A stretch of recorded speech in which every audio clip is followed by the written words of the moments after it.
Are we live on YouTube?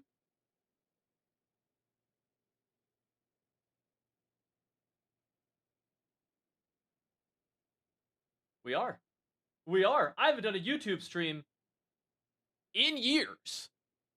I haven't done a YouTube stream in legitimately years. Let's get people in here. I'm gonna go make some mandatory tweets really fast.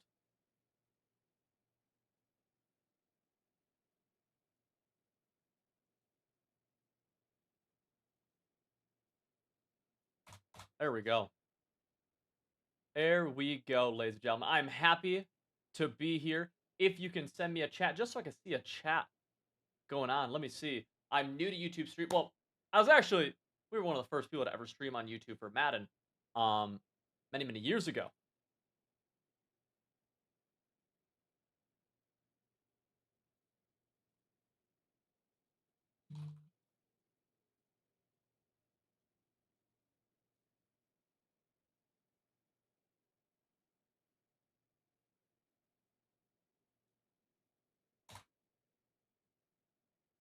What up? There we go. What up, William?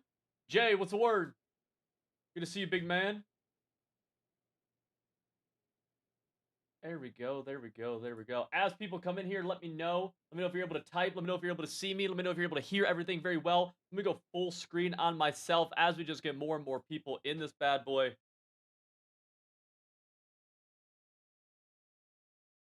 I like that right there. Yes, I love it. I love it. Say what's up. You're just getting in here.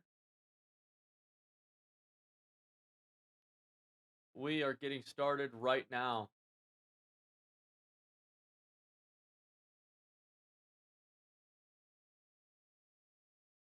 Huge college football and Madden news. Can't wait. Yes, they dropped some pretty. Well, they actually didn't drop. They didn't drop news at all. This was not what they wanted. It appears, which makes sense. And so let's talk about briefly, kind of what they dropped just a little bit ago. We're here. Taylor Jane, what's going on? Let me pull up the chat over here. Just want to make sure I can see everything clearly, see everything good. Love that. Love it. There we go. So you guys see right here. Let's go down. This tweet's nasty, by the way. The responses to this are nasty. So it's kind of a rundown of what got leaked earlier today from EA. Our tournament's gonna drop in about 10 minutes. We'll talk about the bracket. We'll go through all that stuff momentarily here. This is the information for what just released or got leaked earlier. There appears to be an MVP Plus membership of some sort. Uh, some quick notes on this is that the membership plus membership, oh, I'm sorry, MVP Plus membership has 7-day early access for both games. There's beta access for both games. That's actually a big one. That's like a big bonus they're doing with it. I can't remember exactly what the betas is. I think someone said college football beta starts June 4th through 7th. I think someone said that. I'm not 100% sure on that. There's monthly Ultimate Team packs all year, 9,200 total points across Madden and college football, and then you're gonna get 7 days early access. Like I think these are the two big ones to me. Just because I'm obviously a grinder, I'm someone who locks in and plays the heck out of these games, and so I love the early access, of course. Monthly Ultimate Team Pack, all mascots, great, great, great. I'm curious about like this. It looks like it's potential for microtransactions here. Same potentially here as well. Um, I think our friend Bordeaux talked about that they might have microtransactions. Was this paid skill tree in Dynasty? Yeah, he said something about that. I don't totally know all the information on that, of course. What up, Quit? Quit, were you able to get in the stream? Or I'm not get in the stream. Um get in the tournament? Were you able to? We got 52 people in here. What's going on, ladies and gentlemen? Good to see you. Good to see you. Good to see you. Let me edit this really fast.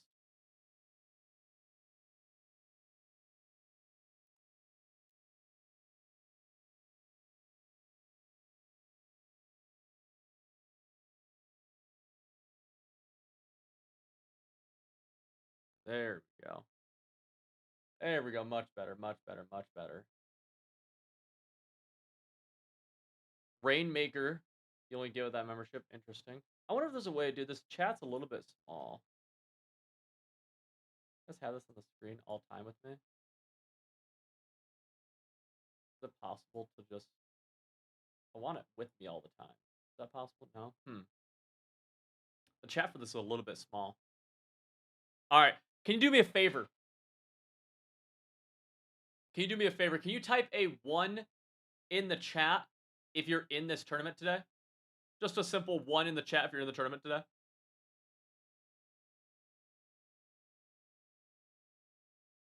All I need from you, just type a simple 1 in the chat if you're in today's tournament.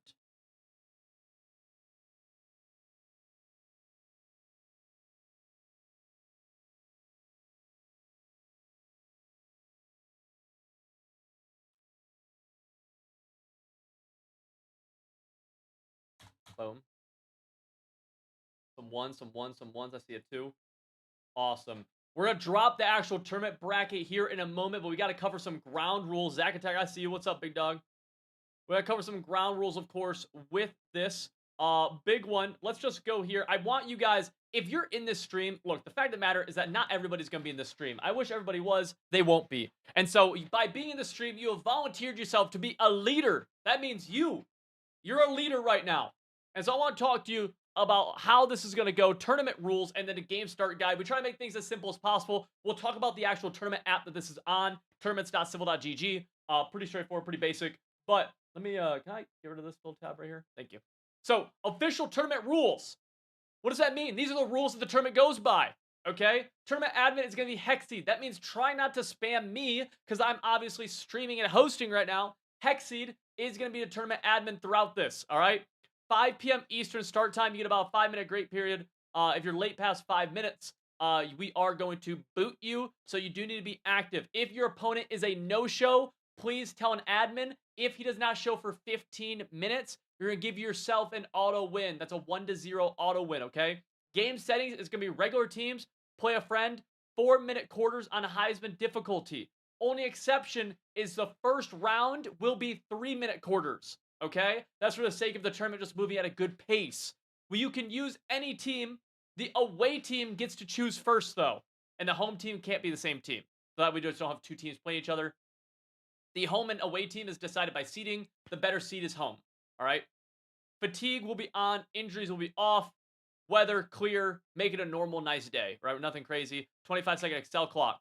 There's going to be no field goal block glitch here. There's going to be no custom playbooks, but you can use any playbooks. That means if I'm rocking Ohio State, I could use the Michigan playbook, although people would probably be pretty upset.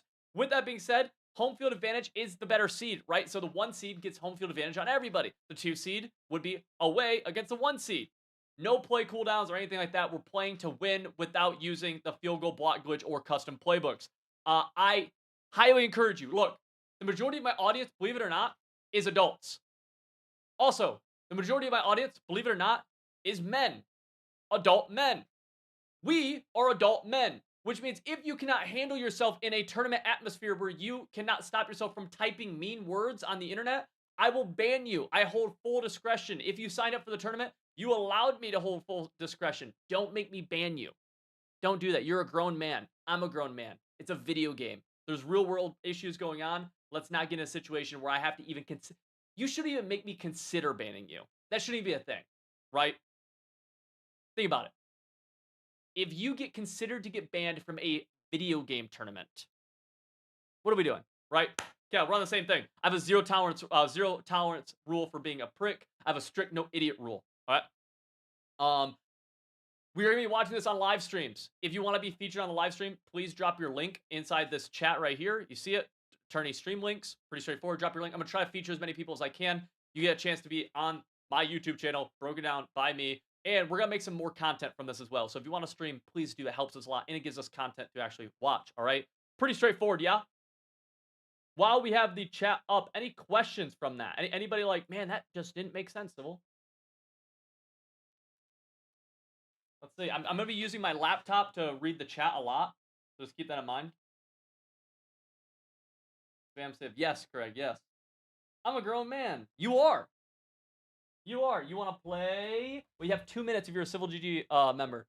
where you can sign up. It's free for our Winner Circle, which is a rebranding we're doing for our yearly members. It's kind of the first time I'm talking about it publicly, but our yearly membership is rebranding into the Winner Circle. Essentially, our monthly membership is going to stay exactly the same. Nothing changes for any of our monthly people. Instead, though, for those who want to lock in with us for an entire year, as a thank you for me to you, outside of just getting an awesome discount on just the months to year ratio, you are going to get free access to these tournaments, the $500 winner take all prize pool. Okay, so free access to tournaments. You're going to get scheme details, play breakdowns, and just the general thoughts on schemes early. You're going to get meta busters early. You're going to get a weekly, starting in College Football 27, we're going to do a weekly community film review where you get to send in clips and we're going to watch it together as a community. I'm going to pick some of the clips. We're going to do that. We're also going to have some other cool bonuses for our Winner Circle, aka yearly members here moving forward as well. So just be on the lookout for that. It's a way for us to say thank you. This is the first tournament of that.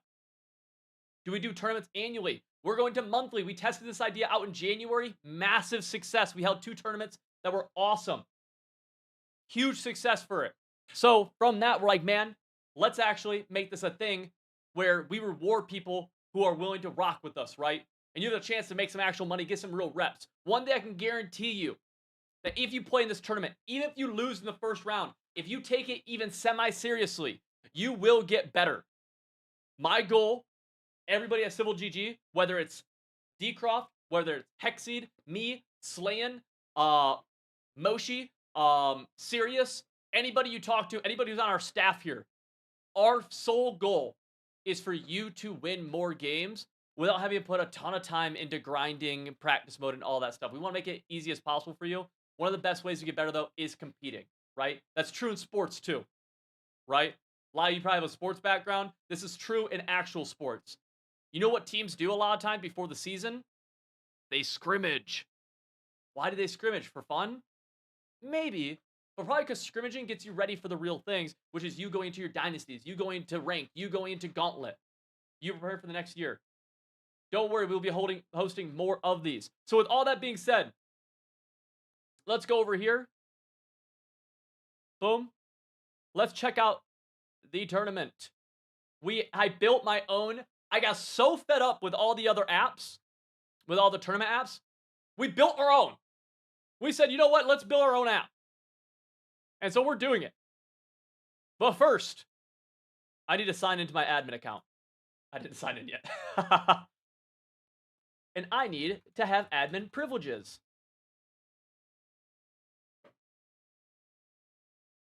All right, we're back.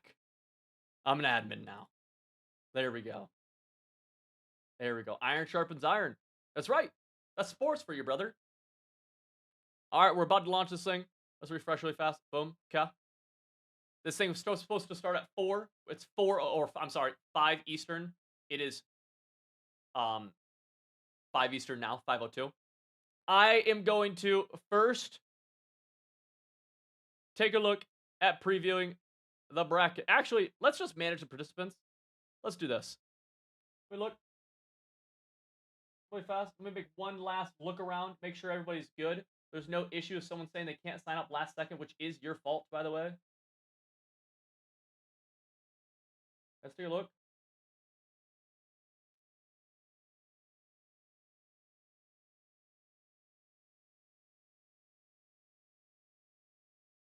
Boom. You ready? Reorder the seeds. It's randomized 5 times. Random 1. Oh, it's gonna take a while. Random 2. Random 3. Random 4. Random 5. Here we go. We're ready to go. Let's save the order. Order has been saved. Now, ladies and gentlemen, start. Tournament has officially been started. You have your matchups. The tournament is live. You need to reach out to your opponent. Inside of each of these, you have a actual game launch guide. Can I see the I can't right now. That's okay. Maybe I'll pretend to be somebody and we'll be able to see what they see. inside. Let's actually do that. As you guys get into your games right now, make sure you reach out to somebody. The person you're supposed to be playing against. That is incredibly useful, incredibly helpful for us.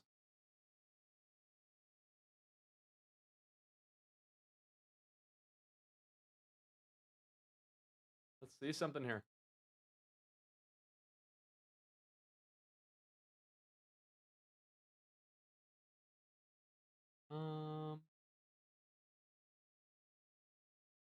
I'm gonna pretend to be my buddy Zach.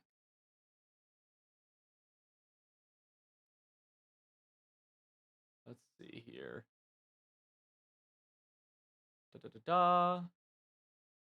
I'll pull this up. As you guys are looking, I'll talk to you about what you see on your end because you report scores and things like that inside of your area.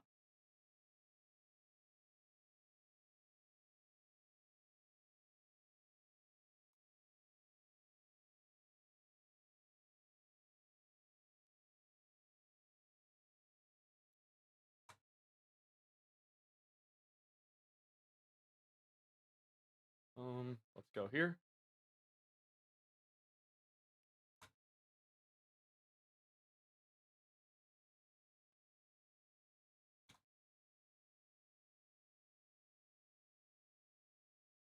If you are in the tournament, this is what you should look like.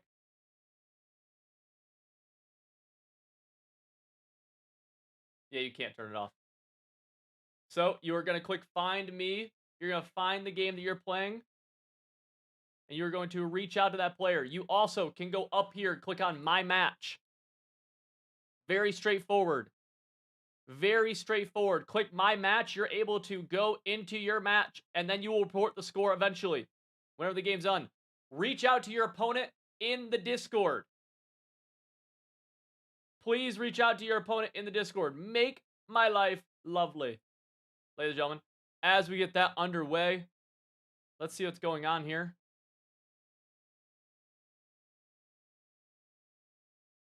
Go boom. Bracket is live. Boom. We're going to start waiting for the first few games to start coming in for us.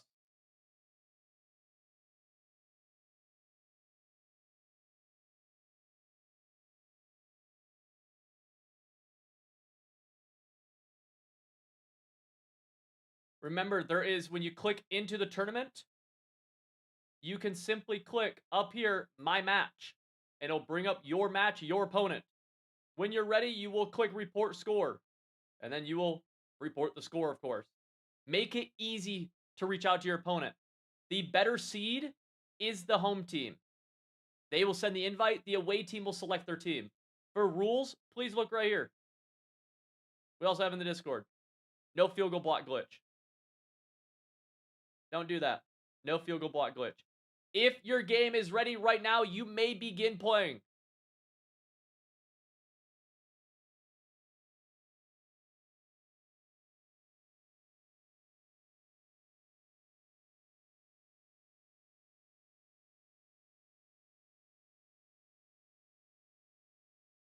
As we begin to get into it here.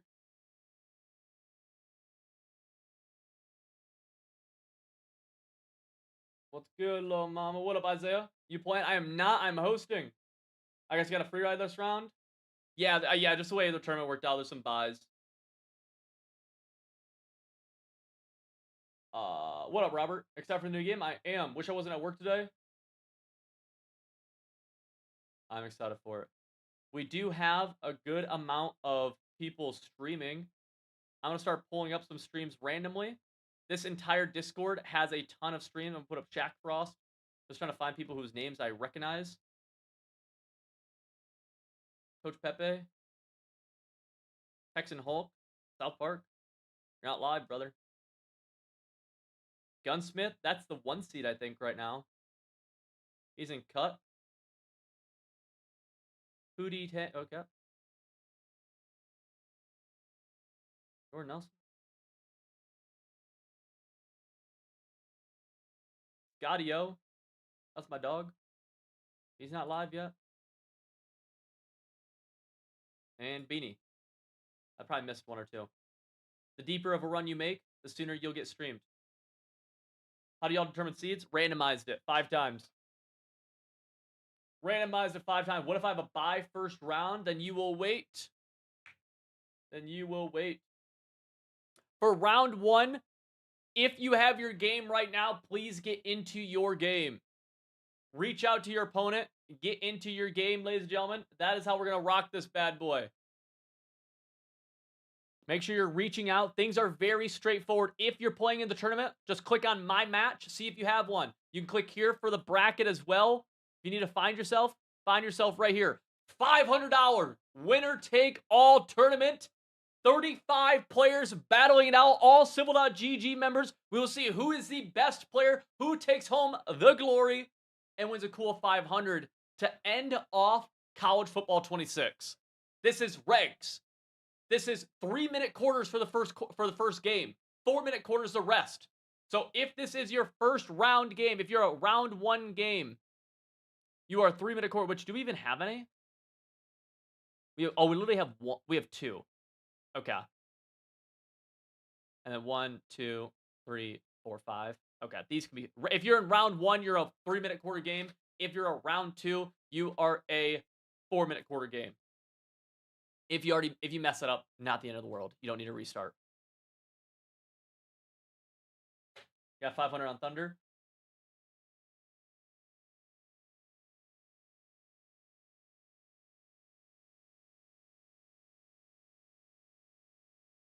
Correct, Saucy Sock. Correct.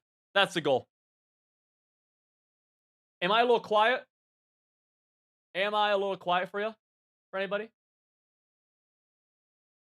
Feel free to tell me if I am.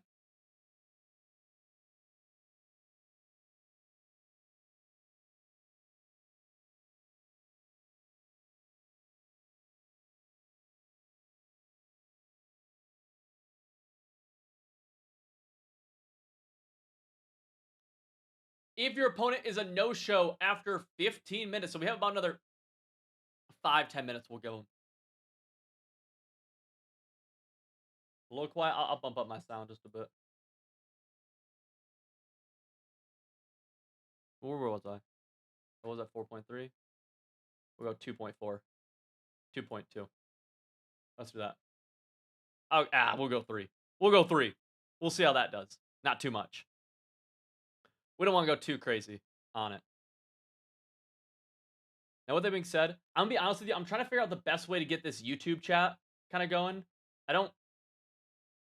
Can I do this? Is this solid? Can I just have it up like this? Throughout different... Can I have it on different tabs? No.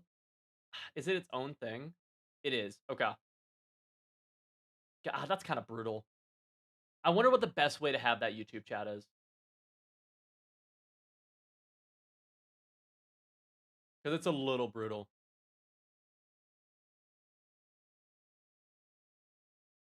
Bounce around. Do we have any games starting right now? We have that one. Tomlin, Coach Pepe, Jack Frost. Okay, here we go. Here we go. Let's go a little multi-stream. That's what I was told, right?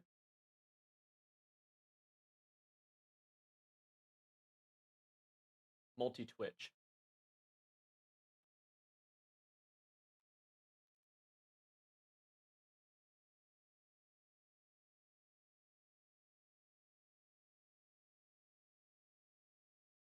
What?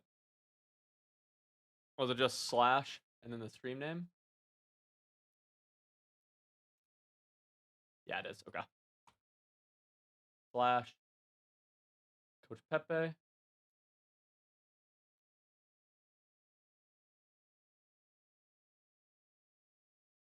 Get some 4 games going here.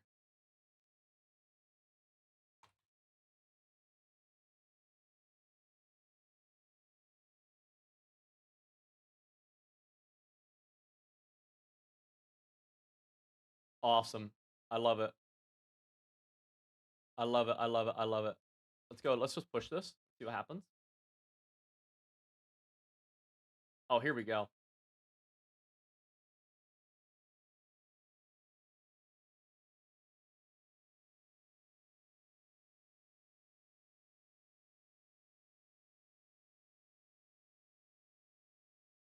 Oh, here we go. I like this.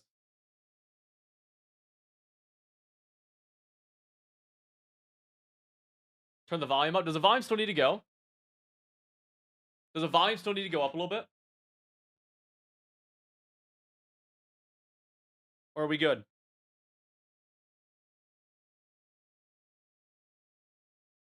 Too strong. I see you sent a message, but it got redacted.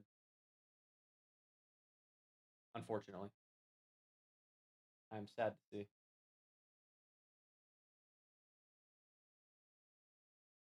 Little interception, bottom of the screen. Wait, this is not Tomlin. You are not supposed to be here. No Shaq Frost. Tomlin, you're not supposed to be there. Texan Hall. I'm trying to do so many. We're gonna stick to one. We're gonna stick to one. Trying to bounce around too much is just too much. If you see a good game going on, I will have the chat up, so feel free. Yeah, one game is. I saw that. I saw that, and that's what we ended that. We ended that. So that's over. Let's get me in the top left now. All right, let's play some ball. Yeah. Who says yes? Boom. Love it. All right, here we go, ladies and gentlemen. Had to get some technical things worked out. Thank you to everybody joining us right now. 102 people in here. Remember, you're not just 102 people. You're 102 coaches. Deep crosser, left sideline. Caught and dragged down. That's a Miami Hurricanes 25-ish yard laser beam. We have Filmo Baggins going up against Shaq Frost. Again, the tournament can be found on tournaments.civil.gg. That is tournaments.civil.gg. This is a $500 winner-take-all tournament. And we see him in the 3-3 over defense is Oregon. Nice little loop. Should have been a pick six. Miami follows up a laser down the left sideline with a easy dropped interception. And that's something you just hate to see. You hate to see it, but we see it nonetheless. He has a quad to the right side. If you're going up against this, you need that slot corner to play the halfback screen to the right. If you don't, you are susceptible to some big gains. Great user. He might force it. If he does, it's going to be a bad day. It is a bad day, just like we say. It's an interception for the Oregon Ducks going the other way. Let's check out over here in Coach Pepe's stream. Coach Pepe, longtime Civil.gg member. He's played in other tournaments. Stream is having some issues right now, but now we're live. And as a Austin Texanite, I am hateful. Oh, that should have been an interception. I'm hateful towards OU. I can't lie to you. Pepe is on offense right now. This is Coach Pepe against Ping Pong Zap, both longtime Civil.gg members. Three-man rush. Coach Pepe drops in the pocket, has the Texas route in the middle of the field. That's a touchdown for OU after the dropped pick. A wide open laser in the middle. If you're Ping Pong Zap on defense, you do need to lock in a little bit more. Remember, we have no field goal block glitch in this. Do not make me have to remove you from the tournament for field goal block glitching. I am begging hands and knees. Great touchdown. Let's move over here to the Texan Hulk as we have another Oregon user. This time against Texas. We unfortunately do have to deal with Stadium Pulse. Ideal world would be no Stadium Pulse. Unfortunately, we don't live in that world, so here we are. In the gun tight open, this is not something we run a ton of on Civil GG. I'll be honest with you. I'm not crazy about gun tight open. Goes quick fly. I love that read. Round of applause to Texan Hulk. It seems like a very simple read, but a lot of times people put these flat routes on the field and no one really looks at them. Yeah, I see what you say, Quit. I'm with you. It's brutal. It's brutal.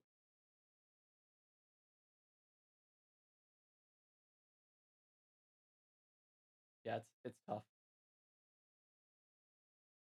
Inside zone.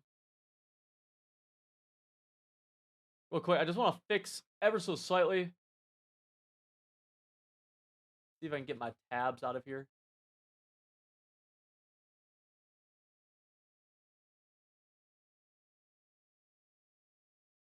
There we go. Open that hides my bookmarks. Or maybe I could just hide my book. Can I right click and hide bookmarks? Does anyone know? Is there a way to hide the bookmark bar? No customs.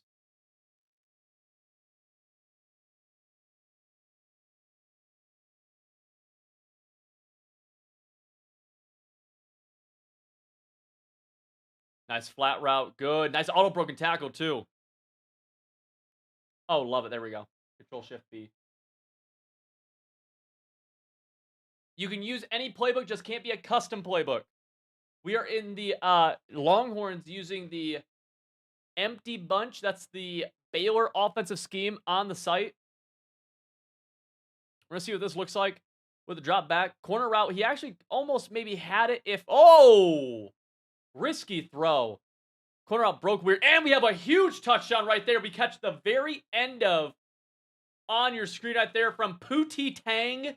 Looks like he's scoring, tying the game up at 7. A pop, assuming he makes the extra point. Let's jump over to Jordan Nelson. We'll refresh this stream really fast. He's actually down quickly, down 14-0. Fired up. I believe this is Scotty O. One of my favorite parts about these types of streams is I get to see a lot of people who we interact with on a day-to-day basis in Civil.gg, in the Discord, seeing their clips, seeing their film. Everybody's playing against each other. One person will come home $500 richer at the end of today, throws the bubble, immediately gets outside, and he falls down. I love that from Scotty O. Why do we like the fall down? Question for the chat.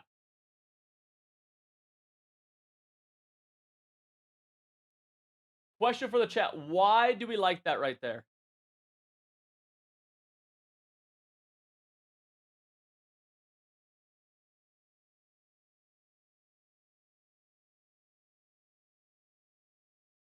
In route. Got it. I'll drag this just to be a little bit bigger.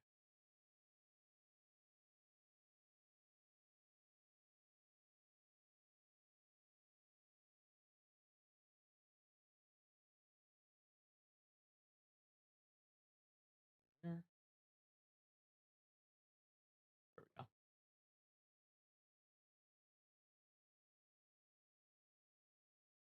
Prevent some fumble, chew clock. Run some clock. Run some clock. That's right. That's literally the point of it, is to run clock. Now, you run a risk with that, of course, though, right? You run a big risk when you do something like that where you may not score. But if this ball is tackled inbounds, LSU will not get the ball back. So love the clock manager. Actually had the Texans a little bit sooner. Would like a pass lead backwards right there. That would have protected the ball a little bit sooner. Actually could have thrown the ball a little bit sooner as well. Ends up catching it in traffic. So we love that. Just could have pass let it down. Would have gotten a nice little catch behind, and a possession catch would have gotten you down. Run this clock down. You have plenty of time. I would have ran it down a little bit more. Great halfback direct snap stop from the LSU defense.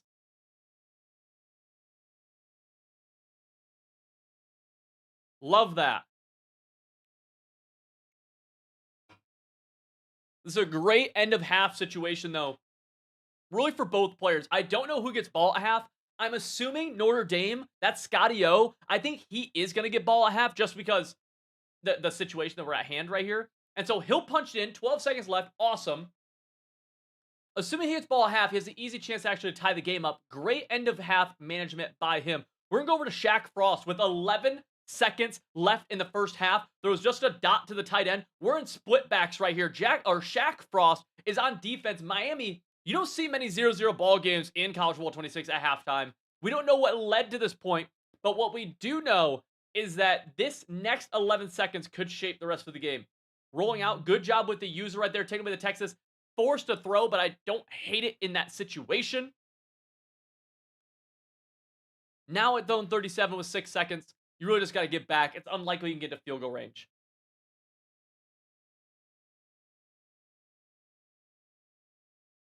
Slayan, I see you. What's up? Inside zone. I don't even hate that play call. He'll go down. I love to call timeout right here. Yeah, just might as well throw some up, run the ball one more time. We'll see if we see a miracle in Oregon right here. It's unlikely, though, yeah? It's unlikely.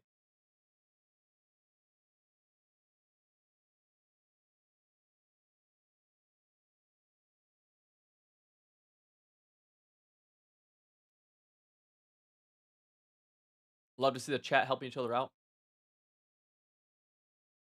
If I'm the defense here, just get everybody back. Get everybody back. No reason to risk anything stupid. Goes halfback toss. Don't hate the play call. Good job, defense. And we end the half 0-0 right there. Let's go over to Coach Pepe as OU is up 10-0. Remember, we came into it earlier where Pepe threw a dropped interception. Then he came back and scored the next play. Great user, just a little bit behind. That ball was a little bit tight, and he's going to break out of that. Number 18 is going to go. He picks up a block, and just like that, Oregon finds a way, a little bit of a miracle. Ping pong zap with the score. I didn't love the throw. It was a little scary. The auto broken tackles were nuts. Sets up the block and weaves inside, and the lead is cut from 10 down to just 3 points like that. We tuned in at the perfect time. Let's go over to Texan Hawk now. See what's happening as he's down 7 with a minute 34 left. He's in that Baylor empty bunch tight, bunch to the left side. We have competitive college football 26 action going on. It's May 30th. Potential touchdown, but he throws the corner route. Would like to see a better pass lead. Pass leading and your click on catching makes such a big difference. That catch right there, a little scary. We could have made it a lot better with a great pass lead.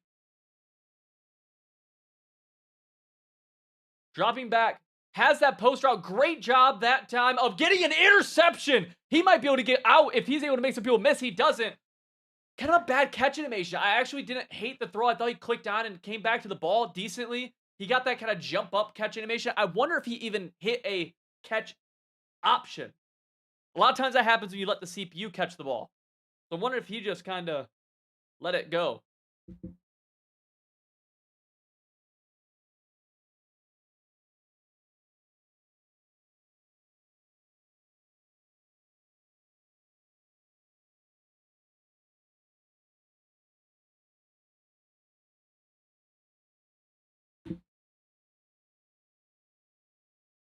What up, throw dot?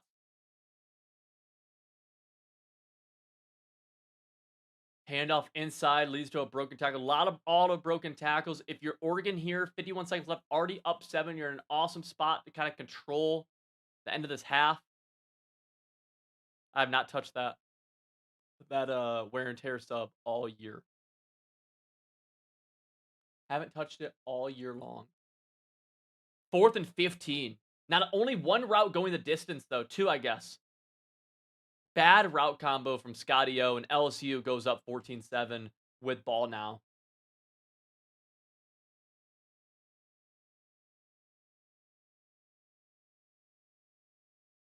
Let's go back over here to a 0-0 ball game in the third. I want to refresh just to make sure that we're not missing anything that's gone on here. We haven't? Okay. Favorite for this tournament, I think it's got to be Zack Attack, or I'll throw it to Beanie as well. Couple of favorite. Oh, Gunsmith might be up there too. Nice inside zone. We may have our first score of the Oregon-Miami ball game right here. There's potential for our first score. There's also potential for heartbreak. Gonna be a halfback dive, likely. It is a halfback dive. That's a duo dive. Gets an auto-broken tackle. He's into the end zone. That's not auto-broken. He spammed the A button, threw the man off of him, and the Ducks salute to the crowd. They'll take a 7-0 lead pending the extra point. Let's pop over to this Oklahoma game as that's swatted, and Oregon over here will get the ball back down just Trey. A big turnaround has happened here as Oregon were just moments ago down 10-0. Now with a chance on any given play to tie the ball game up. If you're Oregon on offense here, you got to watch out for this 3-3 blitz coming off the right side. That's a tight throw, able to fit it in underneath the defense. Good pass lead. Clock is going. Clock will run. 38, 37. Both players happy with the time. And this is where you have to be disappointed with your reads because he called that play. Halfback was leaking out of the backfield on a speed in route. One of the best routes in the game. If you ever watch our videos, you hear me talk about this. And he totally misses the read. Leads to an incompletion, almost an interception. We have to make sure we're aware of all of our routes, especially a great route like the halfback speed in. This time, we drop back. Nothing really there. That would have been intercepted or should have been if it was a good throw. Oregon Ping Pong Zap is the player, we need better execution. Play calls are there. Need better execution. Gonna go corner route deep, and he gets swatted. He should settle for 3. If I'm him, I definitely do. He will not. I do not know why he won't.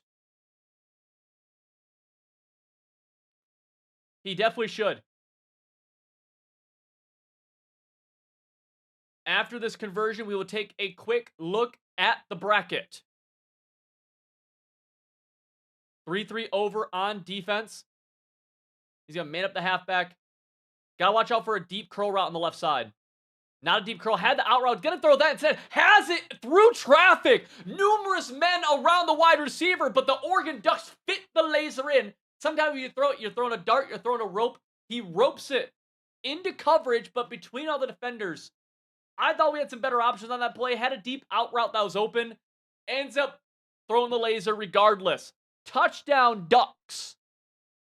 Touchdown Ducks. And they take a 14-10 lead. If you're Pepe, you feel okay though. Let's check out what's going on over here as the Ducks are up 17-7. With the ball, they're going to throw a deep in and out.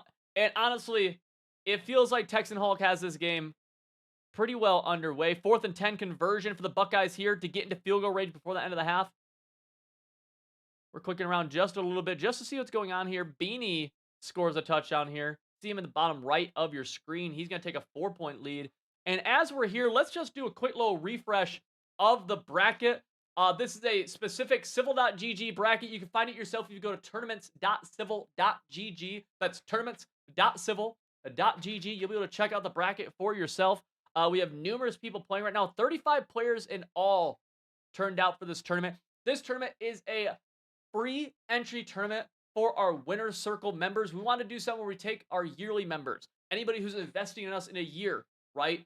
We want to give them something more than just the standard membership. So if you're a monthly member, nothing's changed for you. But if you're a yearly member, we have started giving you some bonuses, one of which is free entry to these $500 monthly tournaments. You'll also get early access to our weekly Meta Busters. You're also going to get early access to our scheme plays, our scheme breakdowns. You'll have private Discord channels and a bunch of other cool stuff going on with it. You see a couple of wins already with G Hill winning 28-7 over Only I Win. Trayer B quickly taking a 34-0 win right there. Trayer B's got to be a favorite as well. Big Rallo beating Cutta Butta mostly because of he did not show. And I don't think we have any other games that have finished up quite yet. As we will pop back over here. Let me actually see if Trayer B is live. Cause I think he usually does stream twitch.tv/Trayer B. Trayer B. There he is. Trayer B 22. Yeah, he's chilling.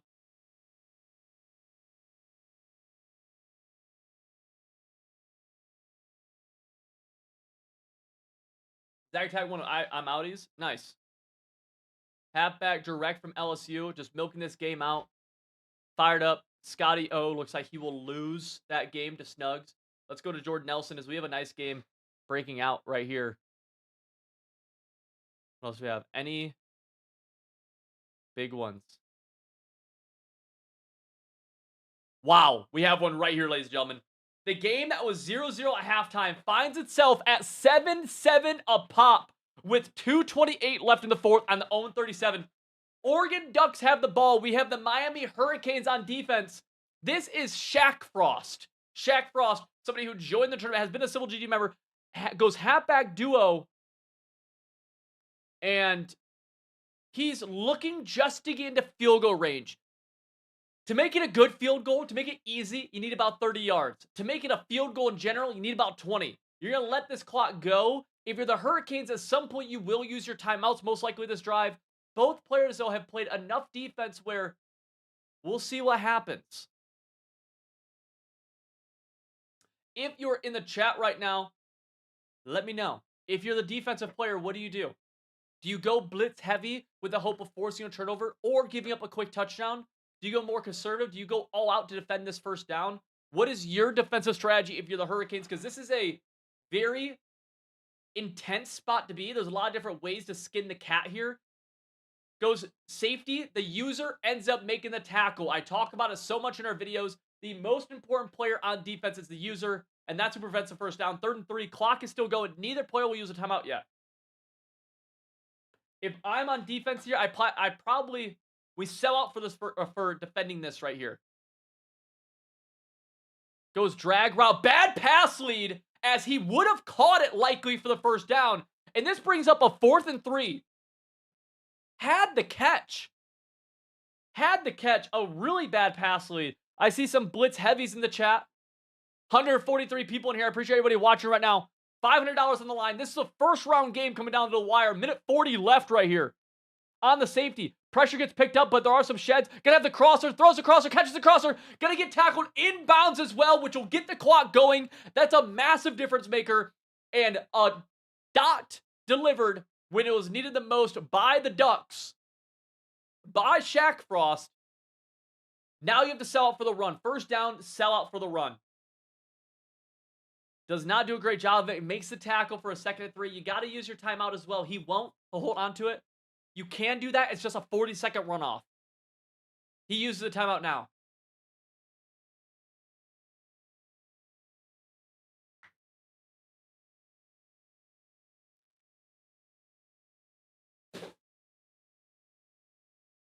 Second and 3. That user's too high. And I want to... Can we clip this?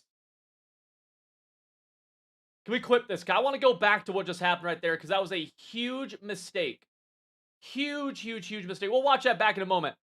He's going to call duo. Great. Just line it up now. You will be able to kick a game-winning field goal, Shaq.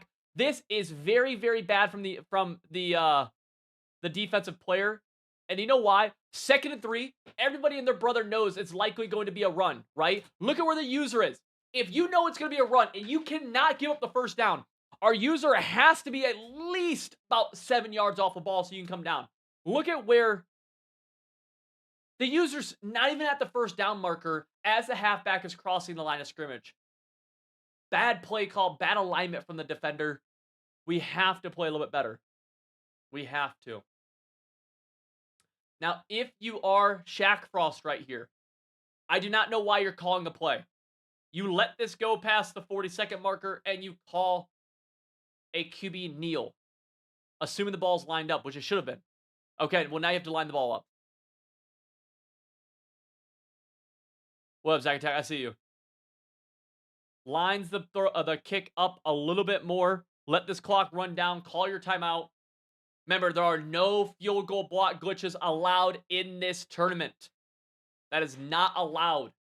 This will be a straight, legitimate field goal. A 28-yarder for the win to move Shaq Frost and the Ducks into the 2nd round, and a chance to win $500 will stay alive. What a beautiful start to a potential championship run when it comes down to this. One of the only games I've ever seen be 0-0 at halftime, by the way. And it's not a lack of offense either. It's not a lack of being able to move the ball on offense. Those defense have been locking up. 4th and 9. 3 seconds left. Game-winning field goal. He's going to change the camera angle. He's going to have to line this one up. Oh, it's beautiful. Kick is up. Kick is through. The Ducks are going to move on.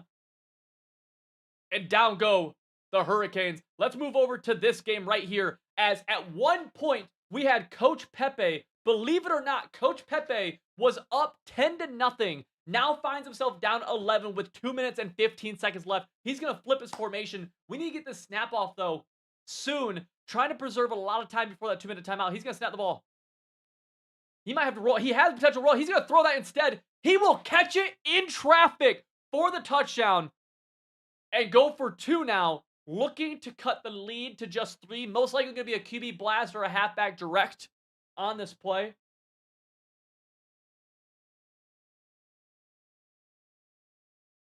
Let's see what's going to happen here. He's in 5 wide, slot flat screen. One of my favorite 5 wide plays. You have to worry about the defense knowing that this is going to come, though. One of the issues with it being a Civil.gg tournament and a great defensive play, keep it to a 5-point game. If you're Oregon, you'd love to find a way. Here's the thing. You would love to find a way, if you're Oregon, to get this kick return to the 2-minute timeout. You would love to find a way, if you're Oregon, to get this kick return to the 2-minute timeout. Like, that's huge if you can. Nah, he doesn't even try. Because that would take a timeout from OU.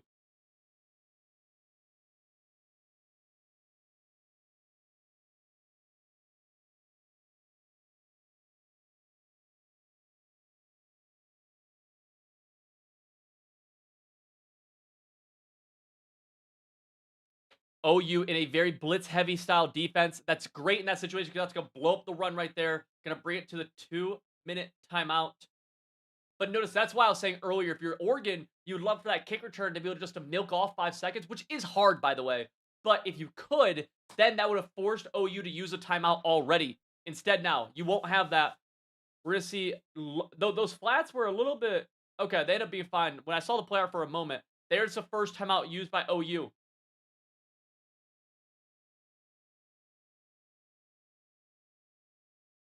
We are now in a passing, very obvious situation for Oregon. A 4th down would be very interesting.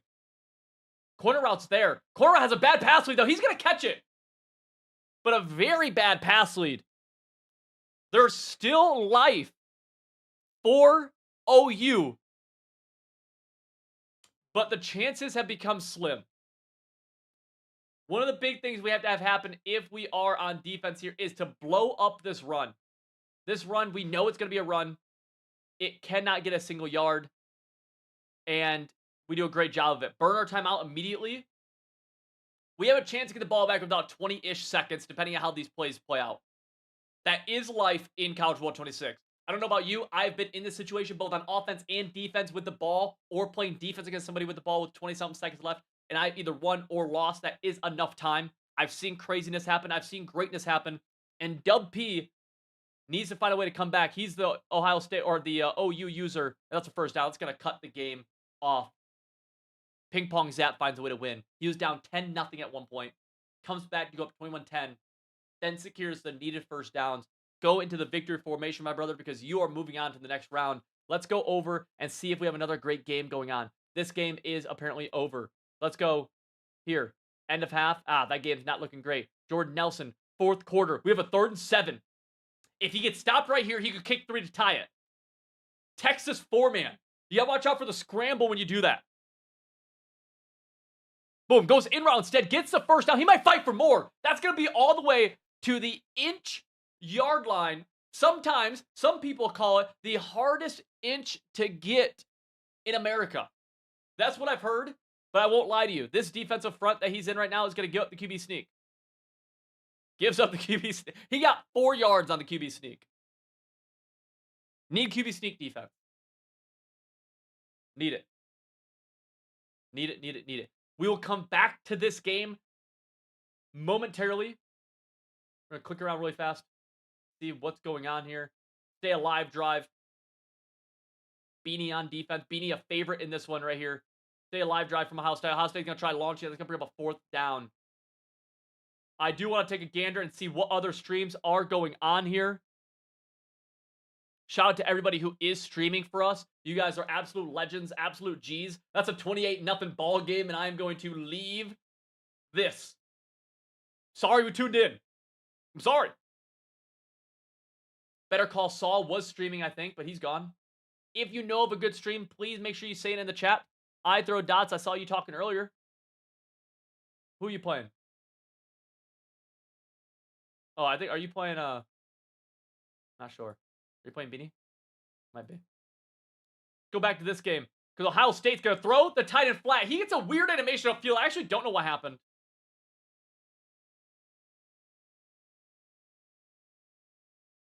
Kevin, it does not right now. That's not in the plans currently. The monthly tournaments are, though. Hate the route combo from Ohio State. Hate the route combo. Ends up... No! No! And he drops the interception!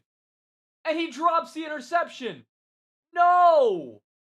No! Terrible route combo. Has it open, actually, because he just went curl flat on one side, which is okay. Throws a terrible ball, and LSU should have ended it. Drops the pick.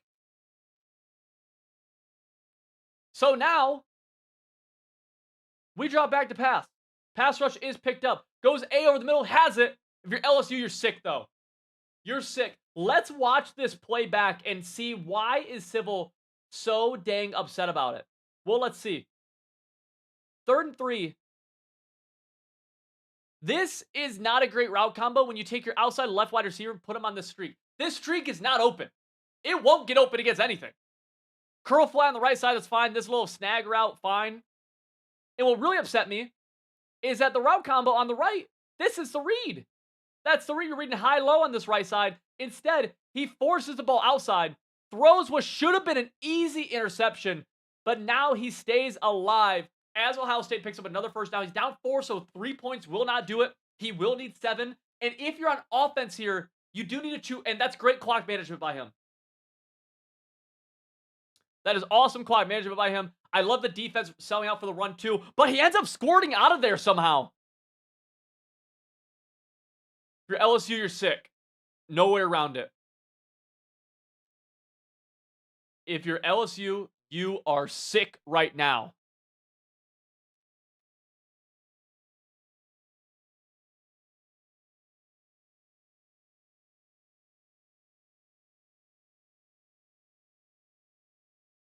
Remember, ladies and gentlemen, you are able to self-report your scores in the tournaments.civil.gg app. Make sure you do that and make sure you are winning your games and getting credit. Or if you're losing, drops back, screen. Shoot by the user, misses just a little bit. Goes juke move, throws somebody off of him. The Buckeyes are fighting right now for Jordan Nelson.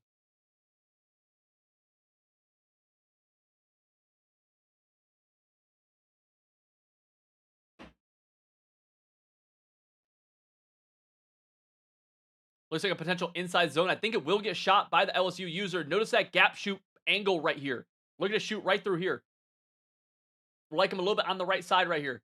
It's going to be a power option, though. You don't see many of these. I get scared whenever I run one, and this clock is getting low. He pitches it out. He's got a one-on-one. He makes a miss. He's going to be able to get into the end zone. No! Down to the 2, and that's a timeout from LSU. Down 4 at the 2. You got to sell out if you're the Tigers. Because you can give up a touchdown, get the ball back 18 seconds, you just need 3. You have life if you have 1 timeout. If you're Ohio State, get into the end zone. Get into the end zone. I hate this play call. He's going to swing one-on-one right there. Going to get tackled for a loss of 4.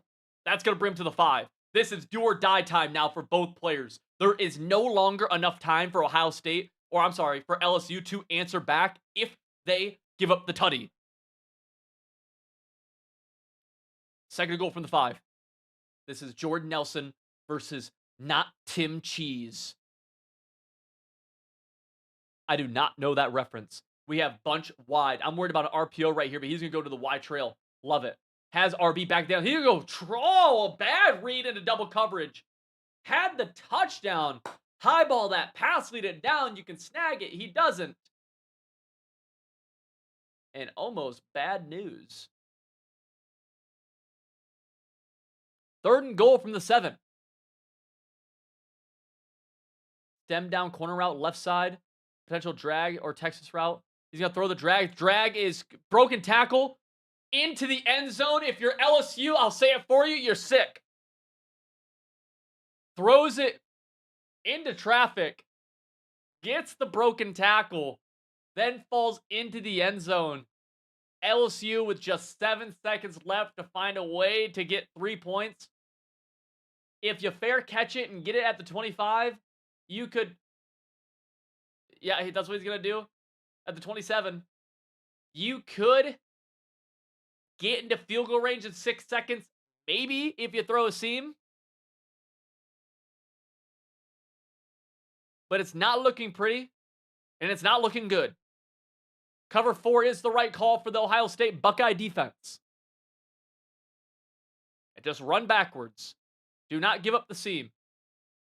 Corner route, I don't think will get you into field goal range. LSU also is playing on the road, and that's a timeout from them. I actually don't like that because there's a chance that you get deep down the field inbounds where you could call that timeout still. They use their final timeout, and that dang near ends it in my mind. At least any chance of anything over the middle. Stadium Pulse is brutal here, Quincy.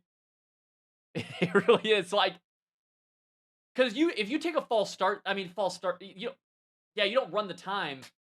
This is brutal. I feel bad for him. Oh, I thought he was. Don't. Okay, yeah, just get back. You have to get back for Ohio State. Just get back. Don't call anything. No, just you're overthinking it. You're overthinking it. Just run back. Now you're not even selecting a play. Oh. Okay, he's in cover 4. Just get back. Run back with your user. Run straight back with your user. LSU fighting demons right now trying to make a hot route. There's nothing he can do. He can't make a hot route. If you just run the ball, honestly, just run the ball.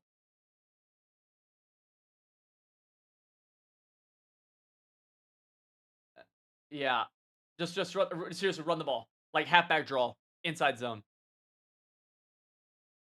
You can't make like if you have a cover 3 bomb, you can go to it. Like there's no bad play call here because they're all terrible situations, right? Like there's genuinely no bad play call because it's so dire. It's like whatever. The hot routes is brutal. $500 going to the winner of this tournament. Both of them trying to fight for their life. Gonna have a deep. Oh, he might have it. 1-on-1 over top. Cover 3 bomb. LSU into the end zone without being able to make hot routes. Fighting for his life. The man up 3 deep gets bombed over top for a last-second score from the Tigers.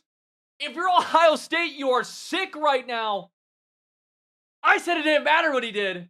The chat said it was impossible. Not Tim Cheese says, watch this.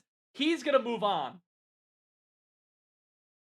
That is baffling. That is a great lesson for why when you run man up 3 deep, you deep half the safety still because it is still a cover 3. We've talked about this on the YouTube channel even, that you can bomb man up 3 deep. You can bomb it. It's actually not very hard. Check this out. We even have from Mr. Civ, man up 3 deep. Did you know man up 3 deep is bombable? And it's actually easy. All you need is a cover 3 bomb. That's what he does right there at the end of the game to win it for him. That's insane. That's crazy. And we're going to move right over here. Look around really fast just to see what we have. Nothing there, nothing there. Trayer B blowing him out. That's a blowout right there. Anything happening here? No? If you have a game, let me know. I know we have more streams going on. I just trying to catch the different games. Take a look at the bracket. Again, if you're tuning in wondering what this bad boy is, this is the Civil.gg Winner Circle $500 monthly tournament. It's our first ever Winner Circle monthly tournament. $500 on the line. We have 35 users. Winner take all. Zack Attack, a favorite in this. Trayer B, also a favorite. He's in this game right now, blowing this opponent out. Ping Pong Zap scraped by Dub P. He was down 10-0. It came back to win 21-17. CDG, not familiar with him, but a 28-0 blowout happened here. You can't say terrible defense, I feel like, Connor Berry, because, like, I guarantee 99% of players just sit in stock man up 3 deep right there. But that's why you have to run straight back with the user, and you need a deep half, too.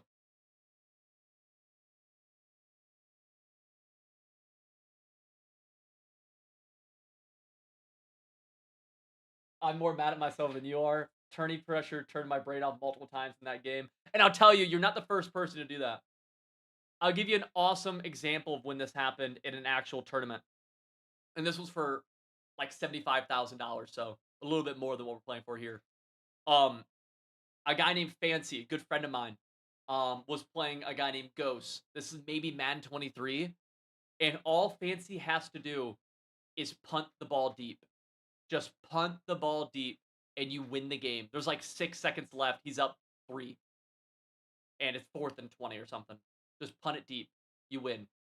Fancy tries to punt it out of bounds, which is not a bad idea, right? You punt it out of bounds. He has no time left. GG's.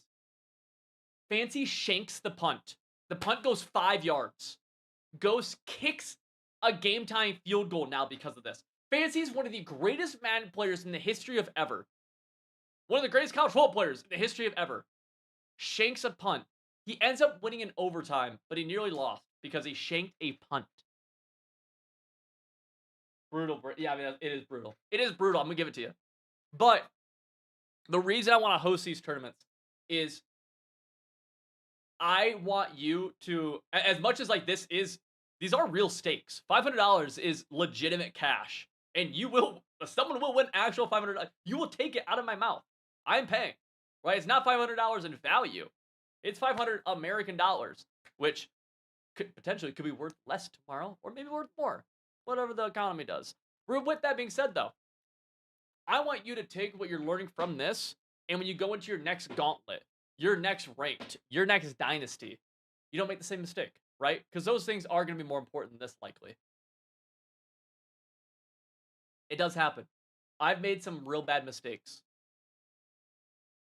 I've made some, and the Stadium Pulse is nuts. We're gonna put on here, just see, do we have Pootie Tang? I already have you up. And this game's cooked. Gunsmith? You guys about to load in? Heck yeah. If you have a game, let me know. Only you're not. Jaywalking. No. Browning Clay. What up, big dog? You're inviting. Awesome.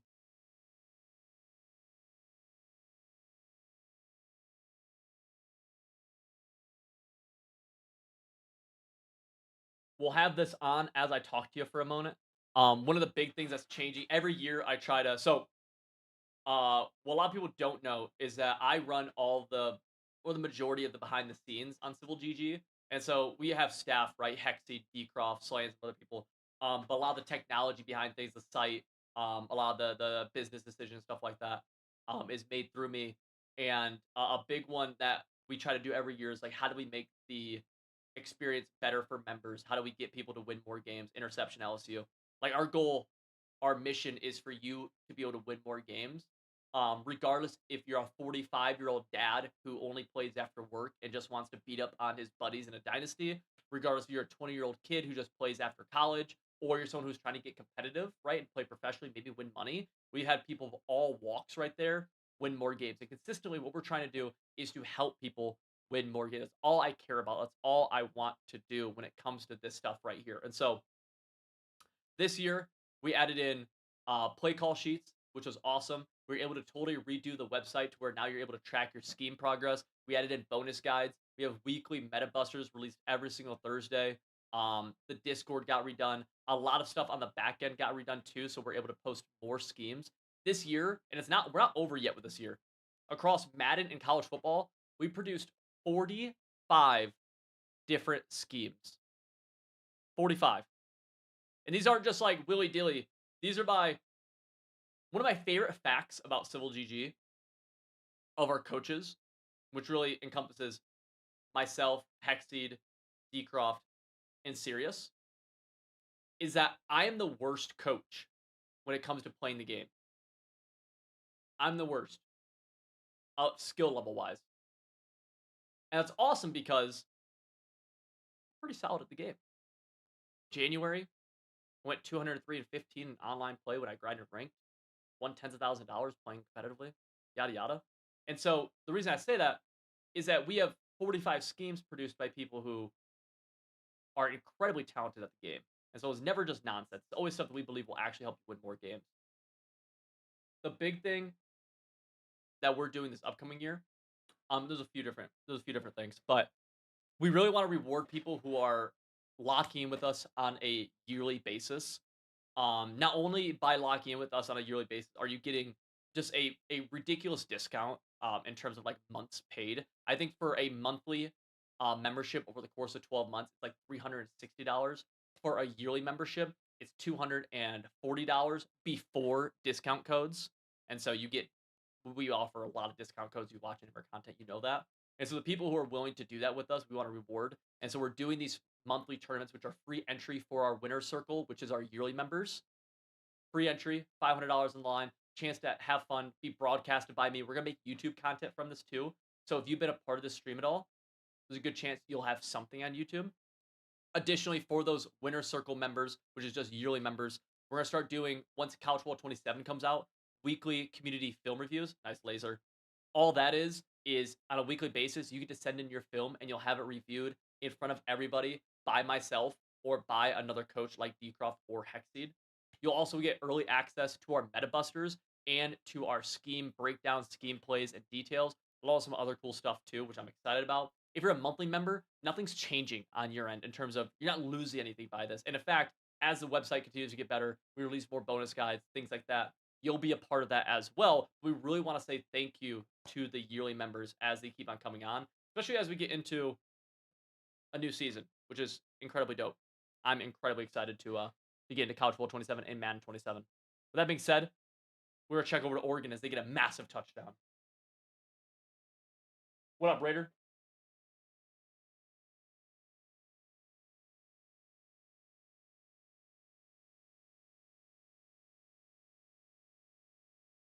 Oh, Jordan, there's a good chance. We need to see. I've never made like tournament content from something like this before, and so we'll see how we break it down. We have like a game plan for how we want to do it, but we don't know 100% yet. Let's take a look at the bracket.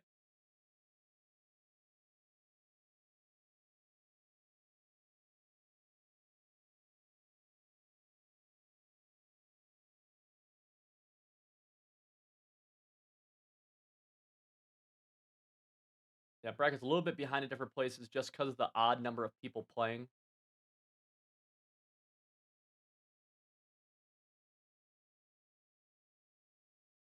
Nice.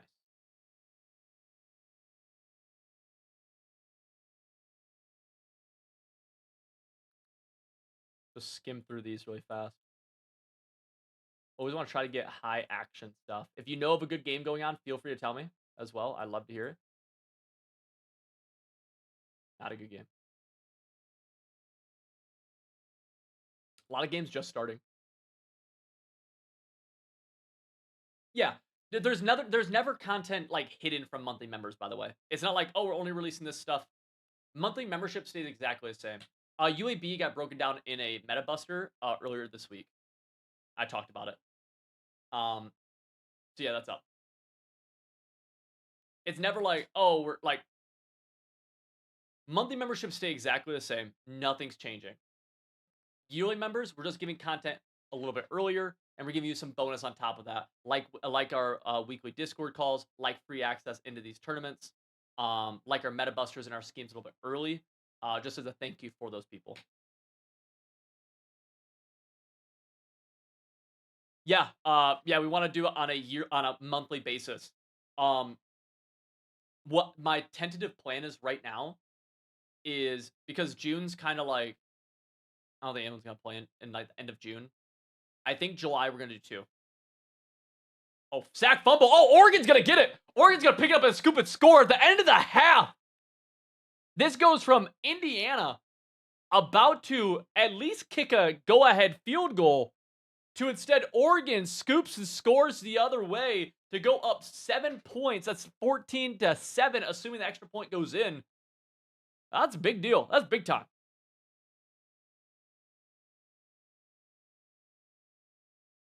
But yeah, I think we're gonna rock one beginning of July, and then also end of July, and then continue on monthly from there.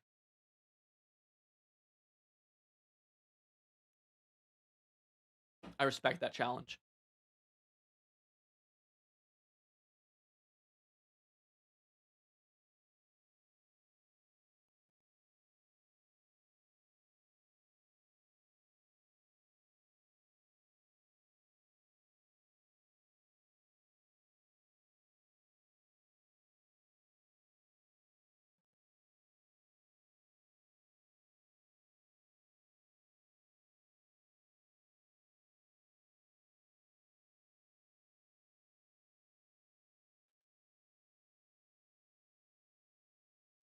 We've seen craziness happen at the end of a half already.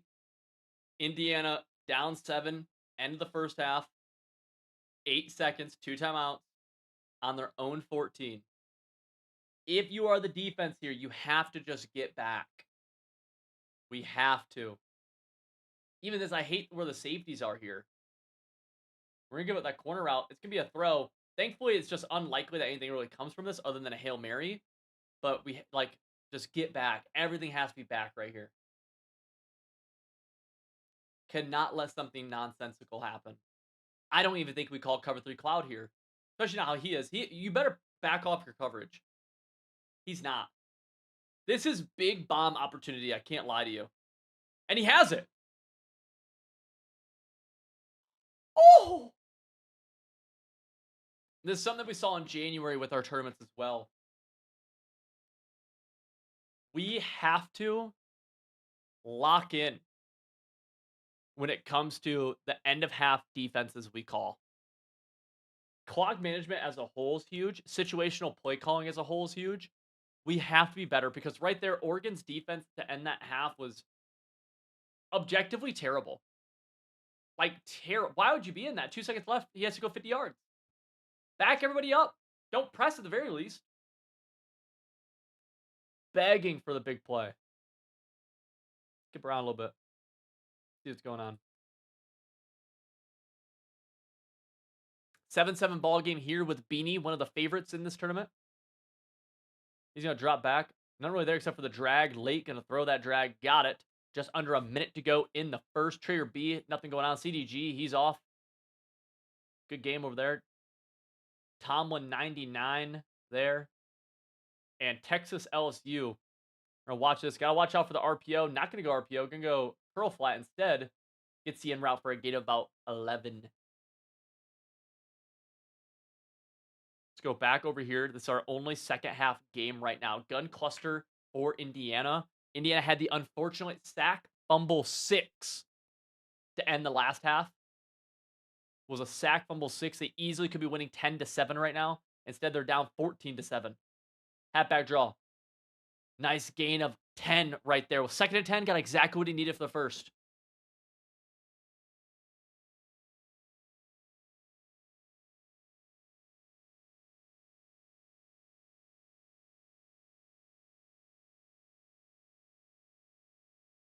Cut it, but I need more context, brother. Help me help you. For your next message, when you type it, think about how can I give Civil as much context as possible as Civil's trying to multitask right now. How can I make it easy for Civil to know what's going on? Wow. Wow. Wow! Oh, I thought he was out.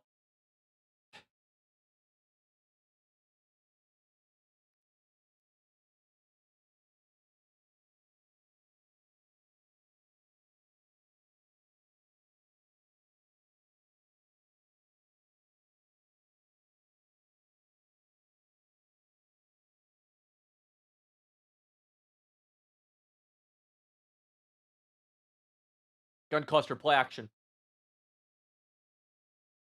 We're going to see Mendoza take off up the middle. Mendoza's going to get down for a gain of 9. That's 2nd and 1.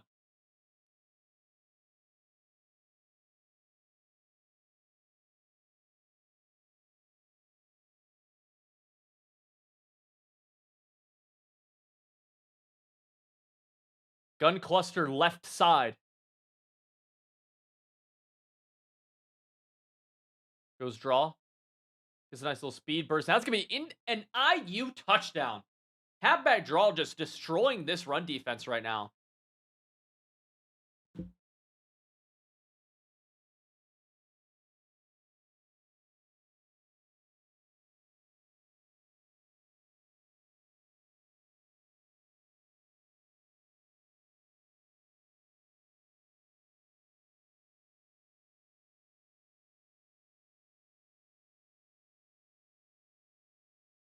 Oh, Cutabutta just joined.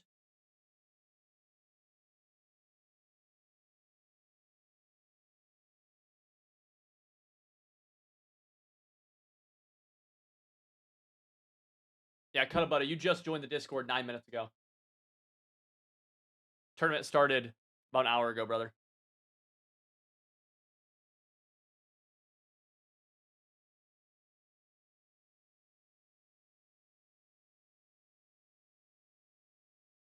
Were you already in the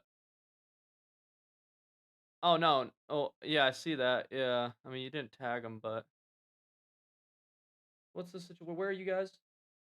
Let's work this out real fast. I'm showing you just joined the Discord. I don't think you're already in it, were you?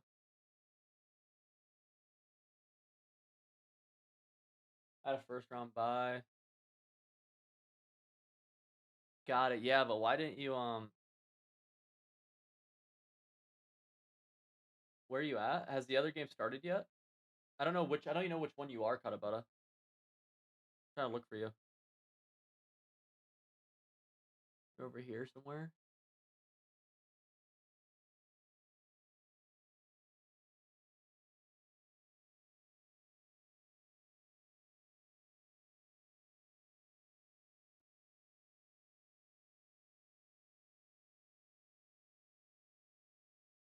Yeah, I don't even know which one you are, big dog. Oh, there you are. You're here. I mean, has this game started?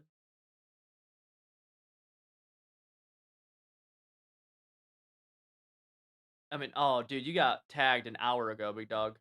Yeah, GG's. Yeah, you got tagged an hour ago. Yeah, it stinks how it worked out, but I mean, there's nothing we can do now.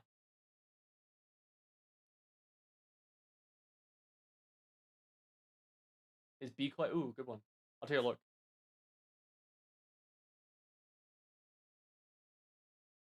They are. We have just one game in the second half right now. Looks like one real game going on that's pretty good and worth watching. Do you guys see any others, especially if somebody in the Discord?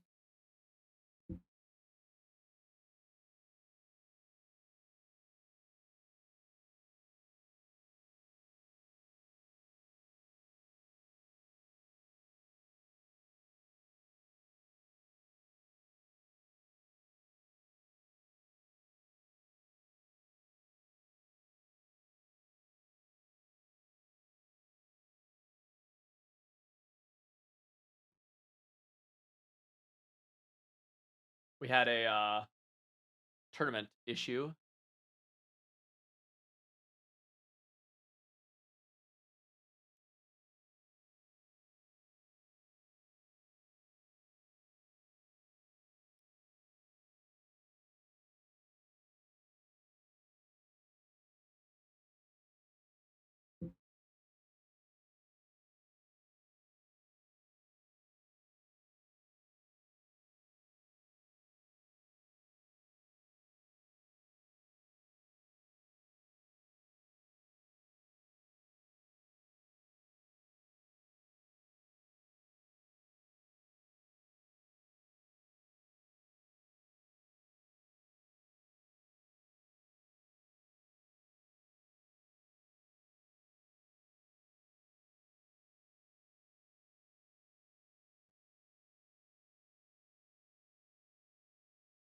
Kutabuta is upset that he um just now joined the Discord and missed his game an hour ago.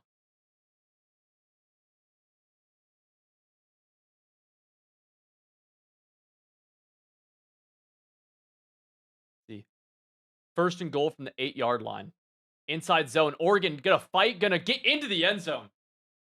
The broken tackles in this game are consistently baffling.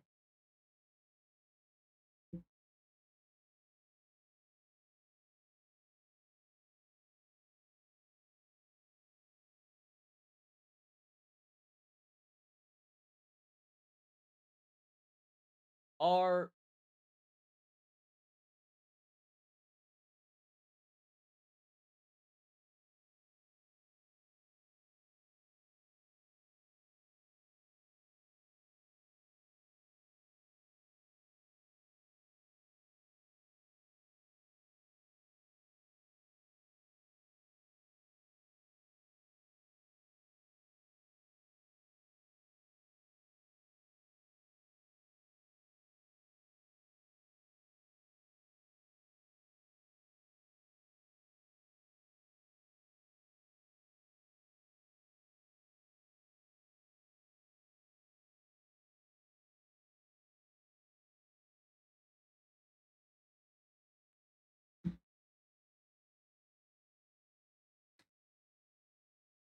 Sorry for having to look away for a second, boys. I had to handle a dispute in the Discord.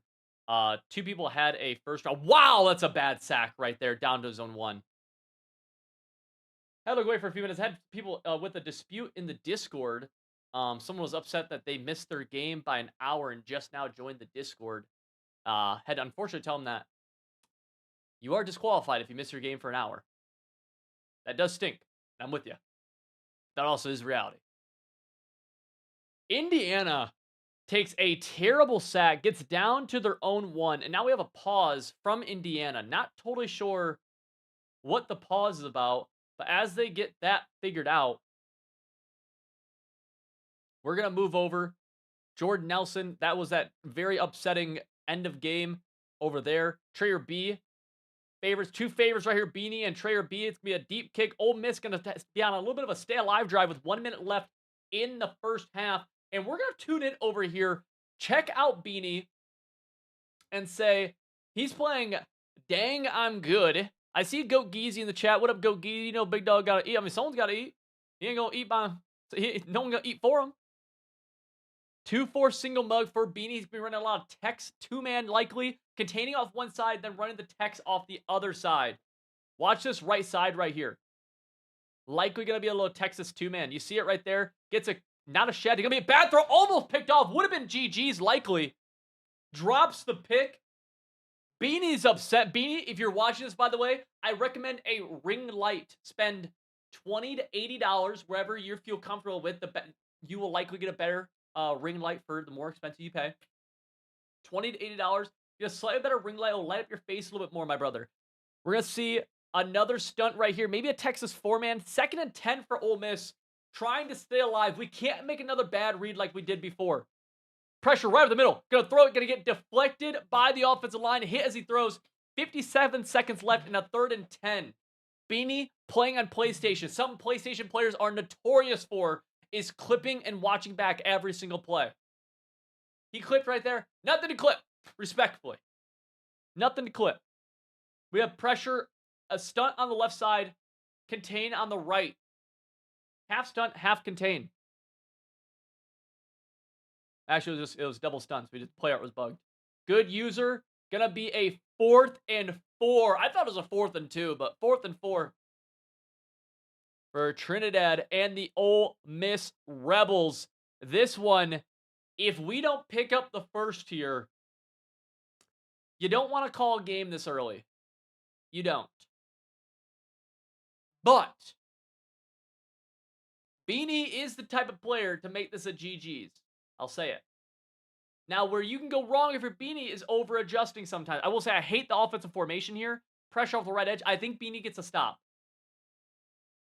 And that's going to be a nice catch in traffic to keep the Rebels' hopes alive. They're going turbo right now, getting to the line of scrimmage. They're going to try snapping fast. That pressure did get him coming off the right side, but the dot was there quick enough. A little bit of buffering on the stream. That's okay. Great switch stick. You need to throw that ball away. He does it. Throws into traffic again.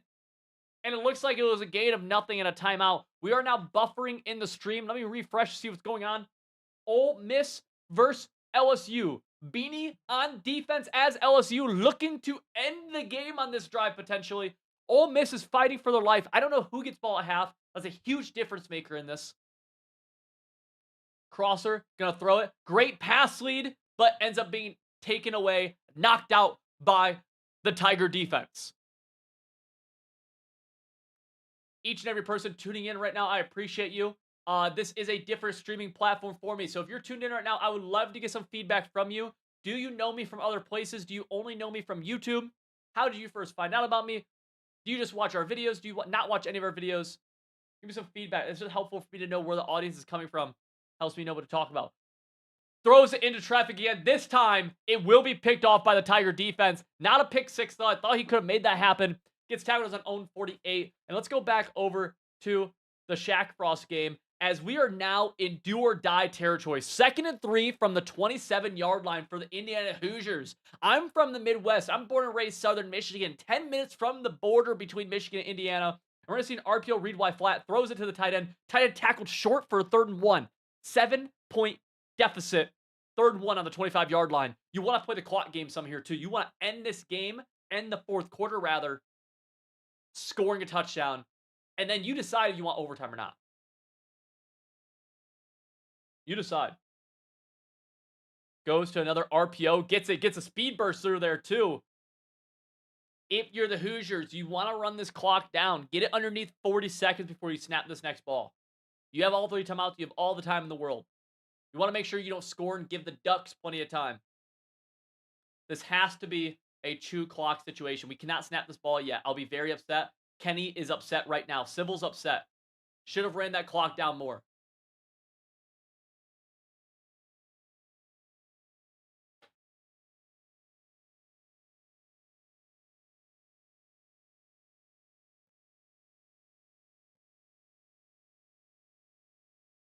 Clock's now at 47.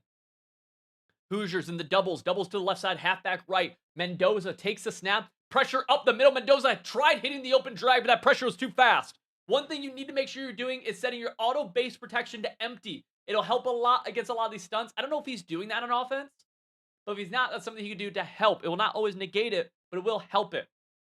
Tom two-man stunt is a very good one. Use in the middle of the field. Gonna throw that drag again. The defense hasn't been defending that area, and now with 34 seconds left, I hate the timeout from Indiana. Let me ask you, why would the Hoosiers call a timeout there? Why would it make more sense? Why would it make any sense for the Hoosiers to call a timeout? They have plenty of time. You would snap the ball with 25 seconds left with 3 timeouts. You would have been fine. Inside zone scores and just gives Oregon Ducks so much time. 32 seconds. And all they need is 3. Great drive from Mendoza. Great worm celebration from the Hoosier skill players. But terrible clock management. And we may see them go for 2.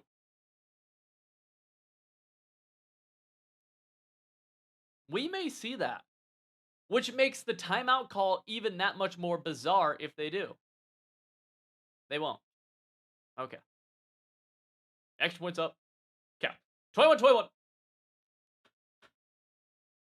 What up, Jerry Kirby? A lot of you guys from YouTube. Love that. Heck yeah.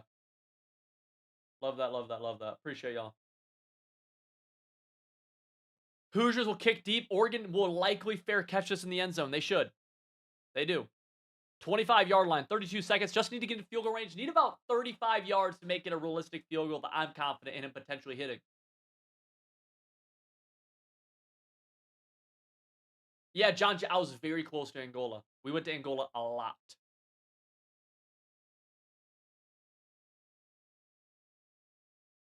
Immediately calls a run play. I don't like that run call. It's just very conservative for what you need. Very conservative. Loses 5 seconds.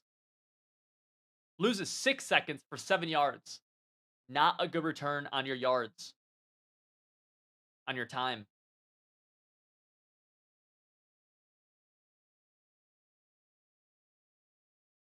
You gotta check into the bunch strong offside. I love that. Just hate the first down play call. Likely gonna be a tight end on a post. Halfback on a streak. Let's see if that's a route combo or not. See, will you show your play art? You don't. I think that's crazy. He goes to this route combo instead. Halfback out of the backfield. Got kind of stuck right there for a moment. Takes a big hit. And the Ducks will not call timeout. They're going to go fast. Remember, the clock will be stopped until it's the ball set. You got to be quick, though. You can't. See, now you're taking a lot of time. You should have called timeout. You have to snap that ball from the formation. A lot of time being wasted here. The clock is winding down.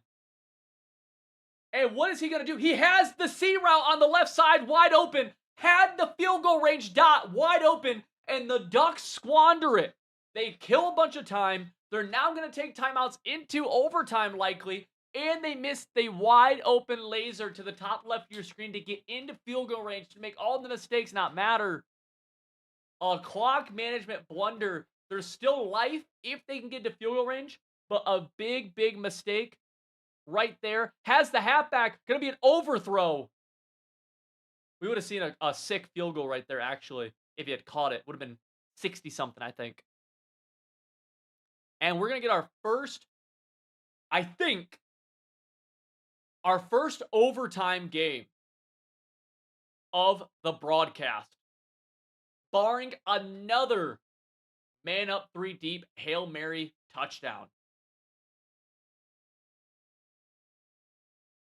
If you watch competitive football, if you enjoy anything competitive, if you are a man who likes to get things done, this is what it's all about right here. 3rd and 10, Oregon gonna snap the ball. Instead of throwing it deep, they will go duo for one of the most anticlimactic endings of a regulation you've ever seen. The duo picks up maybe an inch. We're gonna get free football here. This entire stream is free though. 21-21. Let's see who gets the toss.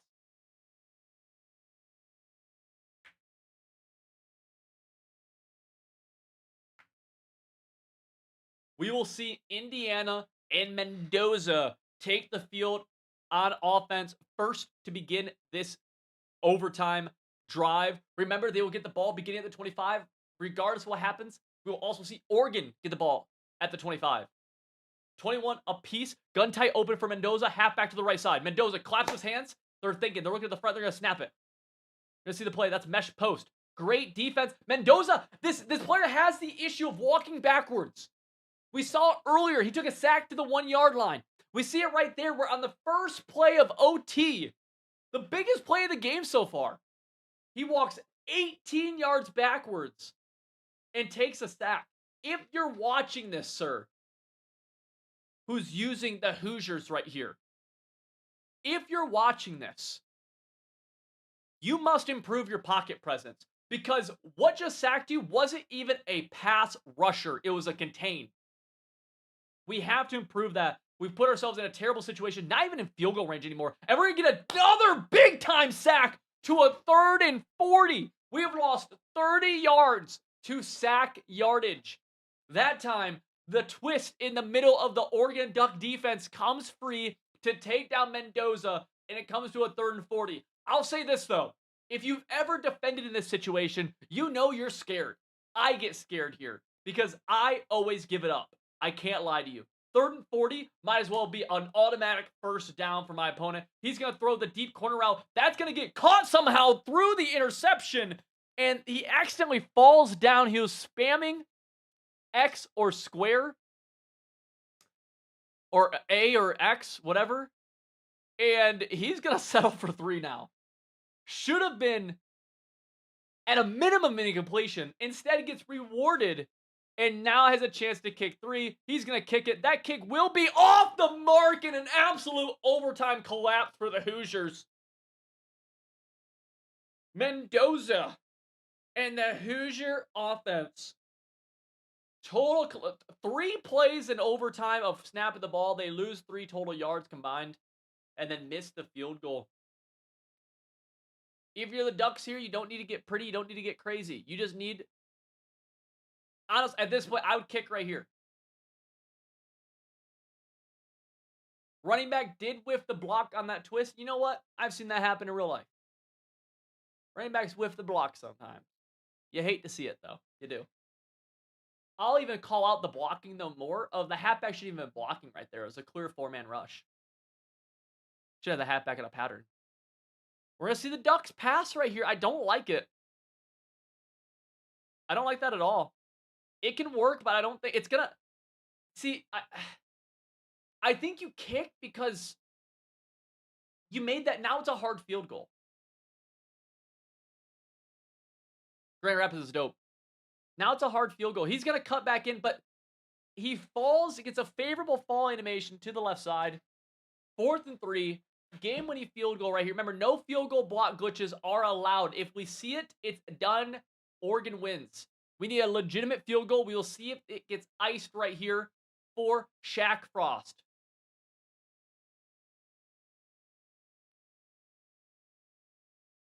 These field goals in college football are not easy, and you can see that meter. Not the craziest I've seen. He's pointing it quite a bit left, though, I'll say. And he whiffs it completely! Oh! One of the worst kicks I've ever seen. I might think he might be fixing the game.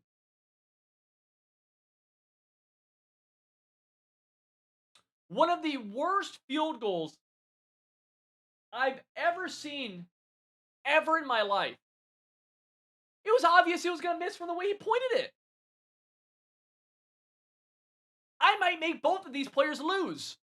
As tournament admin, as supreme ruler of this tournament, I'm open to the idea of disqualifying both of these players. That's not out of the realm of possibility. The Oregon Ducks that time get down to the 1 yard line immediately. Dude, no, like that one was so far, didn't even have a chance. I thought I was tripping when I looked at the meter. I'm like, is that far left? Like, am I tripping?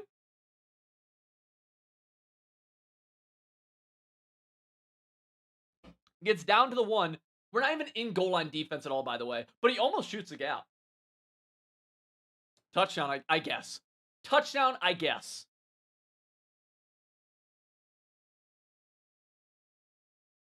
Like, what was that? One of the worst field goals I've ever seen. Like, because it's one thing to mess up the meter, right? Like, the meter can be tough. I'm with you. But the arrow? Like, what are we doing?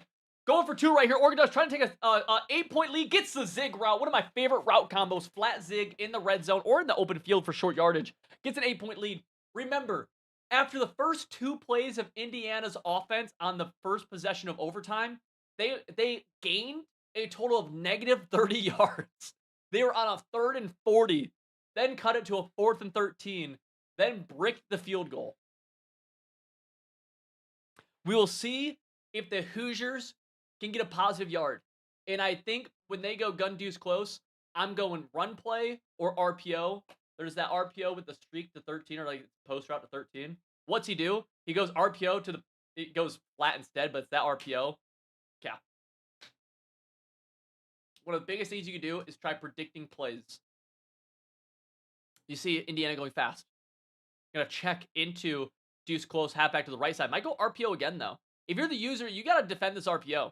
He does go RPO again. Gonna hand it off. That's a big gaping hole in the middle of the defense for a gritty touchdown. And it's all gonna come down to this 2-point conversion. Do we get more football here from the Hoosiers and Ducks? Or do the Hoosiers have to fly all the way back to the lowliest state in the Midwest of Indiana? Let's see. Duck defense going to pinch the defensive line, stay in the middle. No run plays will work right here, I don't think. It'll be a pass. Need some horizontal. Might see Mendoza get loose. Pocket's there. Going to throw it. Going to get caught somehow through the hands of an Oregon Duck defender. I don't think I'm imagining that. I think we just witnessed a robbery. I think we may have just witnessed a robbery right here. Let's zoom in. You'd like to see that not get caught. That ball went through multiple people. That ball not only went through an Oregon Duck defender, it went through a Hoosier. This went through that went through number 13.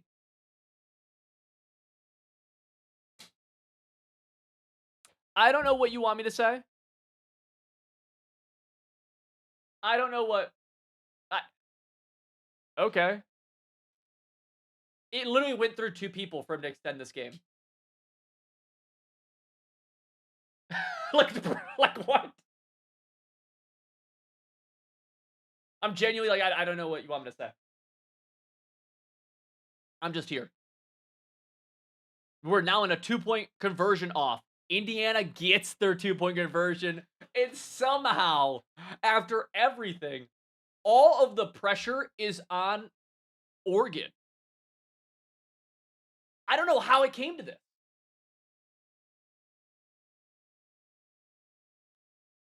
The Ducks now have their back against the wall in a game where I think they've won numerous times.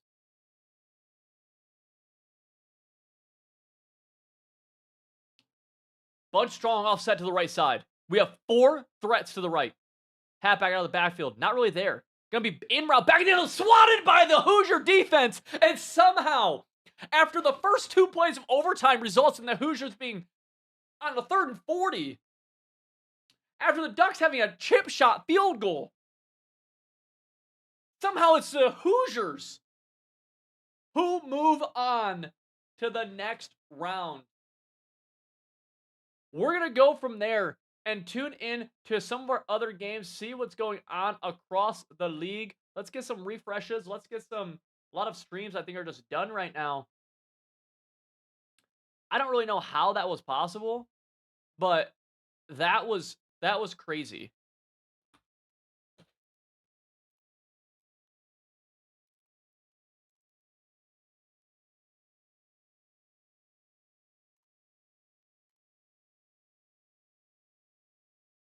Who sure.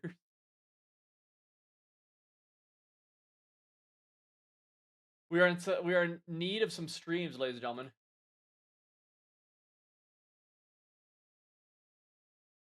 Oregon Oregon had to be gambling. What's going on in this game? Gunsmith and PJ. CDG, are you here?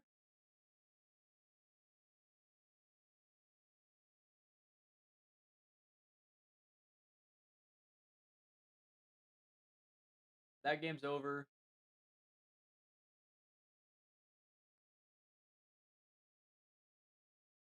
I don't have a tourney admin.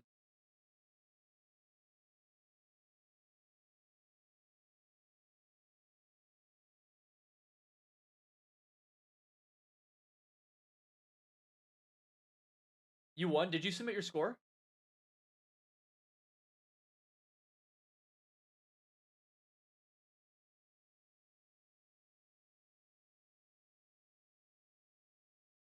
Did you submit your score? Did you report it?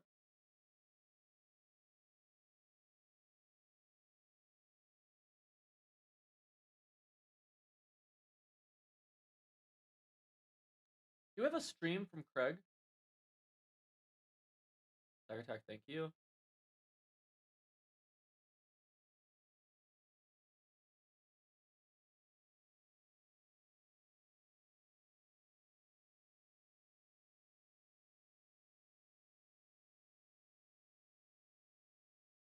You did?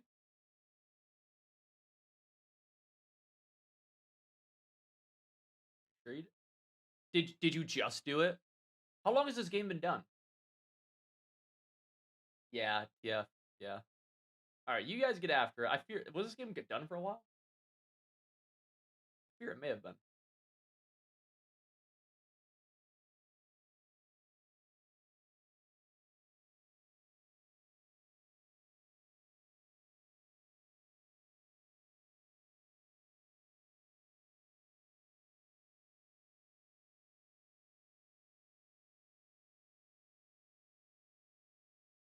Our bracket's a little what's happening here.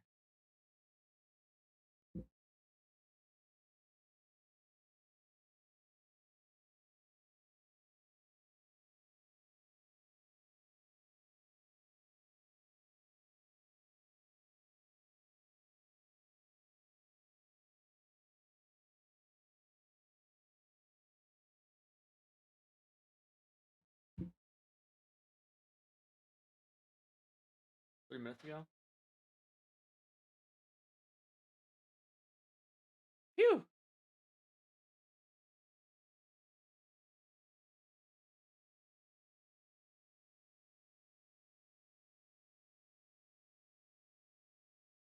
Prairie B, Biscardi. Secretary right here, Brownie Clay. No.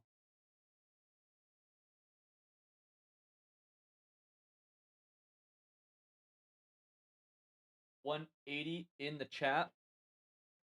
One of the things I want to mention to you guys that we have a cool thing. Oh, I'll post it in the chat for y'all. We have a cool thing on the side. I don't know how many people know about this, but it's a playbook database with every single play in the game. Every single play that is in College Bowl 26 is in here. You can sort it by playbooks, by formations, or by individual plays. You can even look up like QB run. QB runs from gun and from, let's say, trips tight end. Some of these do have the wrong play arts, which we'll make sure does not happen in Madden 27 or in next year. But pretty cool.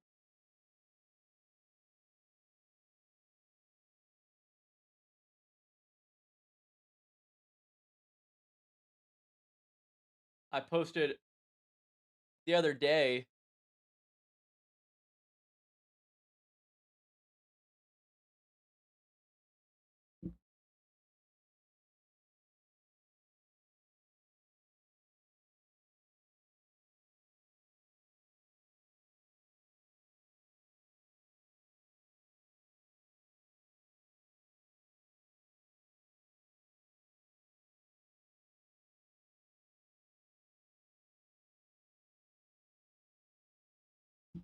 Is right here is the good old days.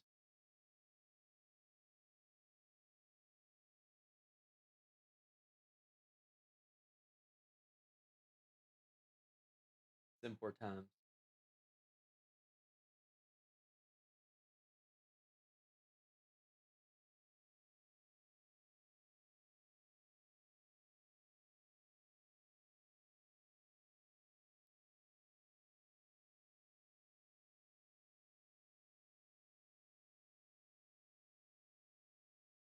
This was hot.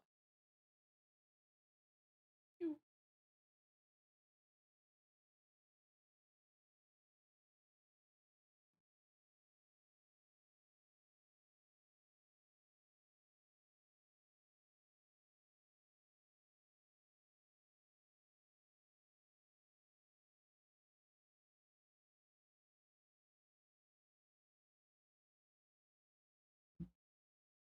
Oh, here we go. We have a game here?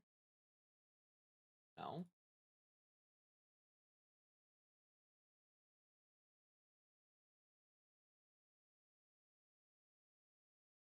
Waiting for a few different games to get going here, ladies and gentlemen.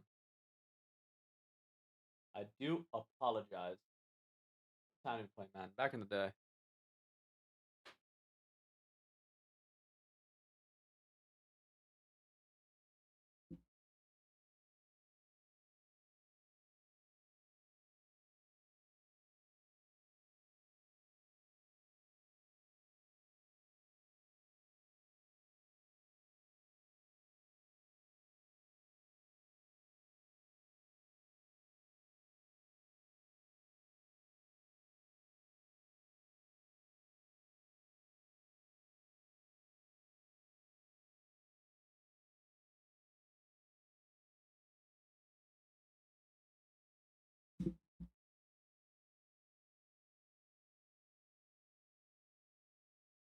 We booted?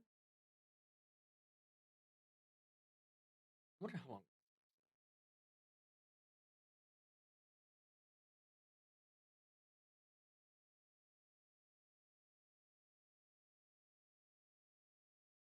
This is another game too. Oh, CDG? Okay.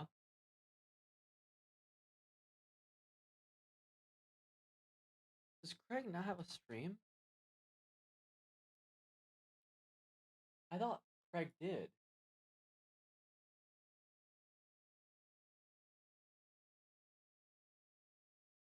Huh.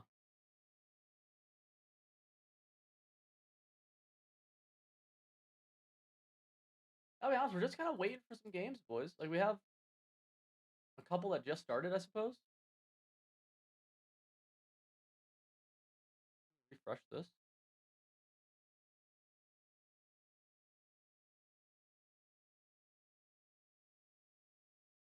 I feel like this one started really late.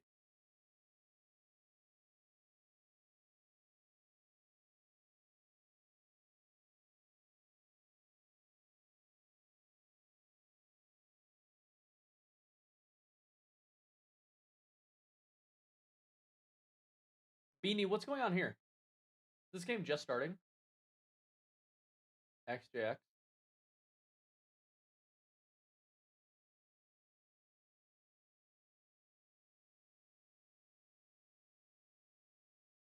This is playing XJS. Who's Mr. Dams?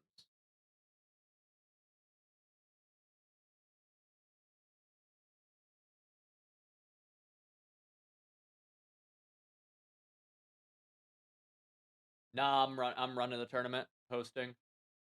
Do we know this game right here? Did we see this game? Or what's up here?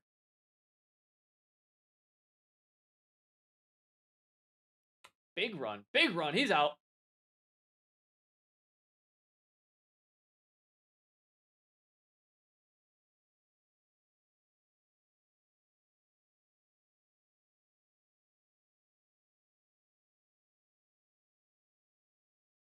Is Debo? Is this Debo? Is he playing? I'm so confused.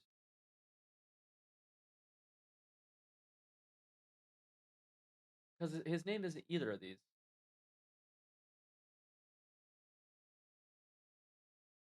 Trey, do you know what the situation is here with Beanie and Mr. Dams? Is he playing Mr. Dams right now? No way Beanie took 2 hours to get through game 1.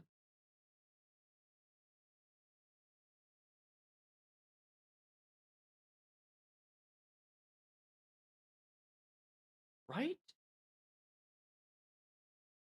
Saucy Sock and Little G.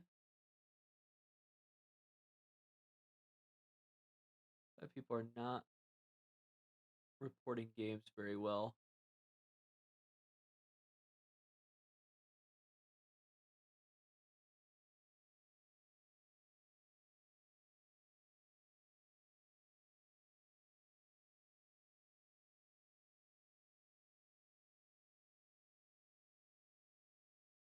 His name's Debo and XJX here, but I don't see that name anywhere on the bracket.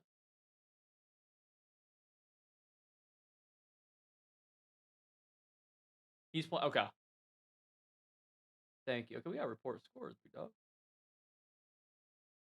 21-3. I don't know exactly what it was.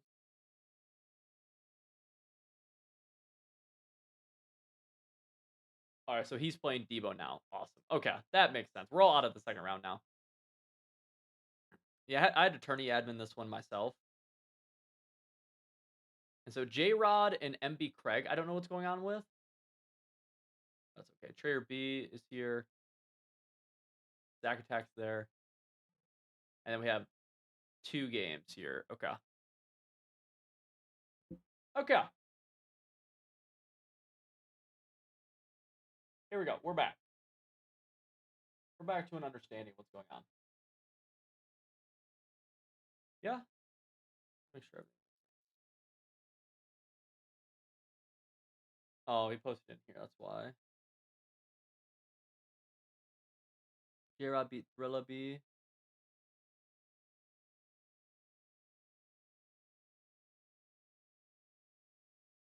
Okay, so he's playing. Okay, this game, I mean, should be about over.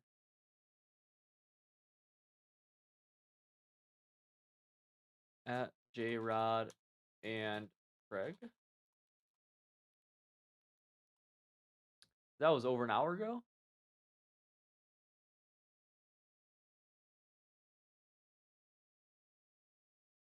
Huh.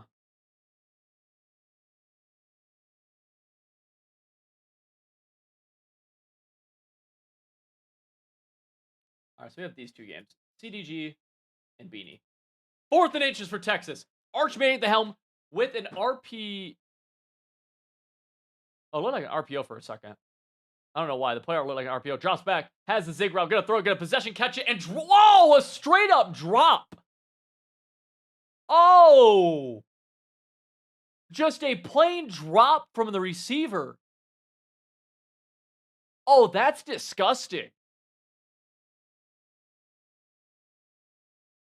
Oh! That's one of the worst things I've seen. Wow. I've never seen. I don't think I've seen that. Not that, dude, like that? Does that happen for people like that? Pitch to right side, makes somebody miss, gets off another tackle. He's going to get a solid gain out of what should have been tackled in the backfield. Jam Miller, a gain of 7. 2nd and 3.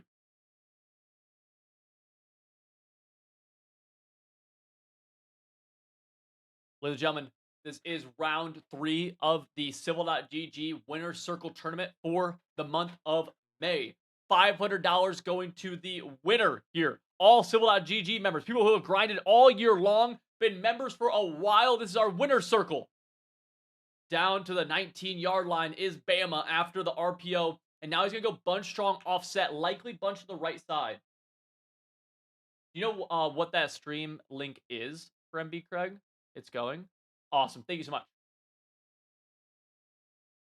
Wait, it just started? Round 3?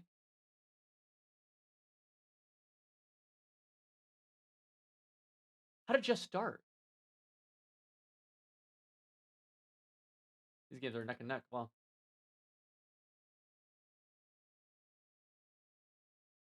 Thank you, big dog, for posting it. I don't know how it just started. Huh. Whatever. Drag route down to the 8. Thank you, man. I appreciate it a ton. Yeah, usually a Hexseed would help me with tourney adminning, but he is out right now. And so we're rocking this. Craig Brown round 1 game took forever. Respect that. Texas 4-man going to be a pitch to the outside. Going to get tackled for a loss of a few. That's going to be a second goal now from the 12. Single mug blows up one of the more popular runs in the game, which is that bunch strong offset toss to the right side. QB strong hand. We're going to see the single mug again. Texas 4-man. Looking to get pressure in the middle. Bama also fighting Stadium Pulse right here. So making hot routes very tough. One of the things that I would like to be able to turn off in this game, we're just not able to. I love the cover 2 from the Texas defense. Instantly roll out. One of the things you're able to do against the Texas 4-man is roll out. And he's going to take a big hit. Oh, it's a fumble into the end zone for a touchdown. Roll Tide roll. Just as the offense drew it up, quarterback gets hit sticked right before the end zone, fumbles it into the end zone, right into the hands of a receiver. You have to love the play calling from Alabama, and I love the challenge. I love the challenge right there.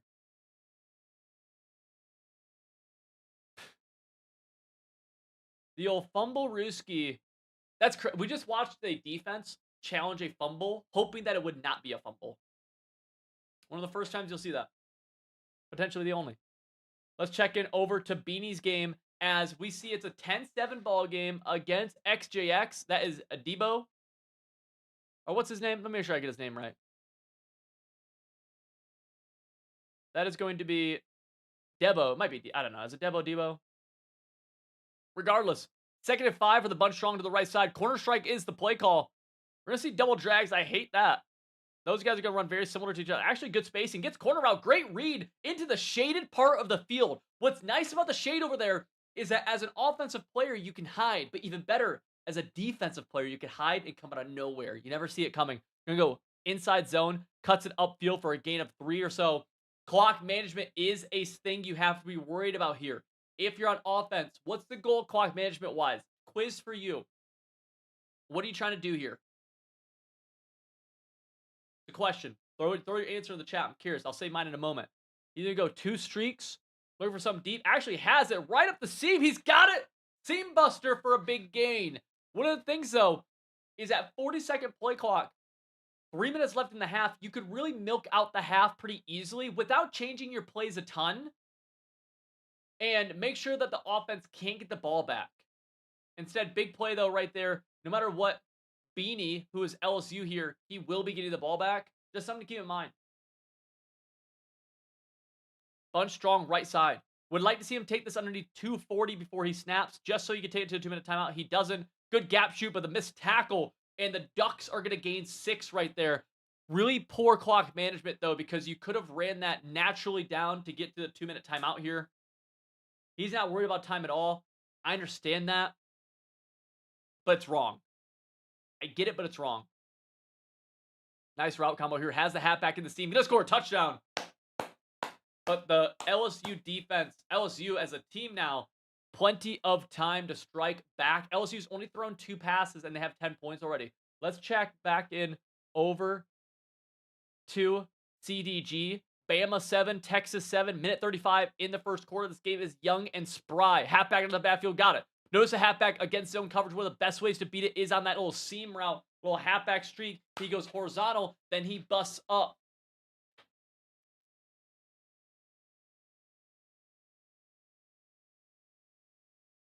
Must clock versus Ellis. How do you know, Trayer? Drops back, 3-man pass rush. User is going nowhere. Doesn't defend the wide open corner, but the ball is missed. Ty Simpson sails it out of bounds. That is the junior quarterback out of the Alabama Crimson Tide. We're going to see again a very much a coverage heavy defense here. Contains on the outside. Only one real pass rusher Gonna go underneath, auto broken tackle, gets the first down. Let's check back in over to Beanie as Beanie has the ball and Beanie is chewing the clock. So Beanie is trying to take that strategy of making sure he has the ball last in the half. So let's go over. Ty Simpson throws underneath again.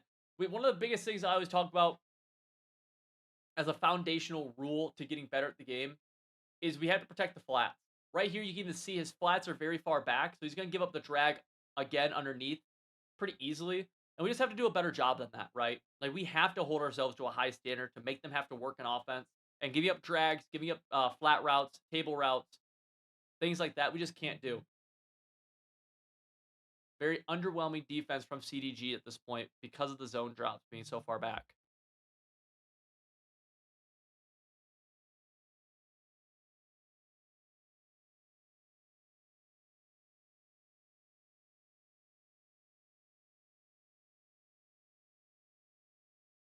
Goes inside zone, gets a nice shed.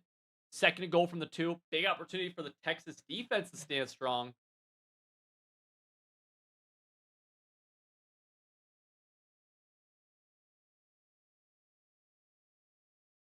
I'm trying to think. Oh, Trey, did you is that are you talking about what happened in your tournament forever ago, dude, in January? That was terrible by you guys. That was one of the worst things I've ever seen by y'all. Pirate 3-man stunt right side. Second and goal. Safety's in the box. Safety should be able to shoot this gap pretty well. If you're Alabama, I'm not going to blame you for running, but I don't think it's going to work.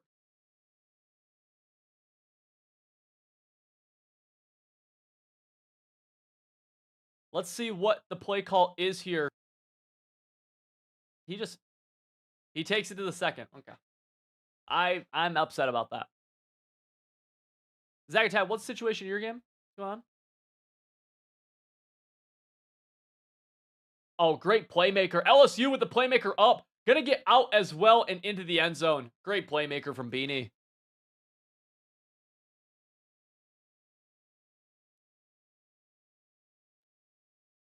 Me too. I love it. I love CFB too. You guys both waiting? What are you guys waiting for? That game right there. You're way up here. Zagatab's waiting for... I don't know what's going on at this game. Not entirely sure. But we'll watch and see. Bama.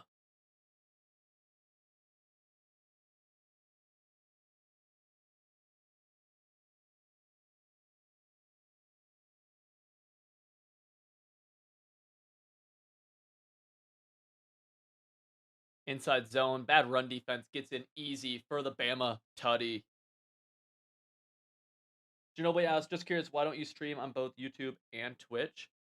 So honestly, for this one, like, I don't really stream, really. And so this is all like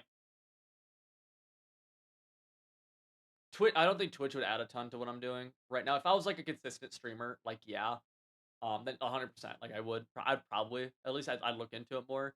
Like, this is my first stream in 5 months or so.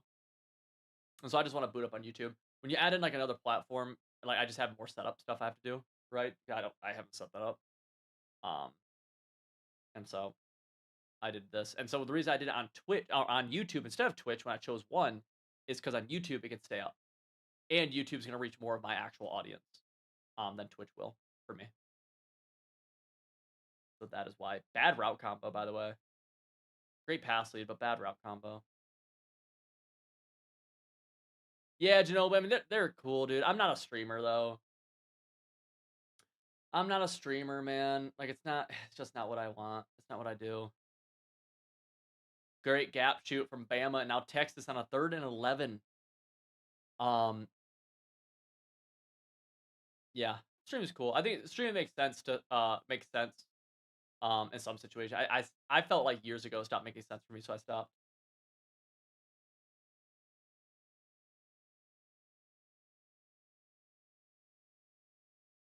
Yeah, just stop making sense from like I mean, everything comes back from like a business point of view. We have to look at things.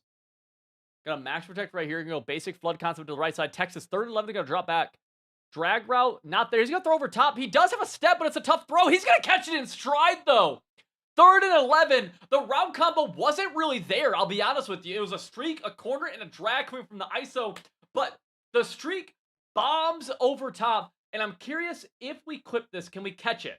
Can we catch the beginning of this and see kind of what happened to open that up? I'm wondering if this middle third, what happened to him right here? Is the middle third coming from this guy? Or is it rolling the wrong way? Let's see. Middle third just, he's a little bit too far low, gets just ran by straight up. It's one of the dangers of having your safeties in close. When you're not very far off the ball, you can get ran by, especially in regs. I don't know the player rating situation there. That safety was about 8 yards off the ball. And middle thirds especially, they can hesitate to drop back from their back pedal into a hip drop. And this gets ran by right there. One of the, like, you hate to see it if you are Bama, because you were locking up. Now you are going to be able to throw this drag. If you're CDG is who Texas, the user for Texas is, we have to start defending the flats. We don't need to go hard flats at the 0 yard line, right? But we do need to start putting 10-yard flats out there. And right there, easy corner route. Just the flats and the short is just getting just obliterated right now. He was at 10-yard flats right there. The respect. But then we have to start getting active with our switch stick.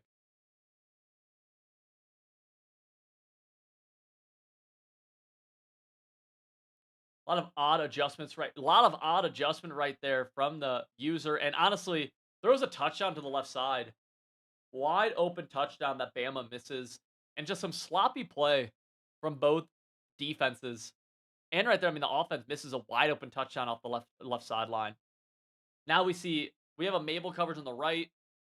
Left flat's going to be wide open, though. Gets the halfback instead. Just not great D.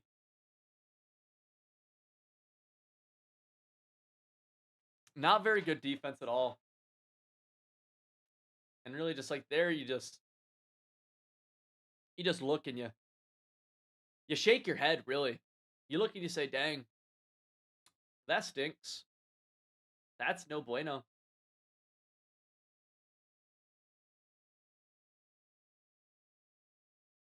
We're going to see double mug dropping back. We're going to take off with Ty Simpson. Get down to a 2nd and 1. Bunch strong offset. 2nd and 1 again. 2-minute timeout.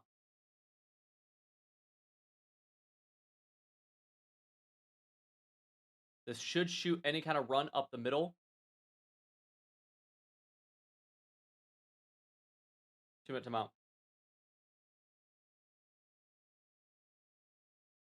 You do both cut and no. So the goal is to, again, everything has to make sense from like from a business perspective, right? And so I'll talk about it in a sec. 2nd and 1 for the 3-yard line. Could get the first down here. Dropping back, pressure up the middle. He's gonna take a sack. We've seen a lot of people just struggle to get rid of the ball. Throw the ball away. Live to fight another down.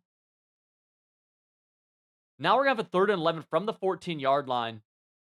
Great defense, but we got to throw the ball away because that just puts us in such a tough spot. It's so hard to get a first down or a touchdown here as opposed to a yard away. And it's tough to see.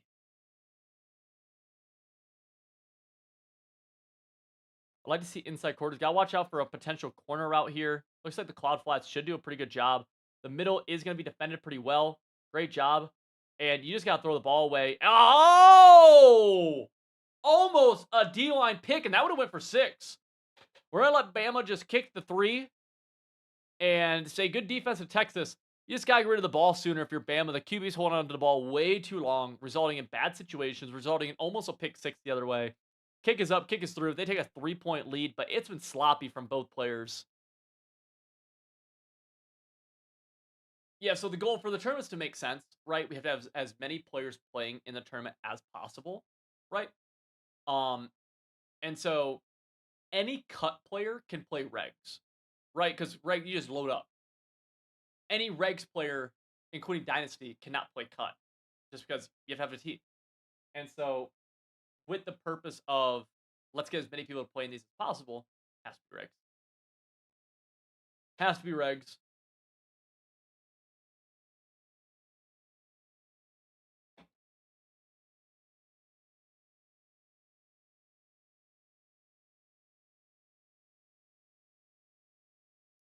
Gonna see Arch Manning in the gun bunch strong offset. Arch Manning takes the snap. Good pocket presence. We're gonna see a good throw. Had the halfback wide open. Man, it's I feel like these guys sometimes are just choosing the harder routes to go when you have maybe potentially better options and easier options to go to. Beanie right now takes a 10-point lead on the Ducks. We'll check in back over on that game here shortly. But let's stay here with Texas with the ball down 3, getting close to halftime now. I'd like to see him check out of that duo call here on 2nd and 12. No timeouts for Texas, so there is some urgency. You see that pressure coming off the right side. Love the on target. Gonna pick up the pressure perfectly. Has X, gonna throw right to the user. Picked off. Had X open underneath, but his eyes locked on to the crossing route. And Bama with the chance to start to get away with this game now. Up 3 points with ball at the 46-yard line. We're not aware of who's getting ball at half. If you know, please tell me. But even without knowing that, Bama with a chance to go up 10 with under a minute to go here now. We'll see what happens. I'd like to see Bama actually start off with a run play, get the clock going. They don't. They're going to call dagger, which they're going to throw underneath. The flats have been open consistently against this defense, and he's going to just get off to the races and take a 10-point lead. Just get in there, buddy. Let's check over to Beanie now. As Oregon down 10 with 3:30 to go, this becomes not a do or die drive, but a little bit of a stay alive. Now there's a false start. Oregon back a little bit against the wall here.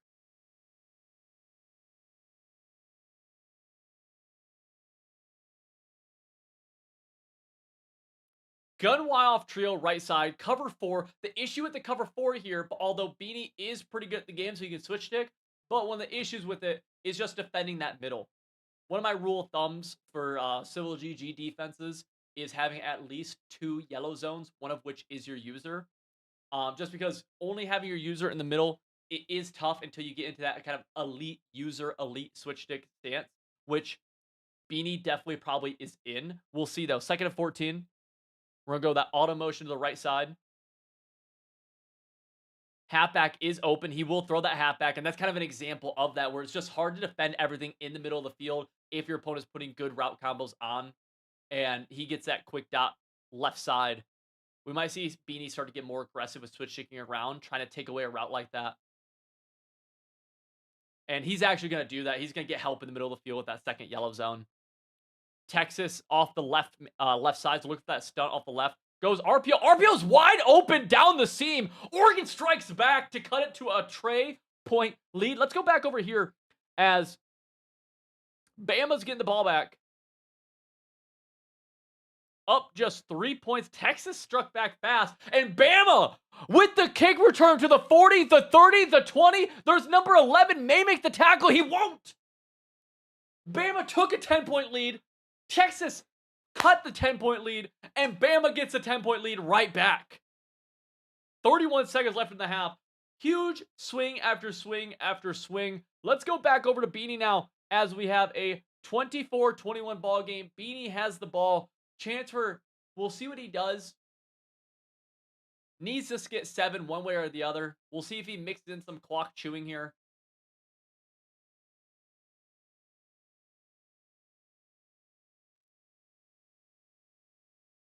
I appreciate the 212 in here. If you are a lurker, someone who's just watching, someone who's just saying, hey, what's up? I would appreciate you saying, say what's up to me. If this is your first time ever watching a tournament, tell me, is this your first time ever watching a tournament? Genuine question. Type of 1 if it's your first time ever watching a tournament this year, like in recent memory. Type of 2 if you watch some others. If you have, tell me. Has a few touchdowns, goes deep post route. He might be gone right there. Gets hawked down to the 35-yard line. LSU quickly striking. Beanie showing off why he is potentially the favorite. 3 easy favorites in this right now. Beanie, Zach Attack, Trayer B. By far the big dogs, I think. We're going to check it out. MB Craig over here. Yeah, kickoff. Nope, go back. First tournament. You've seen one. Love it. First time watching your tournament. Heck yeah, love to see it.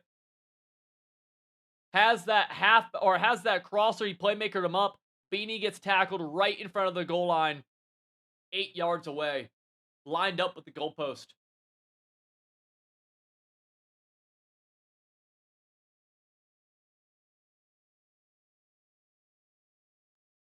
Double mug now on defense.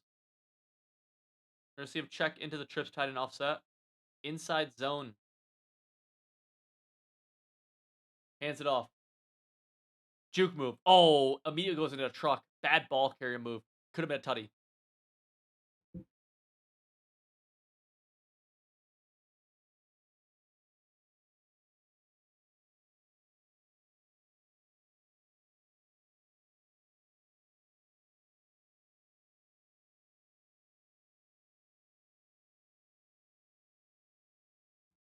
Trips to the left side. Beanie is having to deal with trying to make hot routes with Stadium Pulse. It's not the worst Stadium Pulse ever, but it looks like he is struggling some. Halfback will block. Trying to get that drag on the field. Looks like he got the route combo up that he wanted. Has the slant. Got it. Great pocket. Always open to Trips tight end right there. Easy tutty for Beanie. He goes up 10.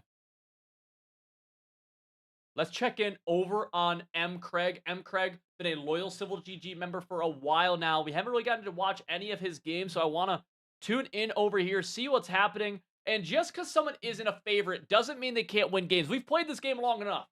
We know that to be the case. M. Craig on offense as Ohio State, down 7 points right now, but he's within striking distance, just 26 yards away. Flat route, got it. Gain of 15, down to the 11. Great read from MB Craig. I love that read. So many people put flats in the field, they never look at them. That's a great job. Because you got to think, if you look at them and you're able to hit them, you make your opponent defend them, everything else opens up. MB Craig, he DMs me a lot of emojis, a lot of emotes he makes for the site. He does a lot of cool things in my DMs talking. I love to see it. I love his he's just a beast. He's a dog. For lack of a better word. He's gonna drop back. Quick throw to the flat again. Now we're getting a little, I'll be honest, a little scary right there. Felt like he threw that ball before he even snapped it. I'll be honest. So Craig, deep breath. But right now, Craig, I'm gonna be honest with you, dude. You're in round 3 of a Civil.gg tournament where the winner's going to take home $500. You may not have ever played a bigger game in your life, and there's not a bigger moment than right here. 2nd and 5 from the 6. Let's see if you can tie this ball game up. Ohio State versus Texas. This is week 2 of the upcoming season, although it'll be in DKR in Austin, Texas. 20 minutes, not even from where I live. Motions right to left, left to right, right to left. Goes draw play. Looks like he might have some, not the best stick work ever.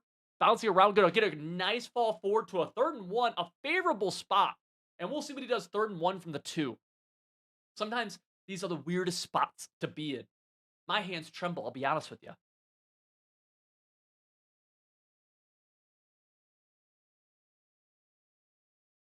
Craig, I see in the community often as well in Twitch chat. You gotta love it. Gotta watch out for running the ball right here. I think this run will get blown up, I'll be honest with you. Craig trying to make some adjustments to the run. I love that. I just think it's going to get blown up. Oh, almost. An animation away. An inch away, it felt like. Gets absolutely obliterated low-key, though. And we're going to see. This, he has plenty of time in the play clock. Take your time, Craig. 4th and 1. What's nice here, and he's in the Baylor scheme. I actually like the slot flat screen right here if you were to go to it.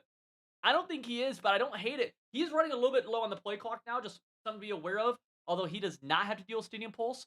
Biggest thing, though, don't go backwards here, because if you get stalemated, your opponent is on their own 1. Clock is ticking. Goes QB sweep. Gonna go up the middle. He's in the end zone.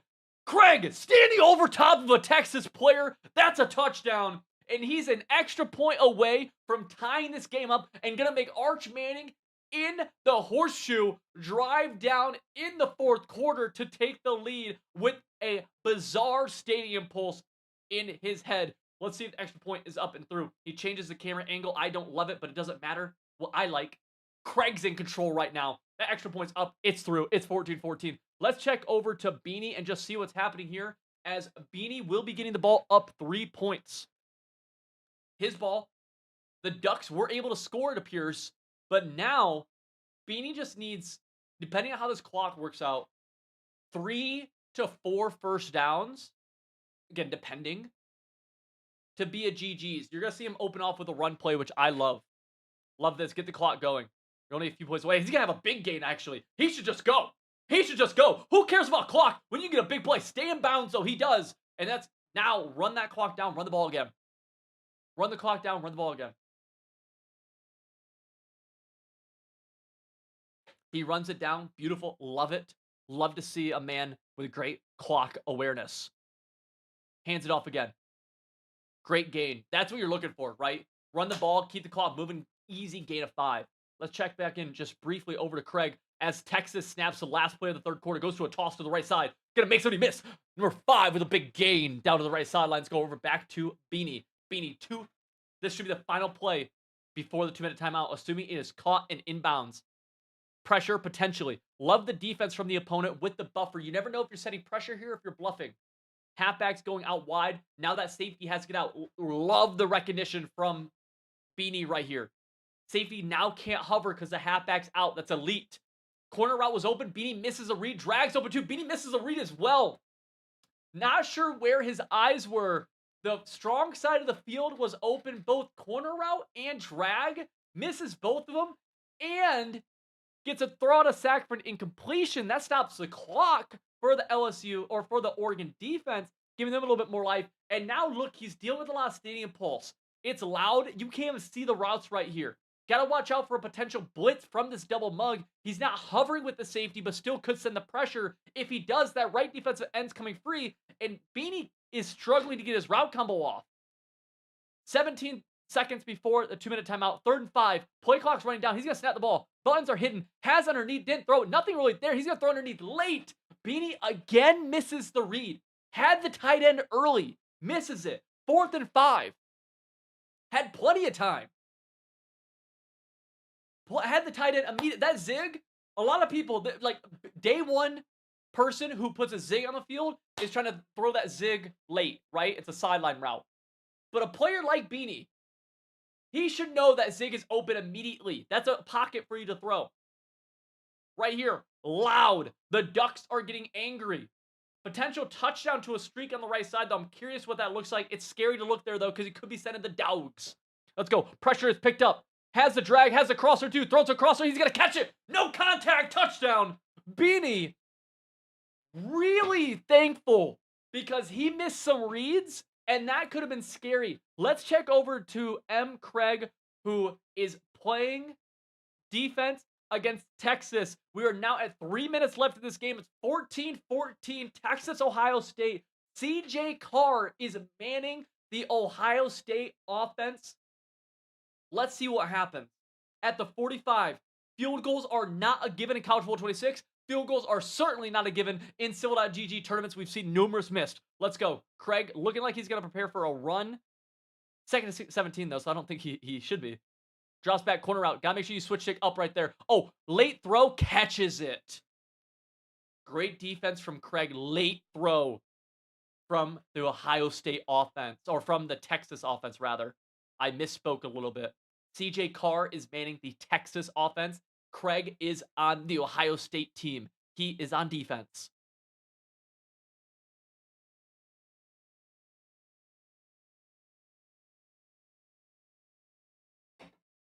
Civil takes a sip of his 3rd energy drink of the day. Cover 3 cloud, right side. Craig is hiding on that safety. Now he's on the middle third. Now he's in the middle of the field on a linebacker. Let me see the play art again, Craig. Let me see it. Let me see it. I think, did you zone out your left defensive end? Did I see that correctly? You did. We're switching it around. Go over the middle of the field. Left defensive end helps make a play on that, actually. And that's going to bring up a big 4th and 5. This is a hard field goal. This is a 49-yarder, I think, right? Is it 16 yards or 17? I always forget. 6 or 7. I don't know. This is tough, though. What do you do if you're Texas? He's going to go. Also, Arch Manning, CJ Carr, the Texas user, is dealing with stadium pulse here, and you know it's loud right now. He's going to struggle to make hot routes. There's going to be a twist in the middle of the field. I'd love to see Craig get right in between those two D tackles, help manipulate that center, potentially get the twist free. Would love to see Arch Manning with a quick out route right side potentially, because there is room to that right flat. Craig is overplaying a little bit too high on that right flat. Oh, it's low-key bagged. He's going to throw that late. Does he make the catch? He does. Out of bounds. He catches it. Stops the clock. That's a tough catch, but a better throw. CJ Carr delivers a laser. The only player he could have thrown to, the only animation he could get, he gets.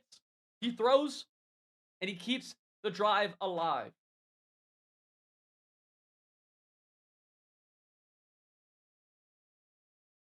The good news for Craig is that he cannot really get clocked out of this game. It's unlikely he gets clocked out of it. Unlikely. He should get the ball back. Bunch strong to the right side. Arch Manning at the helm with the halfback to the right hip. Offset, potential duo. No, it's going to be a toss play instead. Defensive line sheds, does not get their bad angle. Gonna make somebody miss. He's gonna get into the end zone. Looked like he was dead in the backfield. Then a missed tackle. Then a spin move. And CJ Carr makes numerous Buckeyes miss and then hits them with one of the dirtiest dance moves I've ever seen. This game's rated E for everyone, but I think that might not have been. Texas, pending the extra point, will take a 7-point lead. Let's go back over to Beanie, as Beanie will kneel this game out and say, GG's. Beanie wins. Valiant fight, though. Beanie, make sure you submit that score if you can. And he's going to take a 7-point lead. MB Craig with a chance to come back down and tie the game up, potentially take the lead.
Ladies and gentlemen, MB Craig with the crazy camera angle. He will check out of this. Down 7 points right now. Longtime Civil.GG member going up against CJ Carr. MB Craig is Ohio State. He's going to drop back. Has the drag underneath, misses it. Has the corner out, misses it. He's going to go over top. I don't love the throw, and it's going to get picked off. He forces the long ball when he had everything underneath. And MB Craig, in the biggest game of his life, makes a critical mistake. He has 3 timeouts. There's a minute 40 left in this game. 100 seconds he has. There's a chance to get a stop. There's a chance to get the ball back. There's a chance to redeem himself. But that throw right there, he decided he was going to throw it before he called the play, before he snapped the ball. But now, we still have $500 in the line, just a few games away. Loser goes home. Winner extends their tournament life. You need to hop on a safety, come down to the box, and look to shoot this gap. He's on a D tackle, though. It's going to be an inside run, tackled for a gain of 4. 2nd and 6, timeout Buckeyes. CJ Carr, the Texas user right now, on offense. Does he get predictable with another obvious run? Because that's where you can go wrong right here sometimes. You make it obvious you're just going to hand the ball off up the middle. You get stuffed. It's 3rd and long. And then things get scary sometimes. He's going trio halfback weak. I love it. I don't know what he's going to do.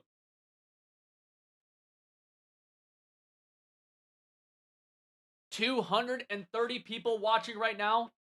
Not 230 viewers, but 230 coaches. Arch Manning with the trips to the left side. Tight end right. Craig going cover zero against Stuck, but the cover zero is actually going to be perfect right there as the man coverage comes in, smacks the RPO receiver, gets it to a 3rd and 6. The perfect audible at the last moment from Craig, and now we have something where we're going to see Texas pass. We're talking about how this has been the biggest game of MB Craig's life. CJ Carr, this is his biggest game too. This could be a choke. He knows it too. Gun tight wide off flex. Only play I've seen him call from this is a deep corner route from the tight end. I don't know if he's going to do that this time, but we'll see. Tight end left side. That might be a tight end corner route left side. QB spy.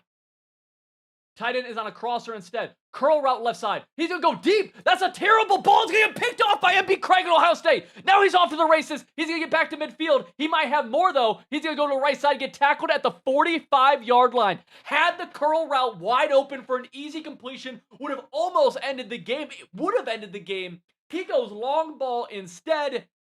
Ohio State catches the interception. And just like that, all Craig has done is just milked a little time off the clock.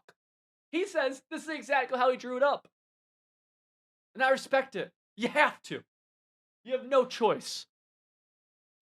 One timeout, minute 20. That's 80 seconds. Plenty of time to get 7. He's going to go some kind of QB power. I'll be honest, I don't even know what that was. Oh, I know what it was, actually. Yeah, it was a QB counter RPO thing. Yeah, I just totally, it looked weird. It looked weird for a second. I don't know why. While running low on, he's gonna get off to the races. He squirts through everybody. Absolutely should have been a tackle for nothing. Craig somehow gets 20. A minute left. Honestly, if you're Craig, you got to be thinking to let the clock go a little bit now. We have a short cross. He may RPO, dump it, a little pop pass. We'll see. He throws a flat instead. He has that flat. Craig loves the flats. He gets tackled inbounds. He can go to the line fast. Craig's going 44. Clock is ticking. Now we're at 41. We're going to be at 40 seconds. We have trips to the right side, but it's going to be a strong trips. 2 tight ends. Inside zone. 1 timeout for Craig. He's going to speed burst into the end zone to cut the lead to 6 points with under 40 seconds to go. And in the horseshoe, does Craig decide to go for 2 and say he wants to win this game here? Me personally, I'm kicking. Craig says, I agree with Civil. Probably why he's a Civil GG member. He's going to kick that extra point. And assuming it's in, remember, no field goal block glitch is allowed. We won't see it right there, so I love that. We will tie the game at 21, and Arch Manning has a chance to shut up all of the haters. I'm an Arch Manning believer. I can't lie to you. I wasn't a Quinn Ewers believer. I wasn't. I'm an honorary Longhorn. I live 15 minutes from the university, so I have a say in this. Arch Manning, chance to shut up everybody. 35 seconds. CJ Carr. If you're wondering what CJ Carr's name is in the Discord, by the way, because honestly, I'm thinking about it right now. I don't 100% know. It's J-Rod. J_Rod against MB Craig right here. Kickoff is deep. Let's see. It's likely going to... No, he's going to return this. Texas is taking this out of the end zone. And loses 3 seconds and 6 yards. 30 seconds left. 32. Texas with the ball in the dead center hash mark on their own 19. Only needs 3, and he's going to come out in an empty trio. I don't know about you guys. I'm thinking this play is called 4 verticals. That inside tight end's on a crosser. That left slot is on some kind of short cross. We'll see if I'm right. Craig's playing pretty far back. He may pay the price for that. And looks what happened. It is a deep cross. Oh, wait, no, that's going to get... Oh, it's caught! A terrible throw from Arch Manning. Gets bailed out. J-Rod throws it into traffic. And he catches it. Longhorns call the timeout. A perfect adjustment from MB Craig. Oh. Things you hate to see that.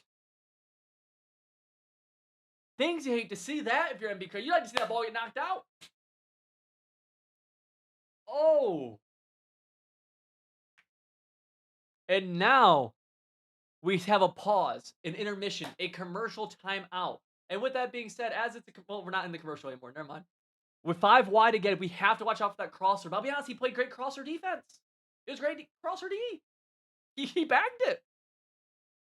That left flat scary. We have a lot of yellow zones on the left side. He may go quick steam to the right. Left flat's there. Tackle out of bounds instead. 22 seconds on own 46. This is a hard field goal situation, even with another 20 yards. Well, obviously right here. But field goal wins. Texas is on the road. Do you know how crazy that meter is going to be if he kicks 3? 2nd and 2. 22 left. Spread halfback weak. I have no idea what he's calling here. Could be 4 verticals. You got to protect the teams here.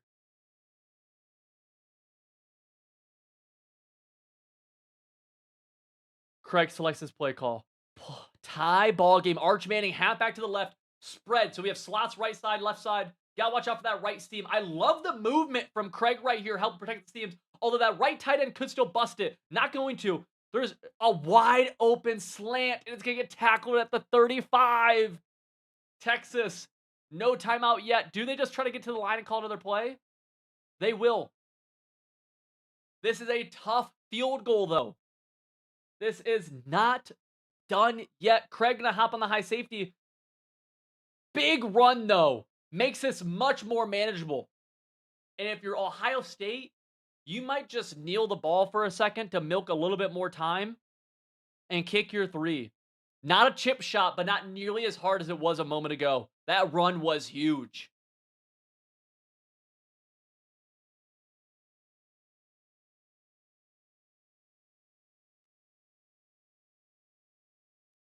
Now, here's the opportunity for Craig. You get that safety in the box. You look to shoot that gap. And not only that, in your head, you're trying somehow to get him off-centered. Right now, it's an easy, straight field goal. You want him having to aim a little bit. Need to be on the other safety. He doesn't. He's going to shoot the gap, though. A straight shot right there. Texas calls a timeout. We will see Ohio State use a timeout to chew or to ice in a moment. This is tough. Remember, field goal block glitch is not allowed. If there's a field goal block, it has to be through the in-game animation. Craig calls his timeout. You see the Brutus Buckeye. I have a good friend. His name's Ben. He's a massive Ohio State fan. Went to Ohio State. Lives near me in Austin, Texas now. We go to the same church. He's rooting for Ohio State. I, honorary Longhorn, never went to Texas, but I pretend I do. I'm rooting for Texas. This stadium pulse is going crazy right now. The Texas kick meter is not easy. The kick is going to be up. It's wide through the middle. Texas wins. J-Rod wins. And MB Craig goes home sad. Bye-bye, Buckeyes. Longhorns win. Insane game.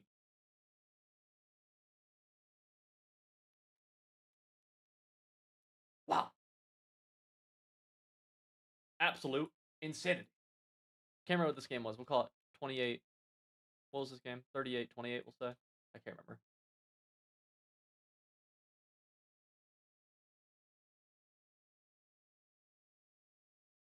Beanie in his next game? He is? Yeah? Oh, I love that. Thank you, Beanie, for being your next game. What was this final score? 24-21?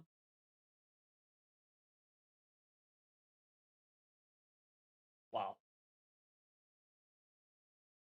Oh, they report it? Heck yeah. You guys are beasts, dude.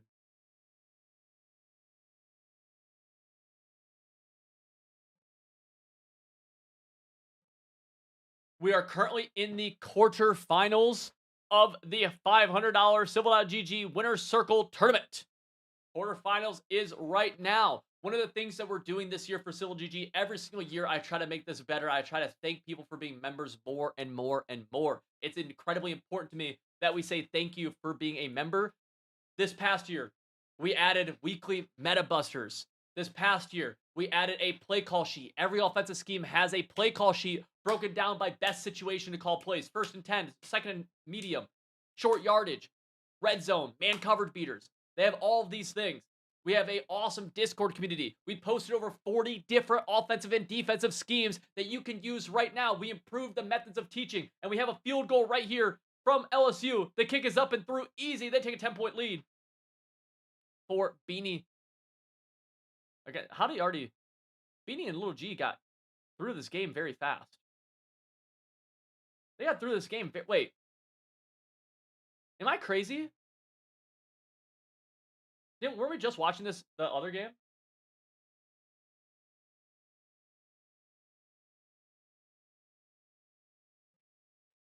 Regardless, this year we're making a big change to our yearly membership. We are changing it to become the Winner Circle. This, if you're a monthly member, nothing is changing for you. This will not impact you at all in a negative sense. In fact, this will actually help you because you'll get some of the stuff that they're getting as well. Yearly members, our Winner Circle, will get monthly free access to these tournaments right here that you're watching. $500 on the line. Free access to them. You'll also get Meta Busters weekly releases early. You'll get our schemes early. Weekly film reviews. As soon as College Football 27 comes out, we'll be meeting every single Friday, breaking them down. That's a way for us to say thank you for locking in with us for an entire year. You'll also save a ridiculous amount of money going yearly than you will monthly. I want to make this the best place to learn how to get better at college football and Madden in the world. And day by day, we're doing that. So thank you guys. Here we have a great game. LSU versus Texas.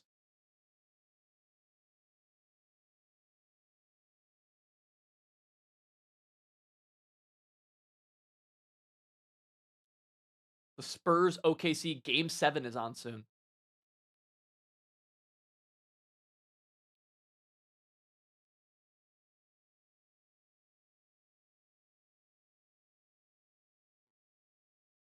Does anyone know how this game got through so fast? Oh, that flat is now open.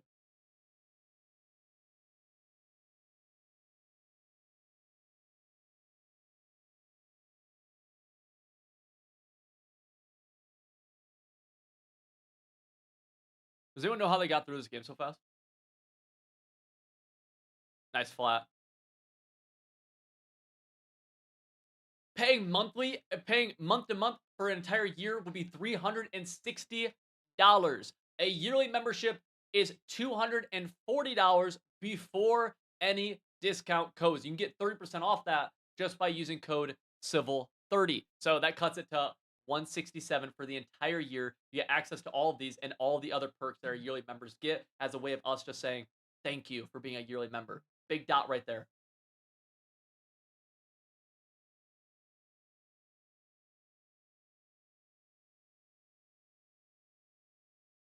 Beanie cheating with that high safety, defends the halfback direct snap.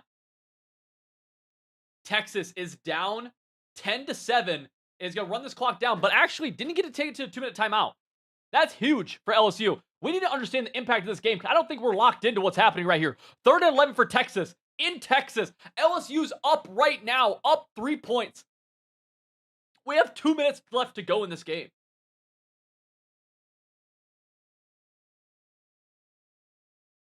Beanie on defense. We're watching his point of view. He's going up against Little G. Little G, both these guys have been long-time Civil.gg members. They're both dogs. They're both great at the game. I love them both.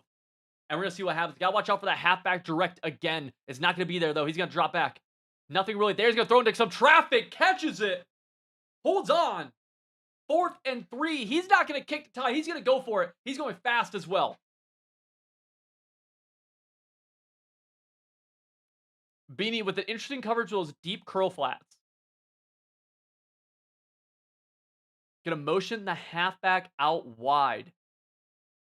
We're in 5 wide now. We know it's not gonna be any kind of run. Drops back. Nothing really there. He's gonna throw that. It's gonna get picked off by Beanie. He's gonna have some space to potentially get out of there. He doesn't, and it's a gain down to the 27. The ball's reversed now, and Beanie is merely 2 first downs away from winning the game, and I believe moving on to the semifinals. He can smell a crisp $500 bill waiting for him. He's up 3 points on offense. The stream is buffering, but we're not. See what Beanie goes to. Stream buffering inside zone. Right into the blitzing backer. Looks like a broken tackle, and it was. Gain of 5.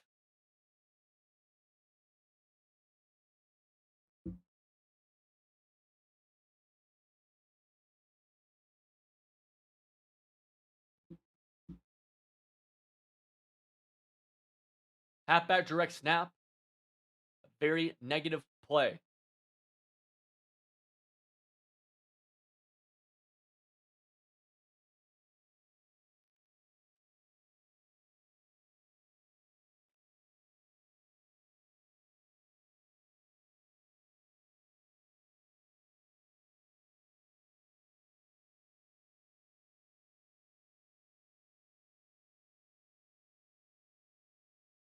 Beanie dealing with Stadium Pulse. Texas with a chance to get back into this game with a stop right here. This is a tough place to convert, and pressure right through the C gap puts Beanie down, and he's going to have to punt. One of the rare punts that we see. He's going to boot this one deep. Texas able to return it. Down 3 points. Had huge gains to the left side. Missed it completely. That could have been a punt return touchdown. We again get into a situation where Texas is on a money drive. Totally locked up Beanie on his winning drive right there. That could have ended the game. He doesn't. And now we're going to see what happens here.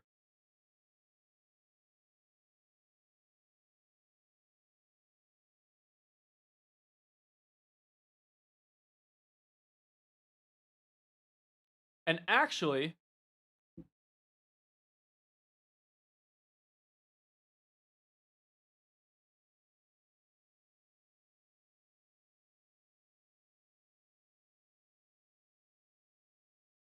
I may be getting confirmation that this is not the game we thought it was.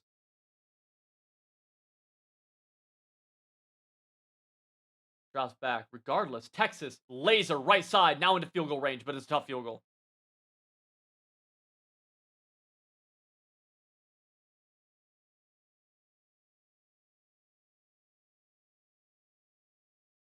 This right here, ladies and gentlemen, I am wrong. This is Little G on offense, but this, oh, and that's pressure, and it's a throw. Oh, this is not Beanie as LSU. No. We're on Beanie's stream, but he has full screened Zack Attack's game. Something I did not realize. I had no idea because Beanie also uses LSU. So we're actually watching Zack Attack on defense up 10-7 against Little G.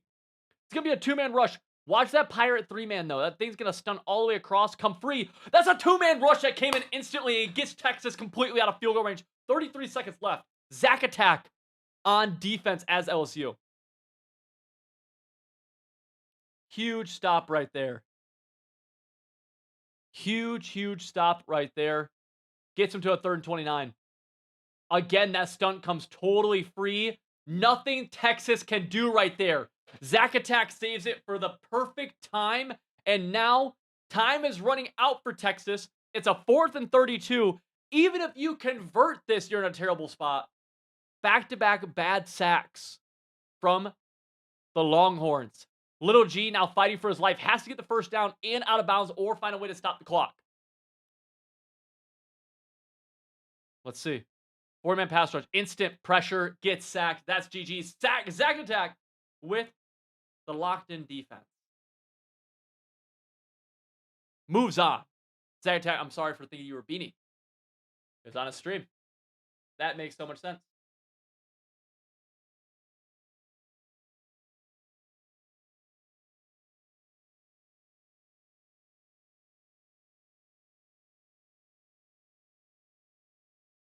That was, what's the score of that? 10-7?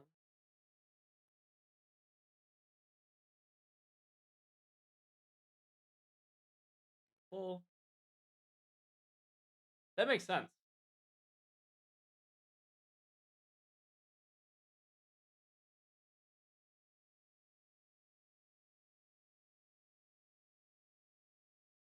That makes sense. Oh, we had Arrows game somewhere, didn't we?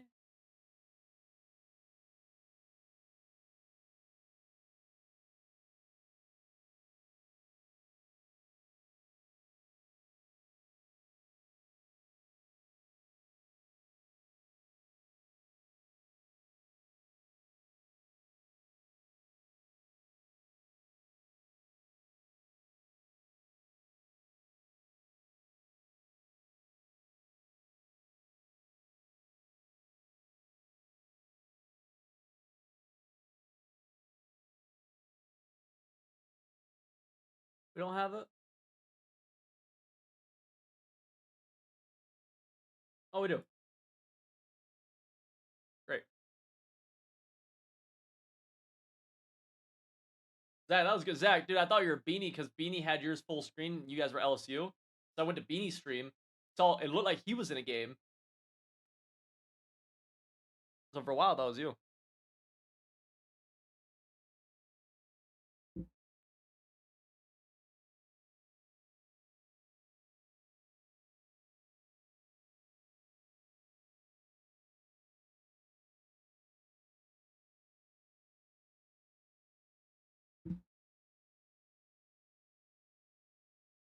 Phew. If you played in this tournament, I would love to hear feedback on how the tournament app has been. This app right here is something that I custom built myself. I wanted to have full control over the tournaments and just like you to do whatever you wanted and have them integrated with your guys' actual accounts. So I just built it myself. Here's how it was for you guys. Right now it's a little bit bugged. Yeah, I would love to hear feedback on how that was or how it's been for you. I want to make this an awesome experience. That's the goal. I'll be right back.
Streamer's back. Streamer's back.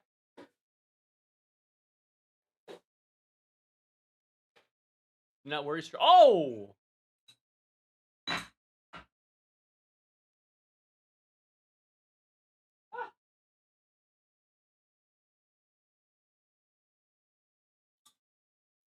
Oh. Okay, that could have spilled everywhere. Did not, thankfully.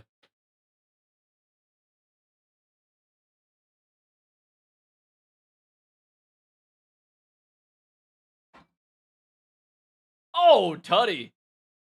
Easy. And Davla, I appreciate you, bro. Yeah, it's my first time streaming on YouTube in years. I used to stream a little bit here and there.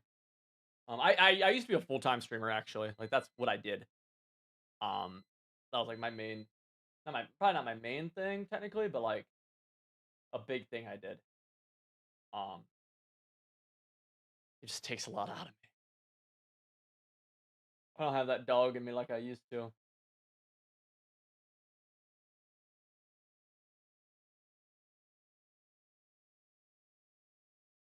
I used to really have a dog in me when it came to this.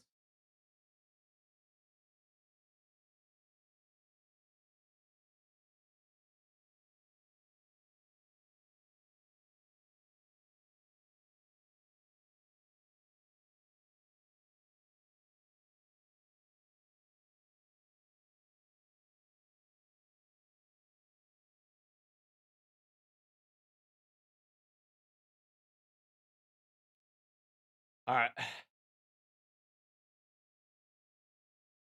Has anyone here ever been on a ruck? I went on like a fake ruck earlier. It probably wasn't like it wasn't a tough guy ruck. I'd we walked probably we walked a mile and a half and a mile and a half. Mile and a half stop for 20 minutes or so, mile and a half. So not very far. But I had a 45-pound vest on. Dude, that thing's heavy. I had a 45-pounder on. My shoulders afterwards, dude. Never done something like that before. My shoulders after? Legit. They're feeling it. Oh, that's gotta be intercepted.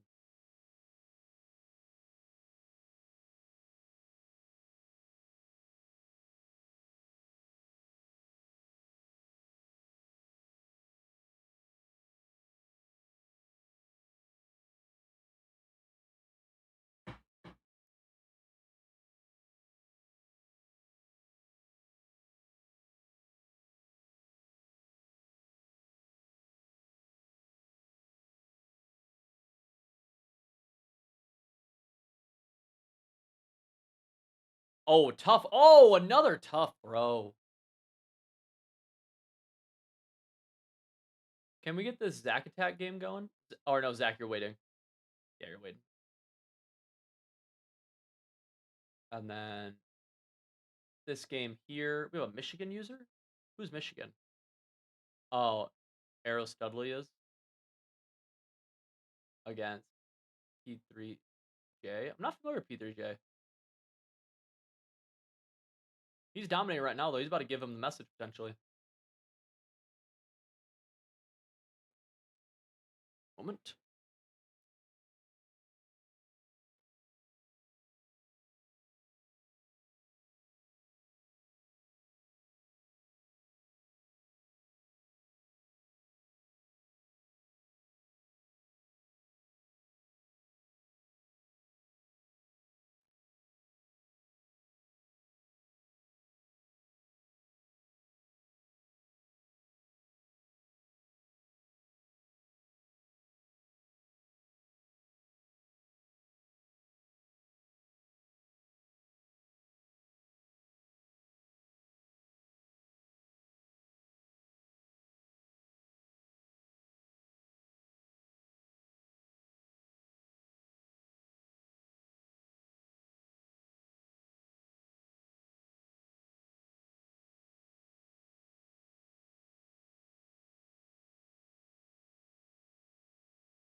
All right. Streamer back. And streamer back for good this time.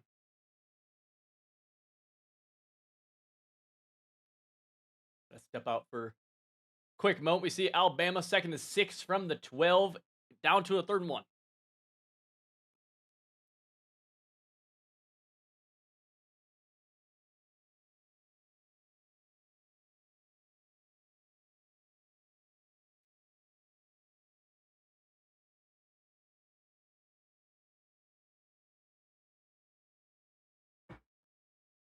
Duo call.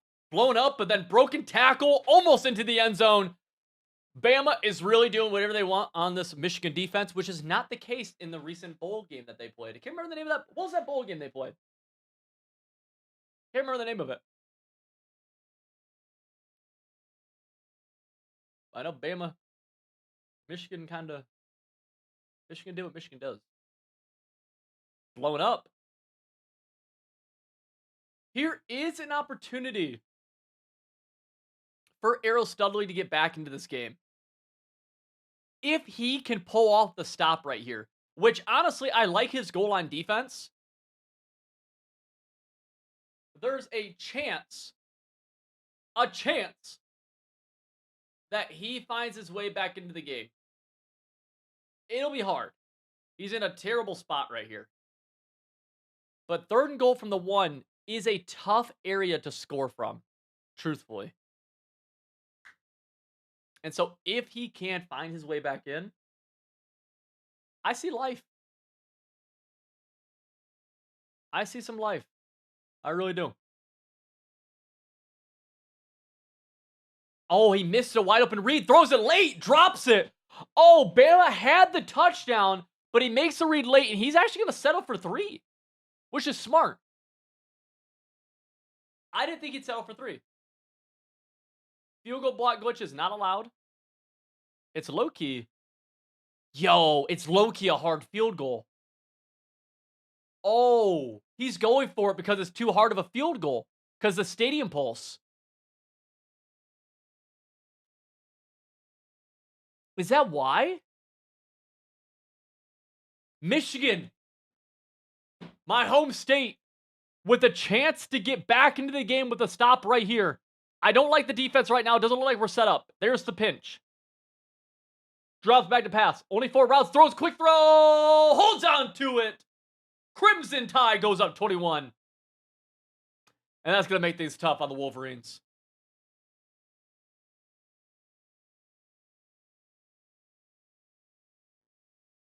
Quick recap again. We're in the quarterfinals. We have one semifinalist waiting. That's Zacatec. Zacatec waiting for the winner of Beanie and Big Rallo. Trayer B and J Rod are playing.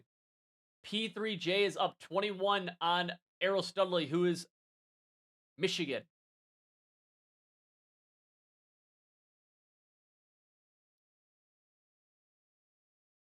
Have you ever wondered what the inside of Civil.gg looks like?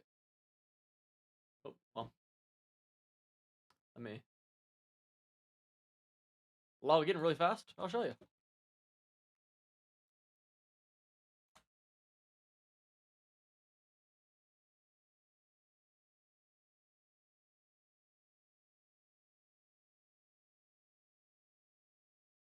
This is what Civil.gg looks like. Of course, this is my special account, so it talks about where I left off, and I left off watching some bonus guides and Charlotte offense. You also see that you can click right here and see the tournament. This tournament time left is not accurate, obviously, but we have all the schemes right here. We have our MetaBuster breakdowns right here. Every single week, these are brand new. One of my favorite things you can do is find plays that we've broken down based on a playbook. So let's say you want to see what plays we found inside the UA. Let's go UNLV. Click right here. And we have 3 plays that we've broken down there inside the UNLV playbook. Not bad. Let's go UAB. UAB has a good amount. UAB's got a bunch. Not including the plays that are actually in the schemes that we've broken down, like Oregon State, like Charlotte, like all these others. Oregon State has a ton because Oregon State is just a crazy playbook. Over 40 total schemes for Madden and college combined. Also some pretty cool bonus guides as well. Let's check back in over to Errol Studley as he's kind of trying to stay alive here.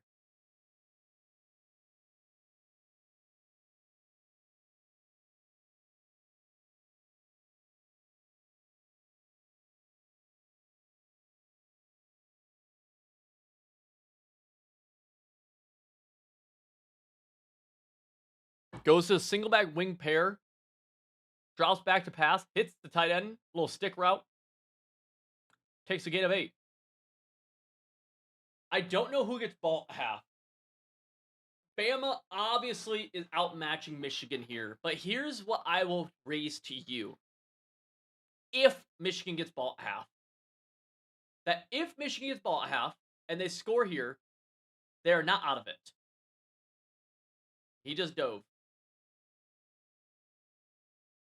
He just dove. I wish he didn't do that, but he did. I wish he did not do that, but he did. 186 people watching right now. I appreciate you.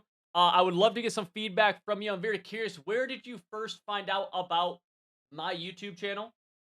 Have you known about me for a while? Are you new here? Are you new this year? Did you find out last year? Do you know me from Madden? How are you finding out about us? Love to hear feedback from you guys. Very, very helpful for us.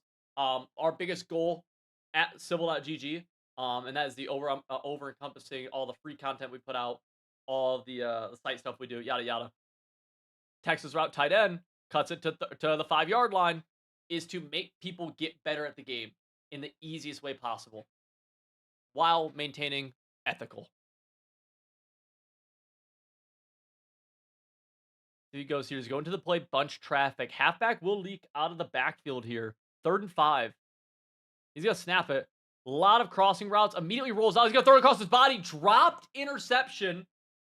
So he gets a little bit of life from the drop. I hate the play call. I hate that he rolled out immediately. But Michigan, with Bryce Underwood will stay alive for a moment here. 4th and 5. He drops back to pass. Has the crosser. Maybe if he highballs it, and it's going to be picked off by the user defender. That will be a GG's there. Let's move back to Beanie and Trayer B. 2 games going on. Trayer B on offense up 7. Terrible quality. Here we go. Drops back. Pressure right side. Gets the quick halfback out of the backfield. Stiff arm. Tackled at the 21. At the 20.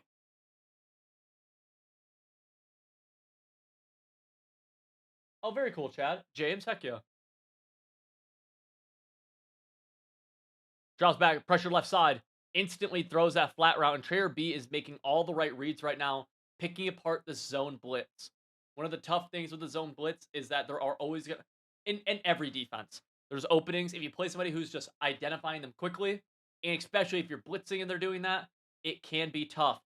Trayer B, great clock management right there. A huge issue of his in the past has been clock management. He milks his clock all the way down to about 22 seconds, scores that touchdown, leaves the opponent nearly no time left, 19 seconds. Let's check in on Beanie, one of the favorites as well.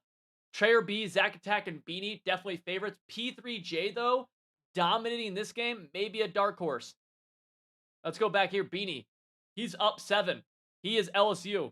Going up against, who's he playing? O-lineman. We've watched O-lineman play. He had that crazy win earlier today in overtime. We'll see what he's able to make do and what he's able to make happen here. There is a potential touchdown to the right seam. No, he throws a flat instead. Beanie adjusted that right seam in time as well, so he took that away. Great job.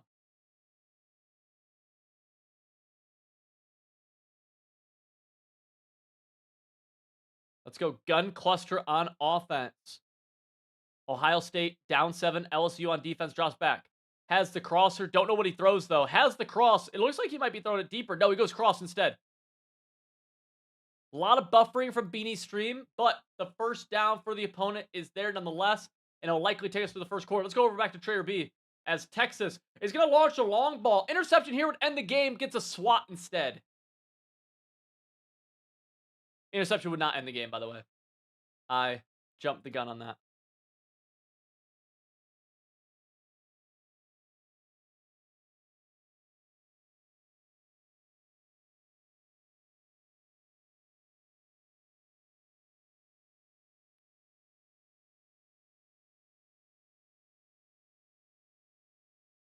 Gun deuce. There's a nasty RPO out of this you could hit. Goes inside zone. Nothing there.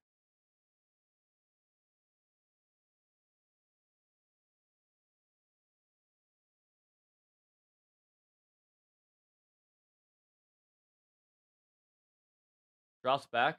Drag. Almost picked off by Beanie. The offensive player had him boxed out.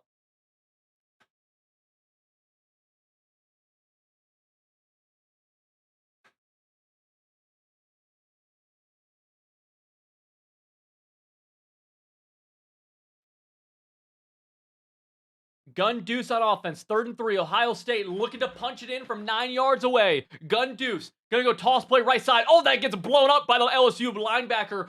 4th and 5, and it's decision time for the Buckeyes as they're on the 11-yard line. Do you settle for 3 and let the chance for the LSU's high-powered offense to extend the game to a 2-possession lead? Do you go for it?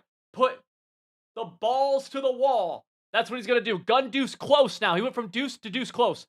RPO. I hate the play call, but it's wide open for Ohio State. Touchdown. 4th and 5.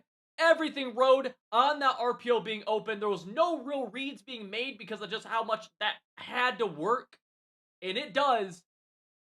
Beanie, very frustrated, very fair, gives up the touchdown. Let's check back in over to Trayer B. Well, what's happening here? Field goal good for Alabama. And they cut the lead. Oh, no, I'm sorry. Alabama takes the lead. 31-0. That game,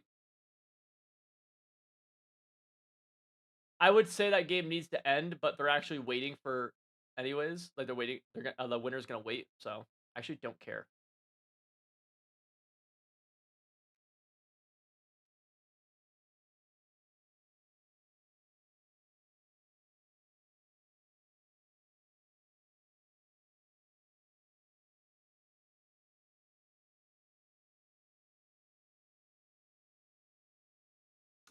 Texas lobs it up deep, almost interception.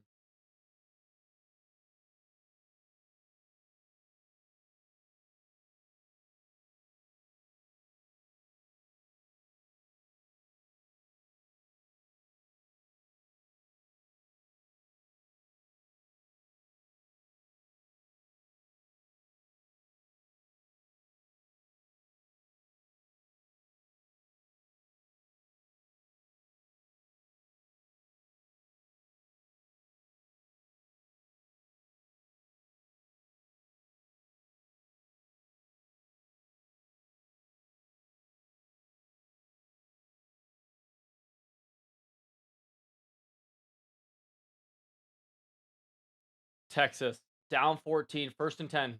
Drops back, throws the deep ball again. This time it's finally picked off. He kept on launching that one deep. CJ Carr this time, though, the person who beat MB Craig, appears he may have met his match against Trayer B. Trayer B will likely turn on 2 clock here. Zach Attack waiting. We'll go over here to Beanie's game, which is tied 14-14. Nothing there. Potential route bounce, but it could be scary. Takes a big sack. Well, sack for loss 3.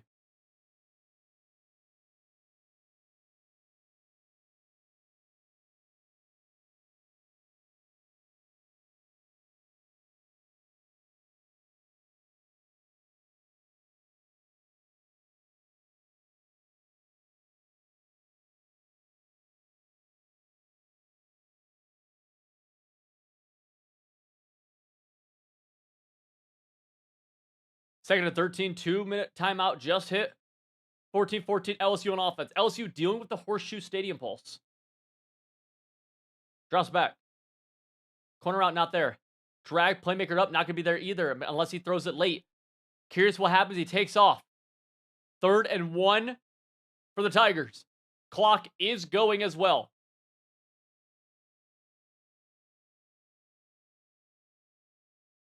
Trayer throws the ball. Nice.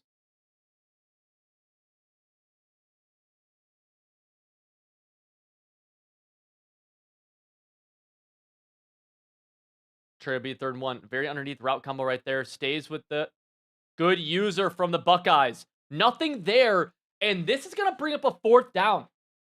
Beanie struggling a little bit on offense. The great user, honestly, from the Buckeyes really would have thrown me for a loop right there, too. And now we have a situation where Ohio State O-lineman could get a stop right here and go into half with not only just momentum, but also the lead. If you look on your screen, you can see Beanie on the bottom right. Hard to make hot routes. It's loud in here. Stream is buffering. He's trying to run corner strike. Halfback speed in is lethal, but there might be some pressure coming here. We'll see. Stream is buffering. Ball's probably snapped by now. Drops back. Only a 3-man pass rush. Corner route is open, but maybe too far out. Too far out of a pass lead. And just like that, the Buckeyes get the ball back. We have to refresh the stream because it's just kind of buffering a lot. Bada boom. Bada bing. Just like that, we see the Buckeyes get a chance to take the lead. They're going to the gun spread. Do we know if O-lineman has a stream? Because Beanie's is very buffering. Let me see really fast. What's his name? Big Rallo? Yeah. I know who he is.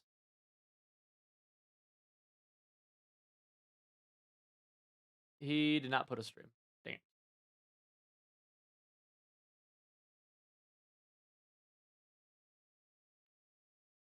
Third and four for Ohio State.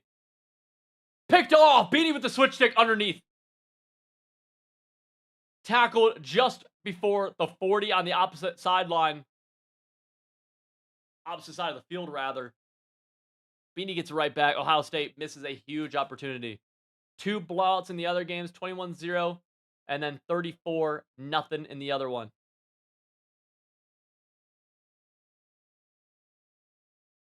Beanie, you are our only hope.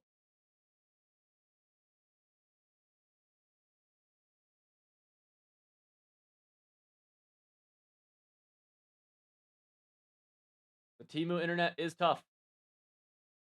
Throws a drag underneath. Got it. Timeout. 35-yard line and a pause. Will he look at the celebrations, it appears?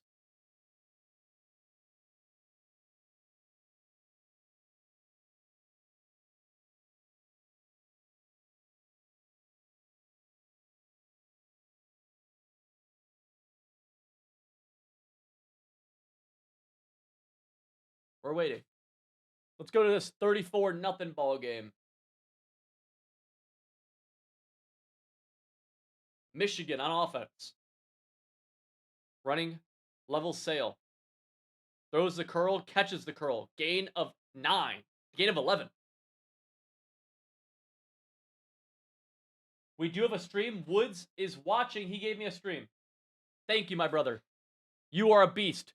Shout out. Where'd he put that?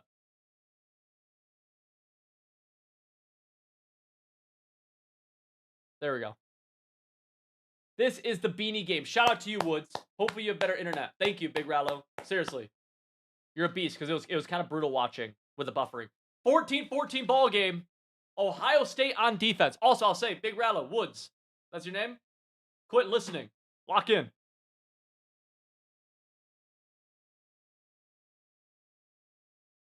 Yeah, Mike, I would make that and like that.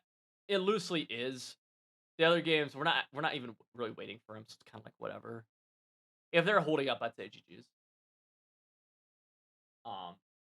Next time I'll probably say I don't want 21-0 because people like pay and whatnot. I'll probably say 28-0 because like that's super lenient. Like if you go down 28-0 without ball, for the sake of the tournament, we have to move. I'll make that a bigger rule. Corner route. Beanie scores on the Ohio State defense as time nearly expires in the first half. The Tigers are going to take a 7-point lead on the Buckeyes with just 8 left. Take another look at the Bama-Michigan game. Trayer B as well. GG's. Hopefully, it looks like. GG's over there. Trayer B moves on. Good game to you guys. Zach Attack waiting in the semifinals. He'll play the winner of the Beanie game, actually. So Trayer B is going to move up here. He will be playing Jay this game right here, which is about to end. Again, I would end it a little bit sooner if they're already waiting, but it's only 2 minutes left. We'll give Michigan the time. No worries. End of half situation. 5 seconds left. Realistic Michigan game. All right, buddy. Dropping back. Gonna launch it deep. Low-key a little scary to do that. Go into halftime. LSU up 7. Remember, Zach Attack playing the winner of this game. The other one is about to be Jay versus Trayer B.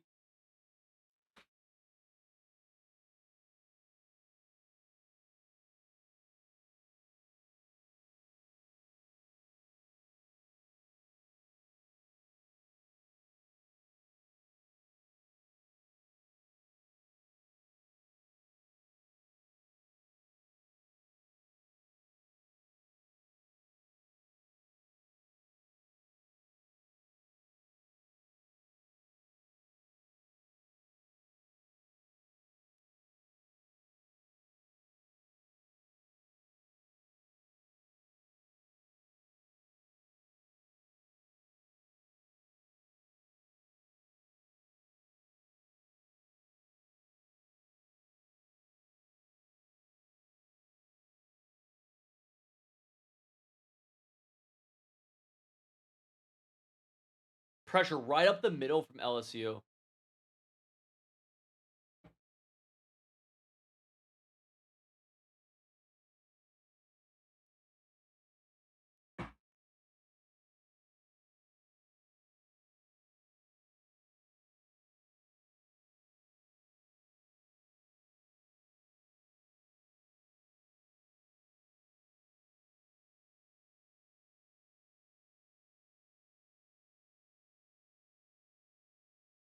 What do you guys think is fair skunk rule in a tournament like this? Is 21 skunk fair?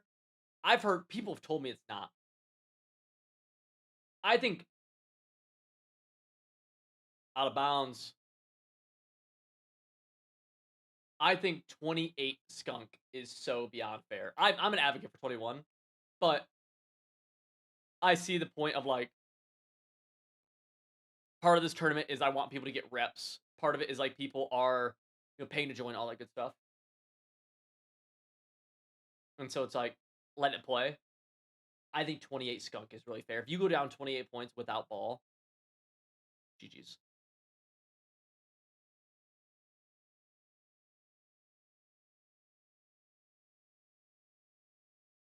The 21 thing I've seen as well, Zach. That's also where I'm like, yeah, I mean, like if you get ball at half, like, you know, 28 without balls, like it's a this is your fault. Like, sorry, you didn't get a chance to make a comeback. You went down 28 points without ball. I'm with you, Crimson Chief. I'm with you.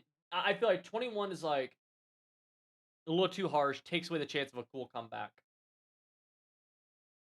28's like, come on. 28 without ball, like.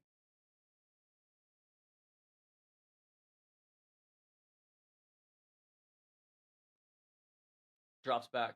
Post route. Bad pass lead. Gets it. Bad pass lead. In a world gone loud, stay civil. MB Craig with the 1999, big dog. I appreciate you.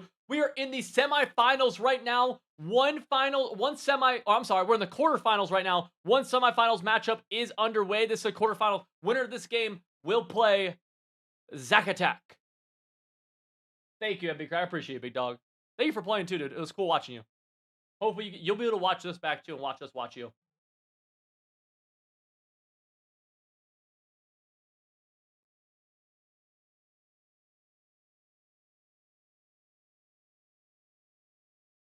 Second inches right here.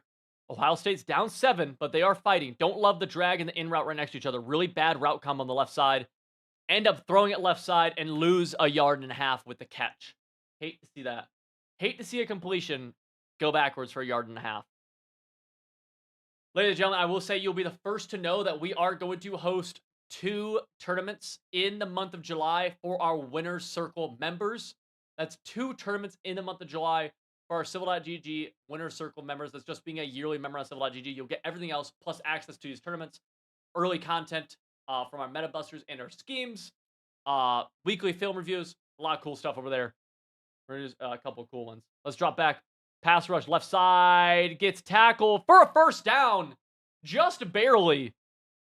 Favorable tackle animation to keep the chains alive for Big Rallo, aka Woods. That's the user we're watching. Shout out to him for tuning on the stream for us. We're having some issues watching this game.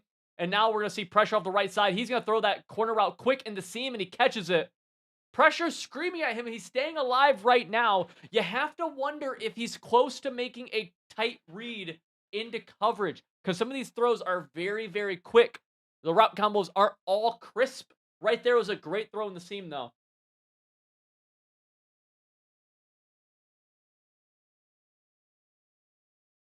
Oh, yeah, Craig, that was crazy. Yeah. First and 10, auto motion across with the tight end. Boom. Could have had an easy gap shoot. Beanie actually misses it, gets a stiff arm, and now the Buckeyes are down to the 5 with just right at the 30-second mark in the third. He could run it down to the fourth quarter. I don't think he will. This game's over right there. Trayer B, they're getting started. Ohio State's going to drop back and pass. Snag route in the middle of the field. Mesh underneath. Not there. Snag route was not there. Picked off. Hate the snag. Hate snag routes. They do that a lot. And Beanie, now up 7, has a chance to end this game, especially with so much yardage to go. He could chew a lot of this clock out. He'll likely start off with a run. Maybe not. You do whatever.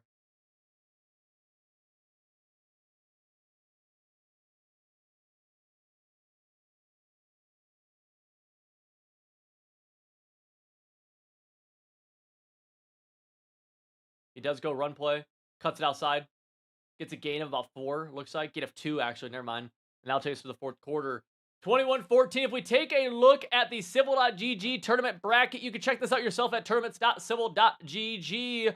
What we're able to see here is a tournament that has came from 35 players down to only a few remaining. We had a weird number, so we had some buys early on. Couple of heartbreaking losses. We've seen triple overtime. We saw a end of game man up 3 deep beater. And now we're watching Beanie with a chance to punch his ticket to the semifinals. $500 is going to the winner of this tournament. We have bad coverage on the left side, I'll be honest with you. Very bad defense left side. Beanie second to 8, drops back. Oh, gets hit in the end zone. The QB does. Gets it away, though. Could have been bad if that was the other way, because that could have been an intentional grounding for a safety. 3rd and 8.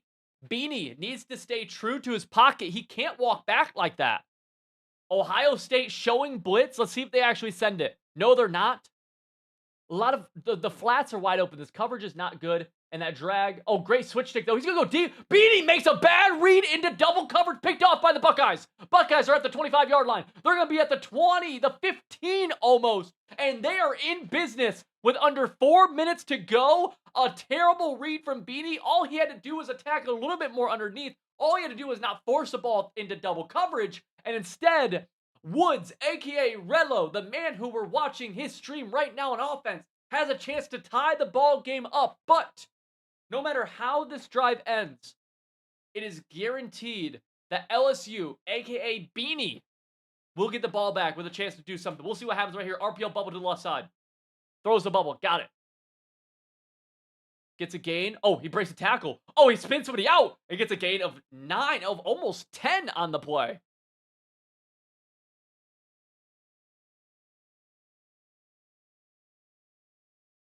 I hate that y'all discovered cover 3 drop.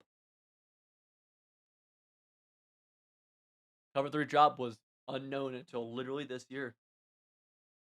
Halfback slip screen. He's got it. Boom. Oh, bad stick work. He had a touchdown. He missed it. He's going to go fast, though.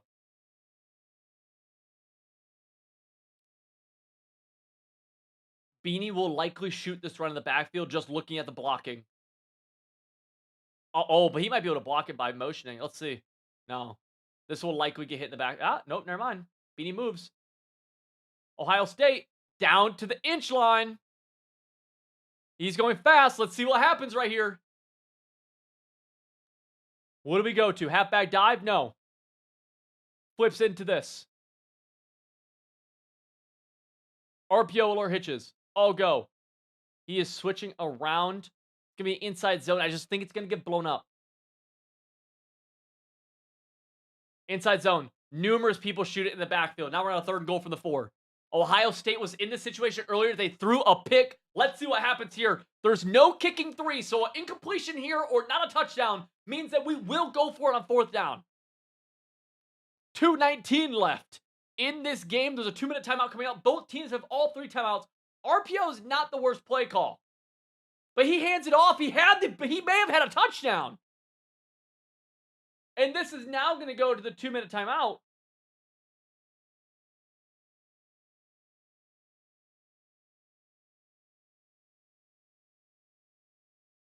Be cool. I saw your DM on this. I'll touch on it in a sec. I hear you.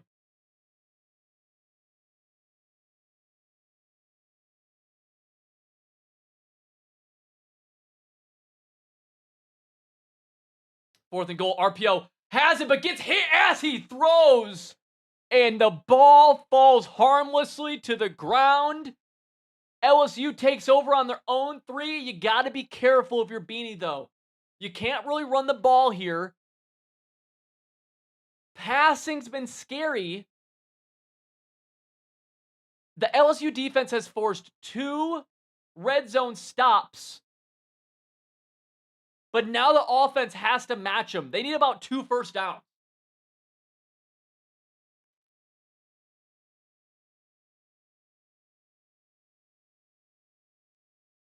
A safety would be catastrophic for the Tiger offense. Showing blitz, looking scary. If they run, they're not going to be able to run the ball. They will have to pass. Drops back. He has the tight end open. He's got him. Big gain in the middle of the field. That's a first down. Not over yet. Buckeyes are down to just 2 timeouts, though, and the clock is going to go here in a moment. It is becoming do or die time now.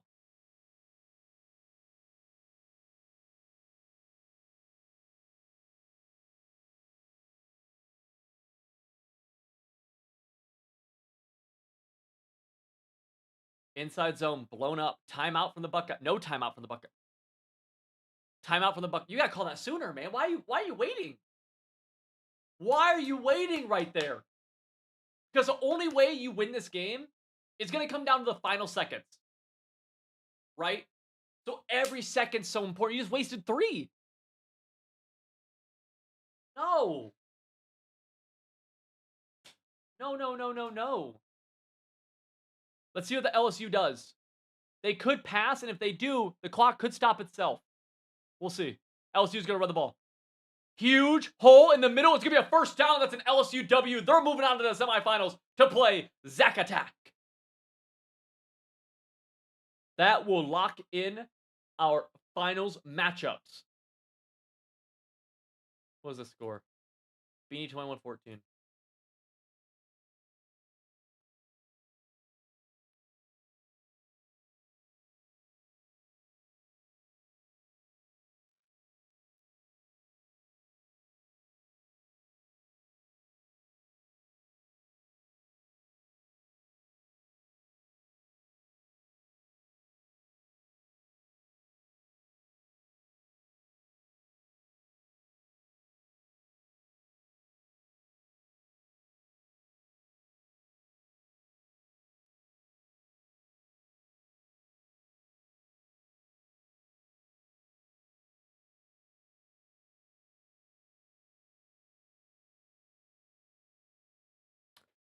Semifinal game right here.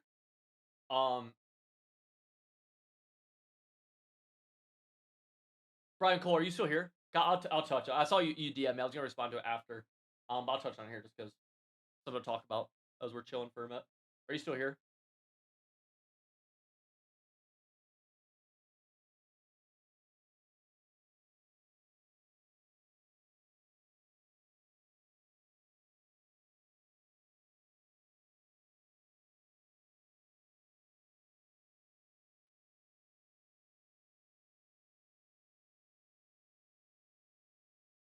Oh, great switch stick. Just overdid it.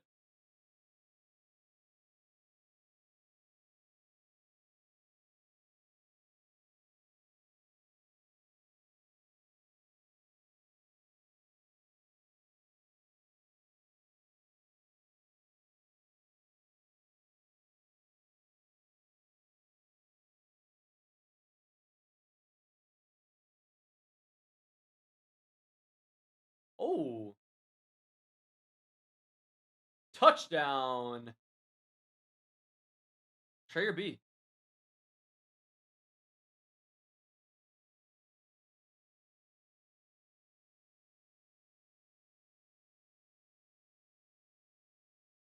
Here's a question for the chat. What is the most competitive and or like meaningful game you've ever played in? Like the game with the highest stakes in college football, in video game football. In video game football, what is the highest stakes game you played in? Dynasty Championship? 10-0 Gauntlet Run? What is it?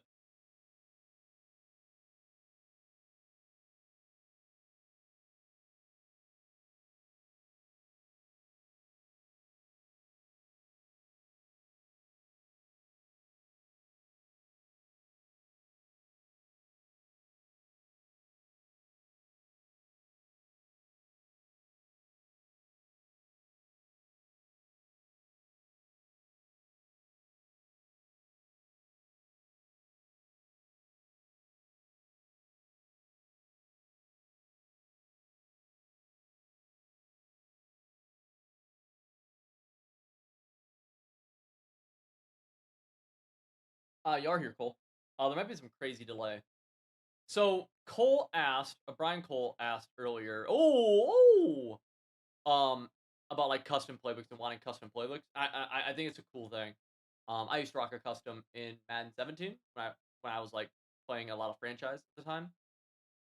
It's something where I stay away from it because no matter what, like there's a group that's being like unfair to, right? There's a group that like can't use customs at all because they play dynasties that don't use customs, Road to Couch World Playoff, or they play in cut.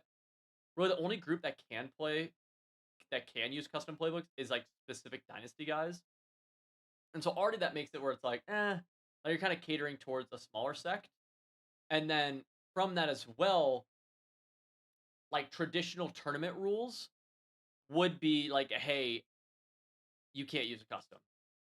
And so we kind of abide by that, especially when like it's like traditional tournament rule would be like, hey, you can't use a custom. So that's why I hear you though, because it's hard to go between playbooks. Like no matter what we do, like someone's getting the short end of the stick in so much, right? In so much. Because like right now, you gotta think anybody who plays cut, they can't use their cut team right now. They're using a regs team for the first time.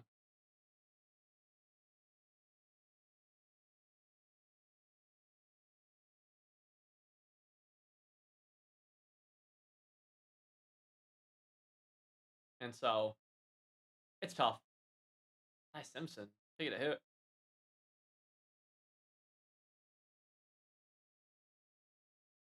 Oh, that's pretty cool. Cool. In a super ideal world, dude, I'd love to like get to a point where we have tournaments for everything. We have a whole tournament ecosystem. Obviously, from the business end of things, like it has to make sense. Tournaments are at a point where we can make them make sense. Because I have a special place in my heart for like competitive. I got started in all of this being a professional Madden player. Um, and so I love competitive. It's just like the financials in it tough to make sense.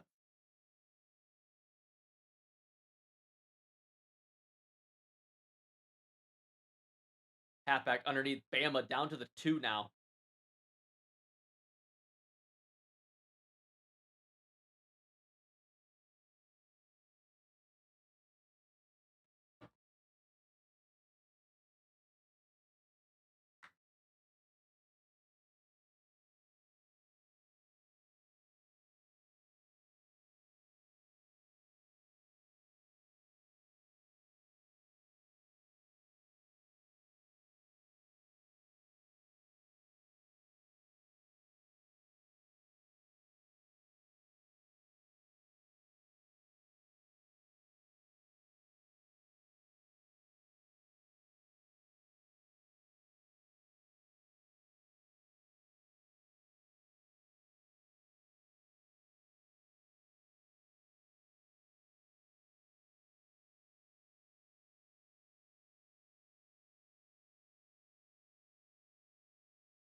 Yeah, Craig, but like the ecosystem can't be reliant on that. Like it's just not what I want to do, right?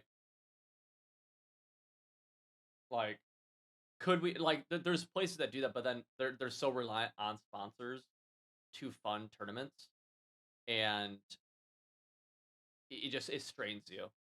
Like I want us to be in full control consistently, because that's how you make an awesome product. Is when the governing body is people putting it on and not shareholders, not other people. Big time kick return touchdown. That was you.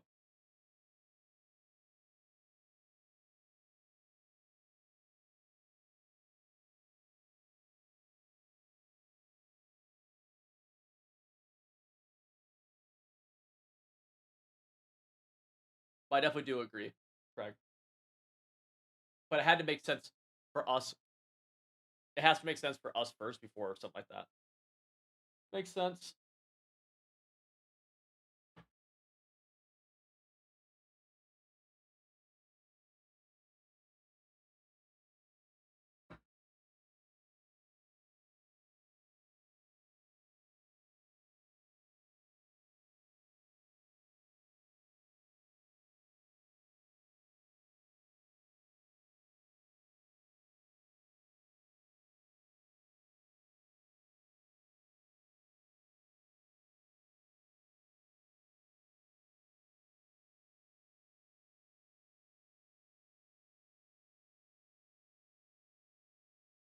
Oh, well, in person. Um, tough one.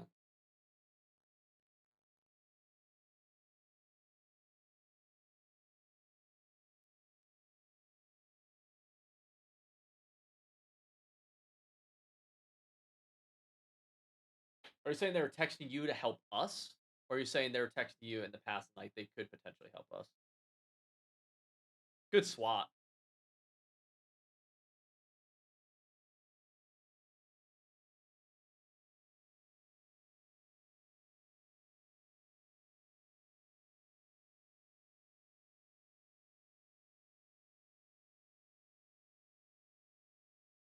They're going fast, dude.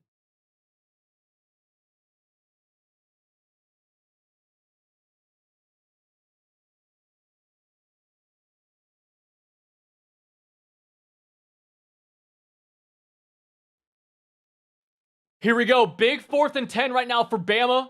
Trayer B on defense. We have Jay on offense, 4th and 10. He has massive stadium pulse against him here. If he gets stopped, it's going to put him in a very tough spot. Bunch strong offset to the left side. Halfback offset. He's probably going to leak out of the backfield because this doesn't look like a blitzing set. He ends up blocking, though. Doesn't need to block. Throws the crosser. He's got it with a diving catch to the tight end to keep the chains moving. And now you can take this to a 2-minute timeout if you'd like to. We'll see what he does. I probably would take it to a 2-minute timeout. You don't gain anything by scoring before it, but you gain a lot by milking more time. Looks like he's going to snap the ball, though. Clock management somewhere I think a lot of people could use a good amount of help with. Tight end. Oh, deep curl route catches everybody by surprise, including the broadcaster. That's a Bama touchdown. Goes from a scary 4th and 10, 2 plays later, big time touchdown. And let's take a look over here at the Zack Attack Beanie game. This is a high-powered matchup between two very skilled players. And we see here a quick touchdown from Zack Attack puts Ohio State and Zack up 7-0.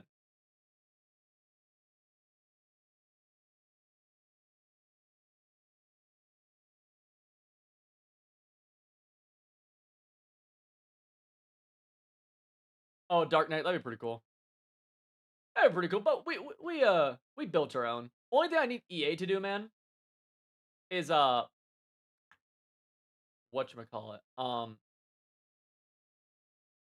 I need EA to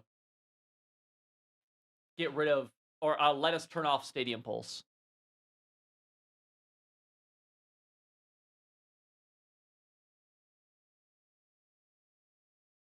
Interesting, correct? Probably not in the very near future, but definitely cool. See a Mabel coverage on this right side from Zack Attack. Really trying to make sure he doesn't have to worry about a corner route or anything attacking that right. There is potential for number 1 to be on a seam and to get open on that seam. We'll see, though. He's not. That corner route's taken away. Great coverage. You literally see Zack Attack predicts the play call perfectly right there. If you watch that back, he went hard flat, curl flat on the right side. Hard flat to defend the hard flat, the initial 0 to 5 yards. Curl flat to defend 15 to 25. And what does Trayer B call? Or I'm sorry, what does Beanie call? A play that attacks that exact area. Post route there, gets it though, and Beanie bounces right back with a deep post route for a gain of about 25 to 30. This is going to be a great game between these two guys. We have another semifinal matchup of Trayer B versus Jay. These guys are competing for $500. One person will win it. One person will win it. $500. Someone has to. It won't be me. Unless I just put my name in, and because I'm an admin, I can just make myself win. Which, honestly, I haven't thought of until right now, so maybe I'll do that. But unless I don't do that, one of these guys are going to come home with $500 today. Be a good day for them. Trying to shoot the gap. LSU run up the middle on the read option bubble. That's a gain of about 13 or so. Cade Durham on the carry. Let's check back in over to Trayer B as we have a 14-14 ball game with Trayer B at a 3rd and 5 from the 7. 30 seconds left in the first half. This is a huge opportunity for both teams. Jay on defense, Trayer B on offense. He's going to drop back, halfback blocking. That tight end's now open, back in the end zone. Got it! Tiger touchdown. He takes a 7-point lead pending the extra point. Let's go back over to Zach Attack and Beanie. We are watching from the perspective of Zach Attack. Fun fact for you guys, the Texas 4-man stunt was found day 2 of College Football 26 by myself and Zach Attack at 2 in the morning. This kid plays the game. This kid labs. This kid grinds. And this kid finds himself 2 games away from $500. He's up 7-0 right now on a 2nd and 1 play defense. Beanie on offense. See that consistent Mabel coverage. Great gap shoot, but he misses the tackle. Great cut from Beanie. Gain of about 3. Could have been more. Go back over to Trayer B. We're going to see Alabama. 26 seconds. 1 timeout. Down 7. Need to get something out of this drive. Can't end it 14-21. You need to at least get 3. Remember, this is a Civil.gg winner circle only tournament. That's yearly members. Interception from the Tigers. Switch stick takes away the corner route. And now Trayer B with an awesome opportunity to start running away with the game and go up 2 scores. Huge chance here. Right now, a little bit, this is a tough field goal, so we got to get some yards. We have 3 timeouts, we have plenty.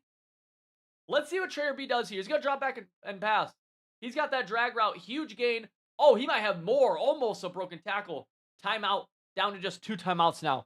This was a winner circle only tournament. That's a winner circle, so we're rebranding our yearly membership to. One of the perks of it, we're giving those people a ton of bonuses, a ton of thank yous for locking in with us for an entire year. Not only do you get the best schemes in the game, the best ways to win more games, touchdown with the playmaker.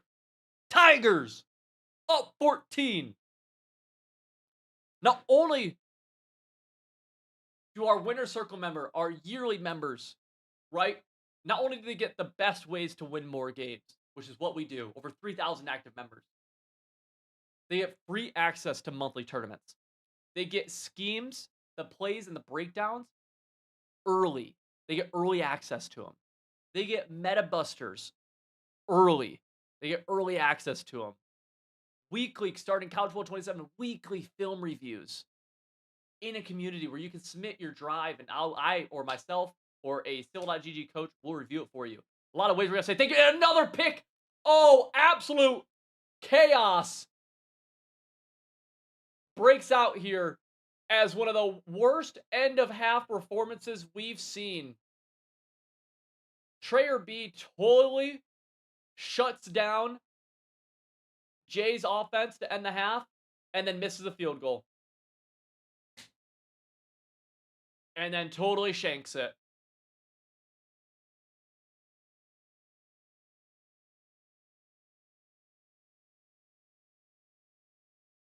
This is tough. 2 seconds left. We're going to see him go for a shot play right here. User, as soon as the ball is snapped, if it's not a run, you got to bail deep.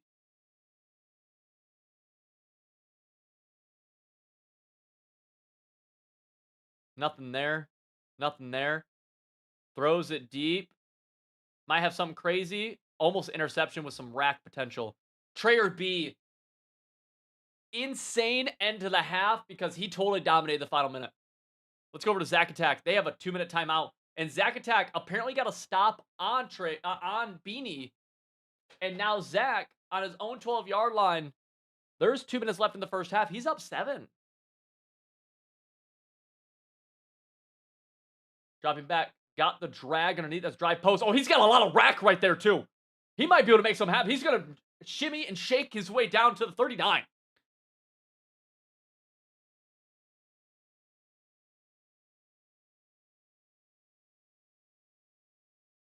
Minute 20. Great time management right here. I love the clock management from Zach. He's going halfback direct right here, too, I think. Yep.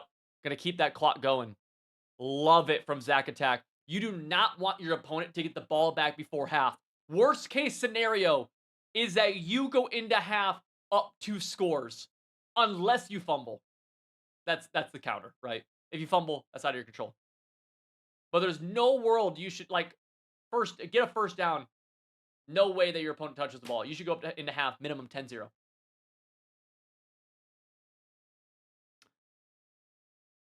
Second and 5.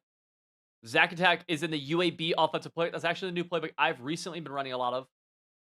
You can go into inside zone. I don't love the inside zone call right here.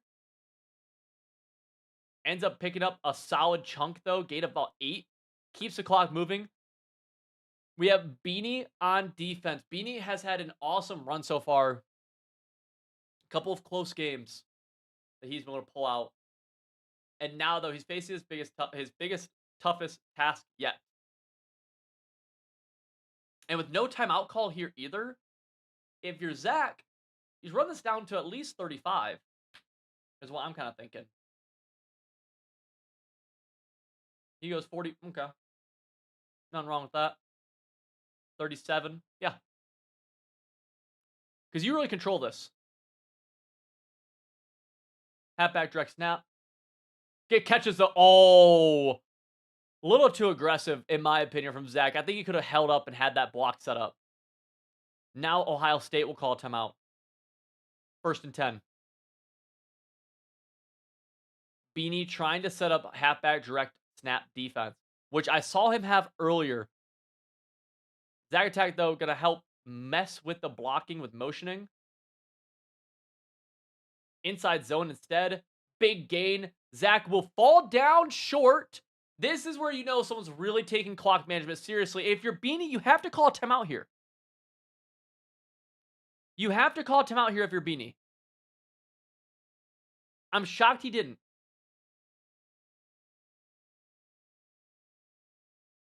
We're going to see a halfback direct gaping hole touchdown. You see, even falling down short right there, ended up killing off another 13 seconds. That's huge at the end of a half. Zack Attack putting on a masterclass. Just barely missed a touchdown over in this game as Jay, he was down 14, ends up striking back, it appears, with the Bama Crimson Tide, cutting it to a 7-point lead. Trey B, though, that end of half was special by him. It was insane. It was great. And we're actually going to see an onside kick here from Jay. Is he able to catch Trey B off guard? Oh! Oh! Almost! And it might end up being a big return. Trey B narrowly avoids disaster. Just barely. Drop back. Goes quick out route. Nothing. 2 yards.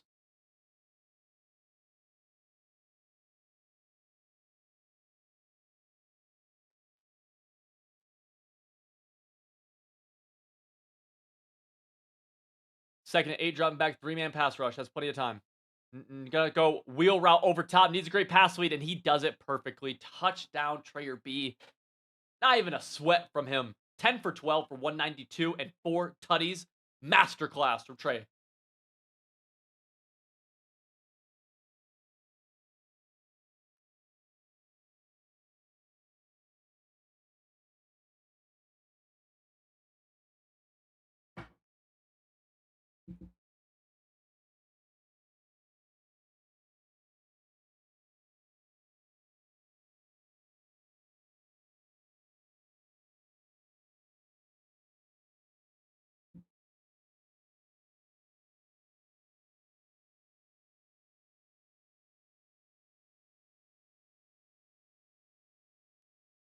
Beanie, 14-3 ball game here.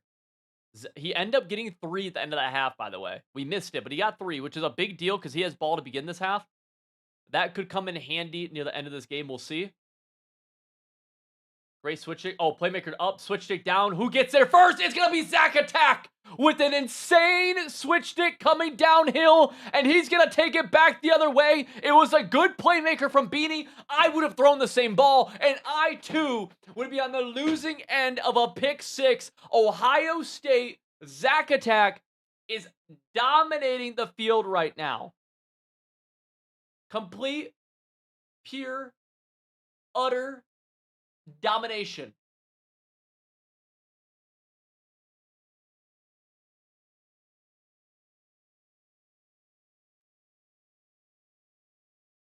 Wow.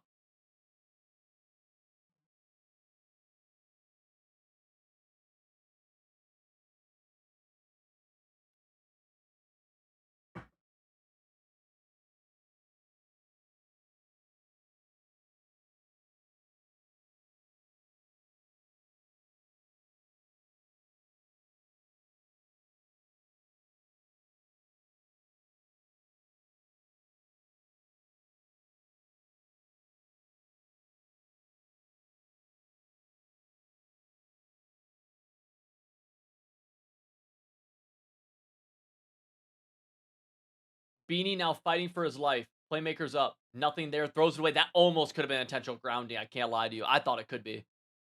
That would have had him in a terrible spot.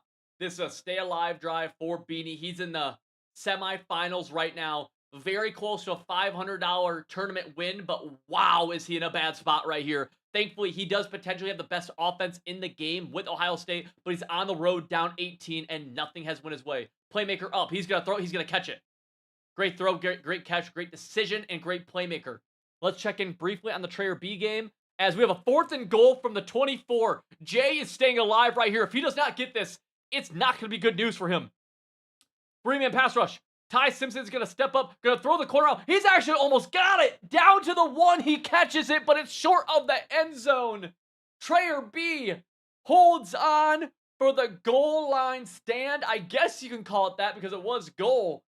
And gets the ball on his own 1.5-yard line. Now, you got to be careful here because Trayer B, I've seen him make dumb mistakes. I'll keep it a buck with you.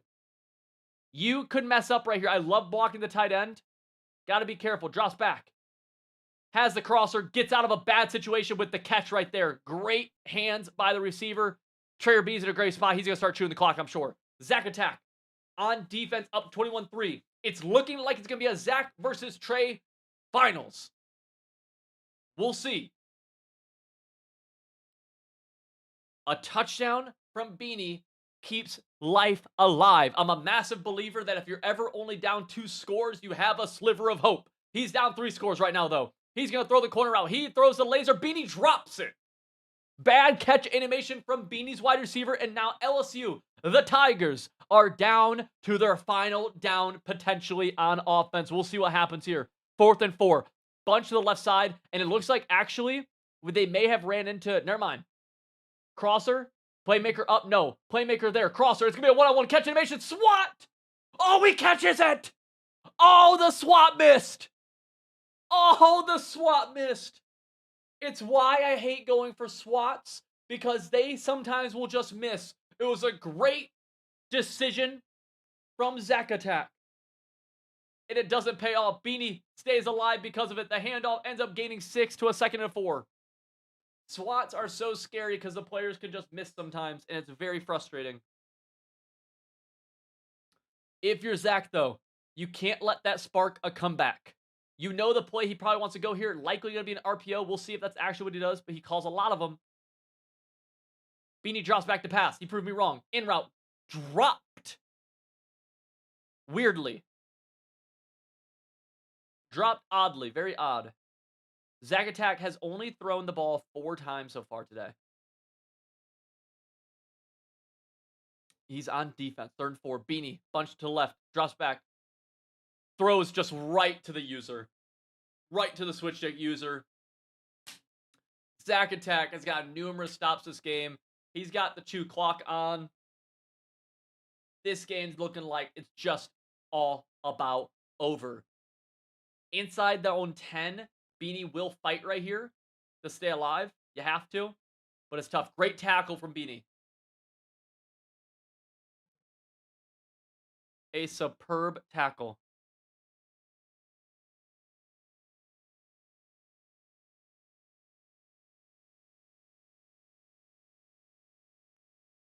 Inside zone, he's going to motion across. I'll get a little bit better blocking, it seems. Lead block. Got it. Oh, wins the tackle battle. And Zach Attack's off to the races now. Nobody's going to be there. And this is becoming a flood. Grab your floaties because Ohio State is running the Tigers out of the stadium. 28-3. Only points for Beanie has been end of the half where he got 3. Let's check back in over on Trayer B. That game is actually over. Trayer B has moved on to the finals. We're waiting for this game to conclude. Beanie down 25 points. This is officially a 4-possession game. He has ball, but it's going to take a lot of luck. It will even take, potentially, a miracle. Let's see what happens as the Tigers come with the ball down 25. We have about 5 minutes left in this game. 1st and 10 on his own 25.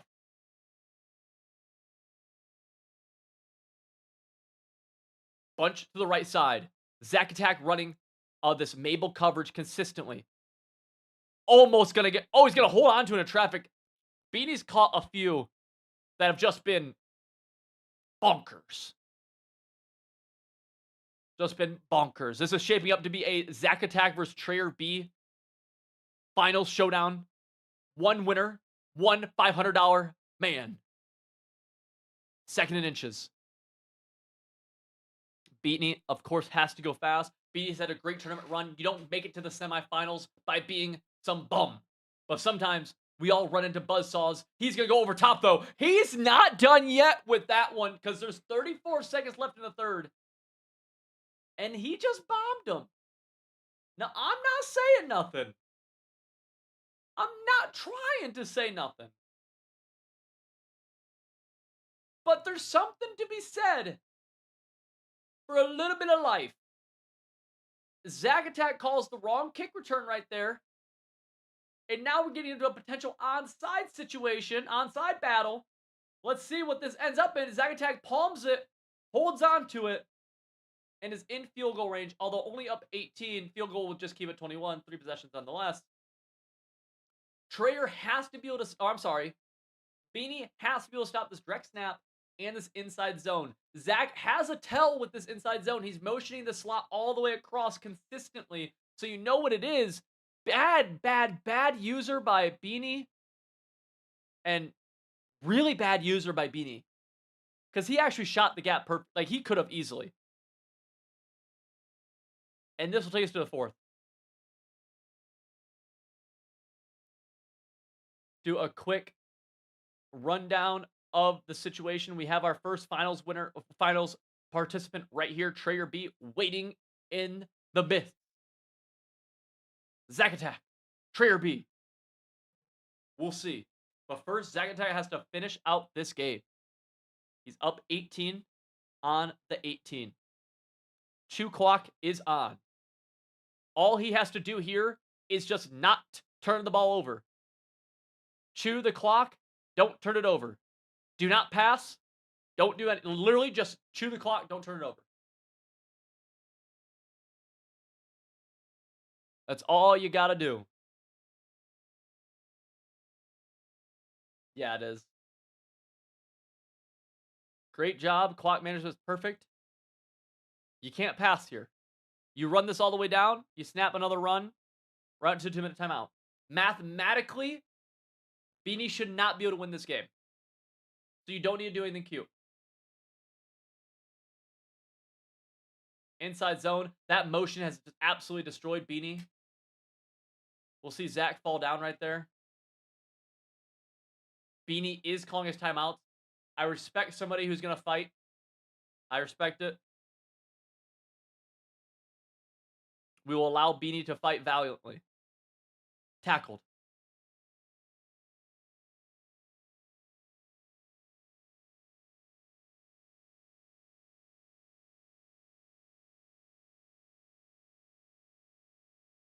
Halfback direct snap falls down.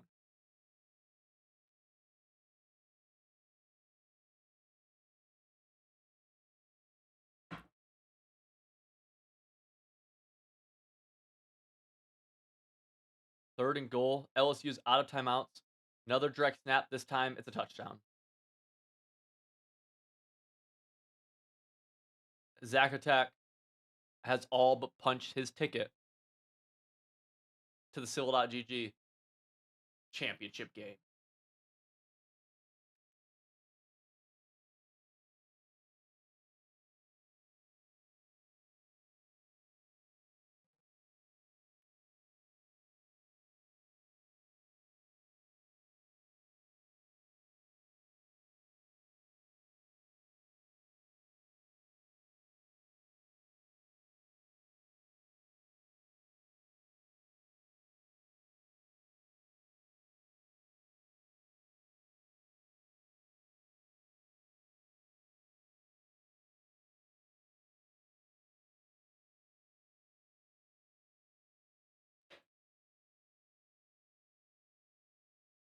I no longer can take seriously what people call corny because I posted a tweet of me 7 years ago. This is why, like, if you want a great example of, and Beanie's gonna fight, but most likely over, of like of the internet. I posted this tweet, and it was of me 7 years ago throwing hitches every single play, and not literally throwing hitches. Like, watch this drive. This is a tournament. This is for like five, six, $7,000. This game is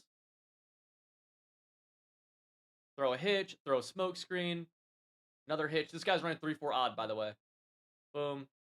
Pick up his blitz, throw a smoke screen.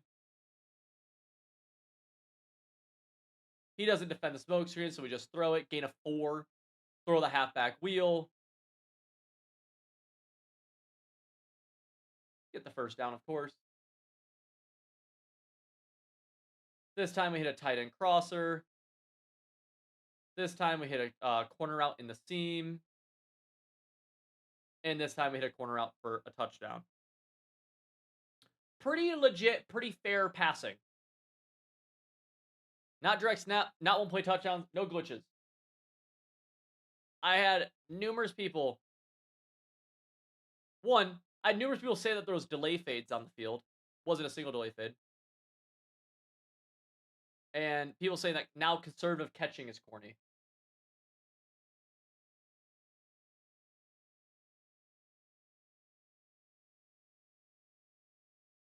Another dude says delay fades. There wasn't a single delay fade in that clip.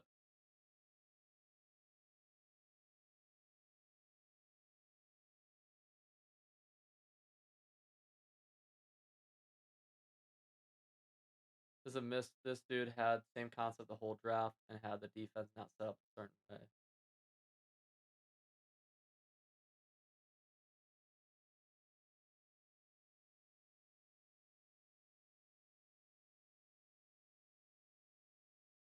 Spamming secure. People are upset about spamming secure catch.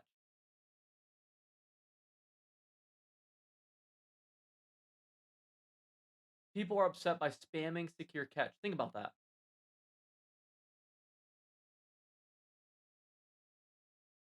GG's. Let's get into the finals, gentlemen.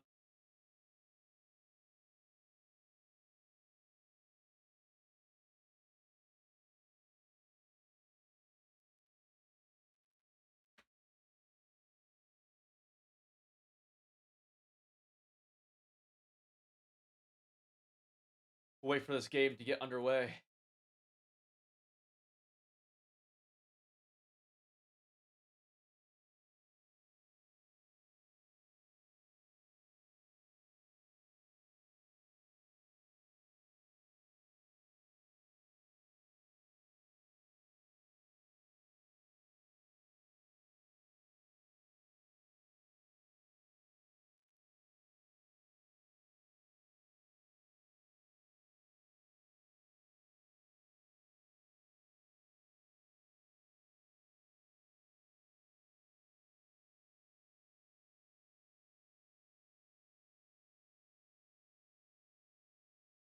I got sent to you, Craig. Dude, I was just so shocked. I was like, dude, people are saying that you can like spamming conservative catch is bad now. I'm like, dude, how is spam? If I don't even know, I need to spam conservative catch every play. Simply getting yards. Tough. This person has no idea what he's even watching. Respectfully.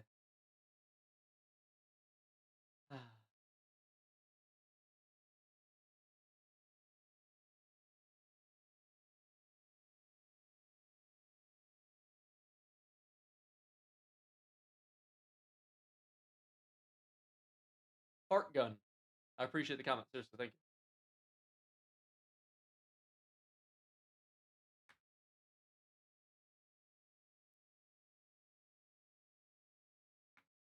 Where's Decroft? Decroft is what is Decroft doing right now?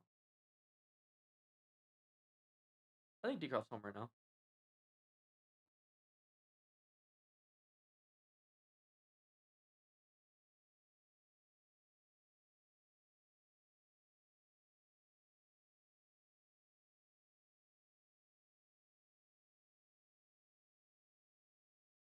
How's the OKC game going?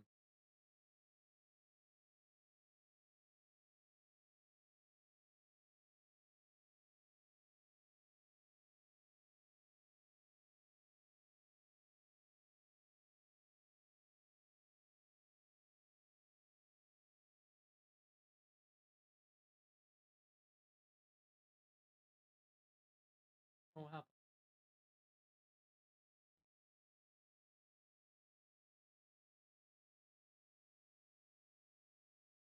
Yeah, but Outlaw, there's people who say that doesn't take effort. And like, I agree with you. Halfback direct snap is not, but I think halfback direct snap is way too good. I of course do.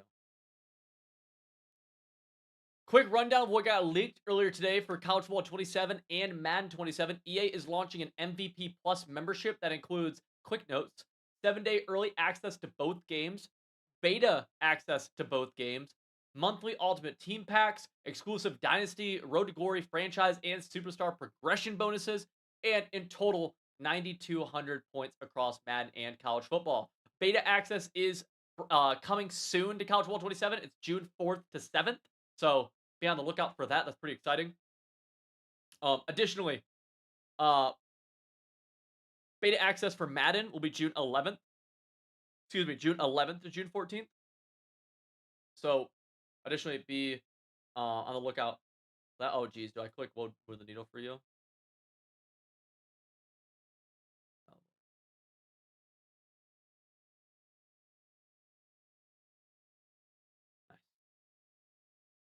Are we getting into this game yet? Oh, here we go, ladies and gentlemen. Ladies and gentlemen, I don't know if you realize what we are about to witness and what we're about to see unfold, but both of these gentlemen, Trayer B and Zack Attack, have fought all the way to the finals to a winner-take-all, one final game, the championship, to see who brings home $500 in cold, hard cash. Both of these players have had to beat numerous others. Trayer B, I'll be honest with you, first game, Trayer B won 34-0. Then he won 35-7. Then he won 27-0. Then he won 42-21. Trayer B has not had a tough game yet. But somehow, on the other side, if we look at Zack Attack, first game 21-7, then 14-0, then a 10-7 slobber knocker. We got to watch a good part of this. This was intense. Then he came in and took down Beanie, who's one of my other favorites, and just dismantled everything Beanie was trying to do on offense and defense. Zack Attack has had a ferocious rushing attack out of the gun Y-off trips. He's in the UAB offensive playbook, running a lot of halfback direct snap and inside zone with some really good motion techniques. Whereas Trayer B has also been in the gun Y-off trips. He might be in the gun Y-off trips nasty, actually, passing the ball a ton. Both these guys are going to be an absolute doozy to watch. And Trayer B is going to be the home team. Trayer B is going to be Ohio State here. A little pause action as we are setting our audibles, setting our adjustments, setting all the things. Let these men get after it. We have 2 streams. Shout out to both of them for streaming. This is our Civil.gg Winner Circle May tournament. This is available for free to all Winner Circle, aka all yearly members, 2 Civil.gg members. We're gonna have, or 2 Civil.gg people. We're gonna have a tournament that's free with a cash prize for our Winner Circle members every single month, starting not in June because it's the end of the year, but starting in July. And in July, we're gonna have 2. Because we're not going to do a June one, end of the year, we'll let people go on vacation for a moment. In July, we're going to come back and do 2 different ones. Winner take all money tournaments. Free entry for our Winner Circle member. You might be saying, what is Winner Circle? What even is Civil.gg? This is the #1 place in the world to win more games. If that's your jam, you like winning, you join over 3,000 active members who are winning more games. We'll talk more about that in a moment. But now, we're going to see Ohio State start off with the ball. Trayer B starts on offense. Zack Attack using LSU on defense. We are in the horseshoe, by the way. So Zack Attack will be trying to win this $500 on the road, dealing with Stadium Pulse. But he'll be starting on defense. Trayer B immediately flipping his defense. And you're going to see him pass a lot. He throws a lot of crossing routes. A lot of attacking the middle from Trayer B. I got to watch him in our last tournament. Actually, we hosted a tournament in January. He lost, but he lost in the game that was like 80-76. Like, he lost. He put up 76 points of loss. 2nd to 6 right now for him. Pirate 3-man stunt, not there. Great switch sticking, and Trayer B finds the open halfback, leaking out of the backfield. If there's one takeaway you should have so far from this tournament, it's that when attacking zone coverage, regardless if it's a zone blitz or it's just a zone kind of max coverage look, your halfback is so important. And more than that, the halfback getting out on a streak is lethal. It's absolutely a dominating route out of the backfield. Very hard to defend because it attacks different layers, short seam and deep seam. Second and inches for Trayer B. Zach attack. Using great pressure, great read. And that's where, like, the pressure came in instantly. But the read was made faster. Gun Y-off trips nasty. Left side. Trayer B is going to keep his gun trips nasty to the wide side of the field very often. Has a great RPO play from this, but he doesn't really call it very often. Great pressure from Zach attack, and that's the first time the pressure's actually gotten home. Taken down the Ohio State QB for a loss of 9 and potentially some wear and tear. And you can see the wear and tear actually on Saiyan right here. We'll monitor that as the game goes on and see how bad that actually makes an impact. We're going to drop back and pass right here. A little post route. He's got it. Nice high ball from Trayer B. Pushing it to a 3rd and 2. Big opportunity for both players here. Trayer B can extend the drive. Zach attack could force a big 4th down and make things scary early. Big philosophy for me on defense is what I've done in all the tournaments I've played in, and it's had pretty good success for me, is the goal, get your opponent to work as much as possible. As many 4th downs as possible. As many 3rd downs as possible. Because the more pressure moments they're in as Trayer B picks up the easy 1st down, the more likely they are to make that costly mistake, or the more likely they are for your good plays to finally pay off and get a stop. 1st and 10. Flipping it this time to the right side.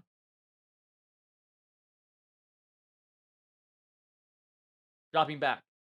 Got that post route again. What we're going to probably see Zach attack start doing is switch sticking very aggressively in the middle of the field. Trayer B loves to throw these crossing routes in the middle with no pull route, no clear out route, which means they are susceptible to a switch stick. Stunt right there. User back at the end zone. Nothing really there. High ball. That's a scary throw, but he's got it. Toe dragging in the back. That's an NFL touchdown. I wasn't very confident in it, but you know what? There's a reason I'm in the studio. There's a reason I'm in the booth, and Trayer B is delivering a laser to go up 6-0 in a $500 game. You know whose $500 that is? It's mine. It's coming out of my mouth. I hope they desync and never play, and I get to keep it. Let's see Zach attack on offense. He's going to have to deal with home field advantage against him. This will be tough.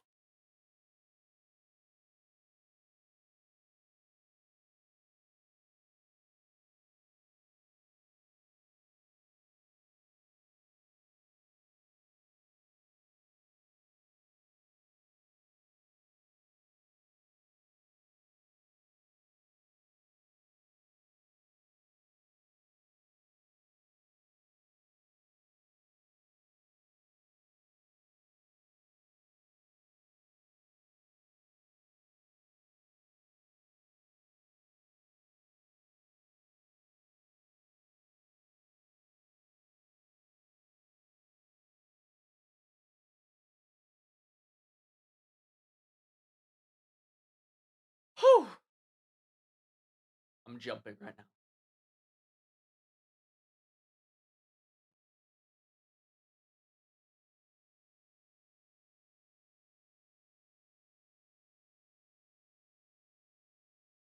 Official Lumen, what up?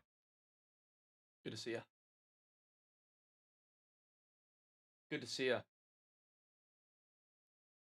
If you're just tuning in with us, we have had 5 hours of gameplay leading to this championship game. Trayer B is on defense right now. Trayer B is the Ohio State Buckeyes up 7-0, and immediately Zach attacked. Let's actually see it from his point of view. Both these guys have fought tooth and nail to make it to this point in the game. Zach attack, his first offensive drive. He's on the road, though, in the horseshoe. $500 in line. Direct snap to the halfback. Zach attack, trying to make people miss. He's going to spin move. He's getting a huge gain. He might be out of there all the way down across midfield. His first touch of the game is a 30-yard run. Now, I don't know what I would do in this situation if I'm on defense. I'll be honest. This motioning makes this style of offense so much better than it is originally. Although right there, the Buckeye edge, number 11, comes through with a huge stuff off the edge, making it a 2nd and 14 and forcing Zach attack into passing situations. The name of the game for Trayer B right now on defense is, here's the fact of the matter. Zach Attack has an awesome rushing game. His passing game isn't nearly as good. And he's on the road and can't make hot routes. You have to sell out for the run, make him get in these passing situations, and then capitalize. That's the name of the game on defense for Trayer B. Right here's an example of it. Zach Attack, though, throws underneath for a gain of about 4. You're happy if you're Trayer B. 3rd and 10. Obvious 4-down territory, assuming mayhem does not ensue. 191 people in here. I appreciate everyone tuning in. $500 on the line. And Zach Attack, he's been telling me in my DMs a lot about this gun gate that he runs. Here we see it. He's going to throw the screen. He's going to get outside, and he picks up the 1st down. We never see gun gate on the big stage. And here we have it. Throws that screen. Again, you see the offensive line just ready to block. Trayer B is going to have to come up with an answer for this because I can easily see this being an absolute pain. On the road, you want an easy on the road scheme? There you go. That time, though, the Buckeyes shut it down to a 3rd and 5. That's going to bring us to the second quarter. Potentially the best first quarter we've had all tournament. If you're just tuning in as well, we've had triple overtime. We had a down 4 with 1 second left, 80-yard Hail Mary touchdown.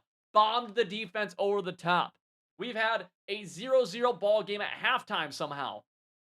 All leading to this gun gate, 3rd and 5.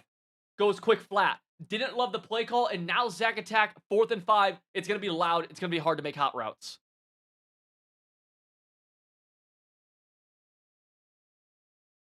And he's actually going to kick. That's a tough field goal, though. And he's got wind against him. I'm not kicking. Like, no. There's no way I kick this. Let me know. Oh, he nails it, though, it looks like. A beautiful kick from Zach Attack. First, I have 2 questions for you, the viewer. 1, do you kick that? Because with that meter, not the situation, look at the meter. Do you kick that? 2, do you make it? I don't kick it. I also don't make it.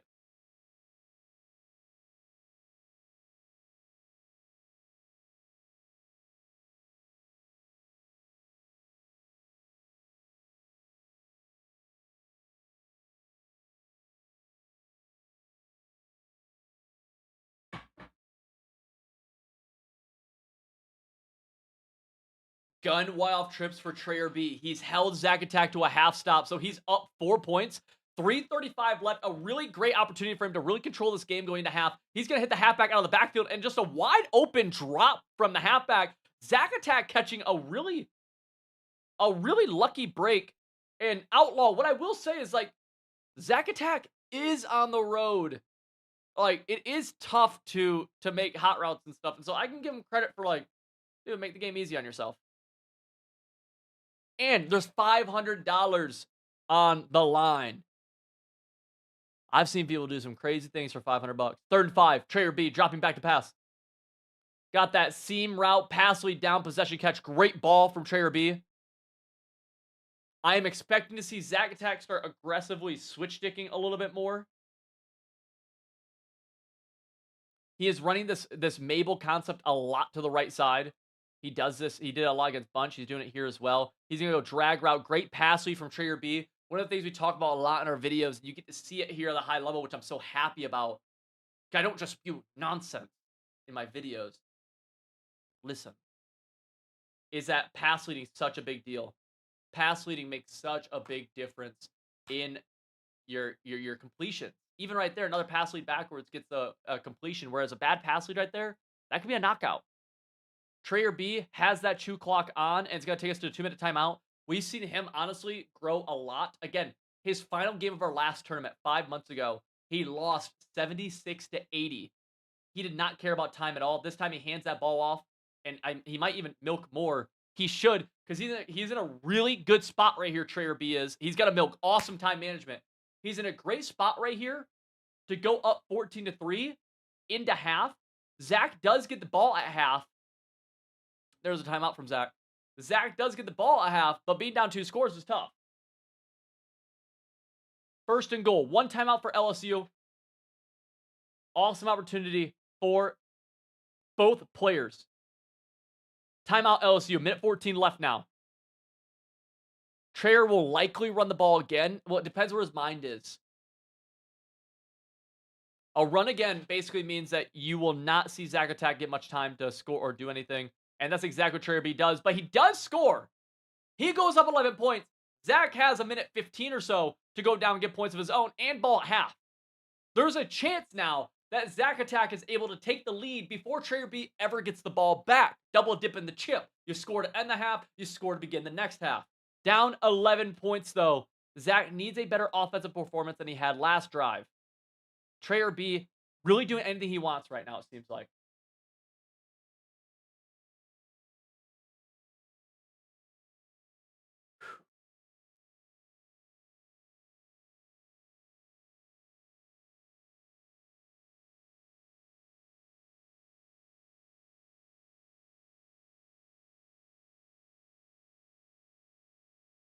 Minute 09 left in the half. Zack Attack will start out with the halfback direct. He's going to try to get outside, but he gets tackled. Now the clock's going with no timeouts. It's hard to pass here. On the road, Stadium Pulse is going. Running out of time, though. Running the ball is not the best decision, but I think he might go back to it again. He is going to go back to it. This time the blocks hold up. This time he's going to get to the edge. He's going to get to the outside and knocked out of bounds. A massive, massive gain. He is relentless with this halfback direct. Just continuously pounding his opponents. Even in a situation where I wouldn't recommend it a ton, it honestly isn't a bad idea just because of how hard it is to pass here on the road. And another massive gain. That time, though, he kind of hurts himself with the double juke. He is going to go hurry up. 42 seconds. The clock will start running in a moment. No timeout. So he's on a very big time crunch. And he's flipping his formation. He's got to go. He does not get hit with Stadium Pulse anything right here. That's a big deal. But clock is down to 29. Pressure picked up, throws a quick drag. He's going to be able to get out of bounds this time. Cross the 35. He's at the 34, so in field goal range. Let's see here. Still no Stadium Pulse. That Buckeye crowd not making an impact in one of the biggest moments. I can't lie to you. This is massive. And so now Zack will pass the ball. Watch out for that pressure. We're going to have a nice little dagger concept. High-low in the middle of the field and left sideline with a trailing in route. Will likely just throw the drag. He doesn't. Playmaker actually messed up, but it's going to be a high ball. Missed opportunity with the bad throw.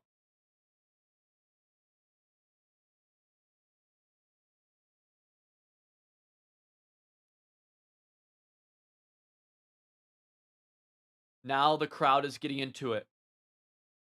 Zack really struggling to make hot routes here. It looks like it is relatively set up, though. Pressure picked up. Bad read. Almost picked off. Zack's got to get to the line. He'll have plenty of time to spike it or call play. Bad throw, though. I felt like that could have been picked. He's going to have to kill the ball. He'll probably hold on to it, actually, for a second. He's just going to kick 3. Cut the lead down to 8.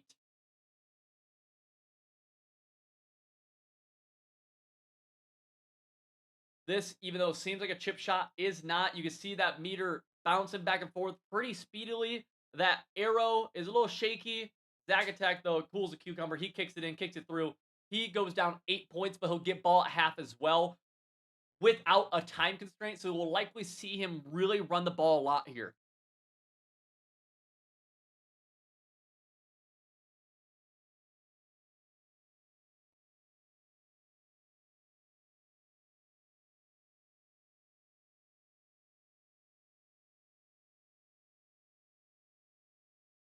Number 0 is going to return it out of the end zone for LSU. Potential gap to hit. He returns it up to the 21-yard line.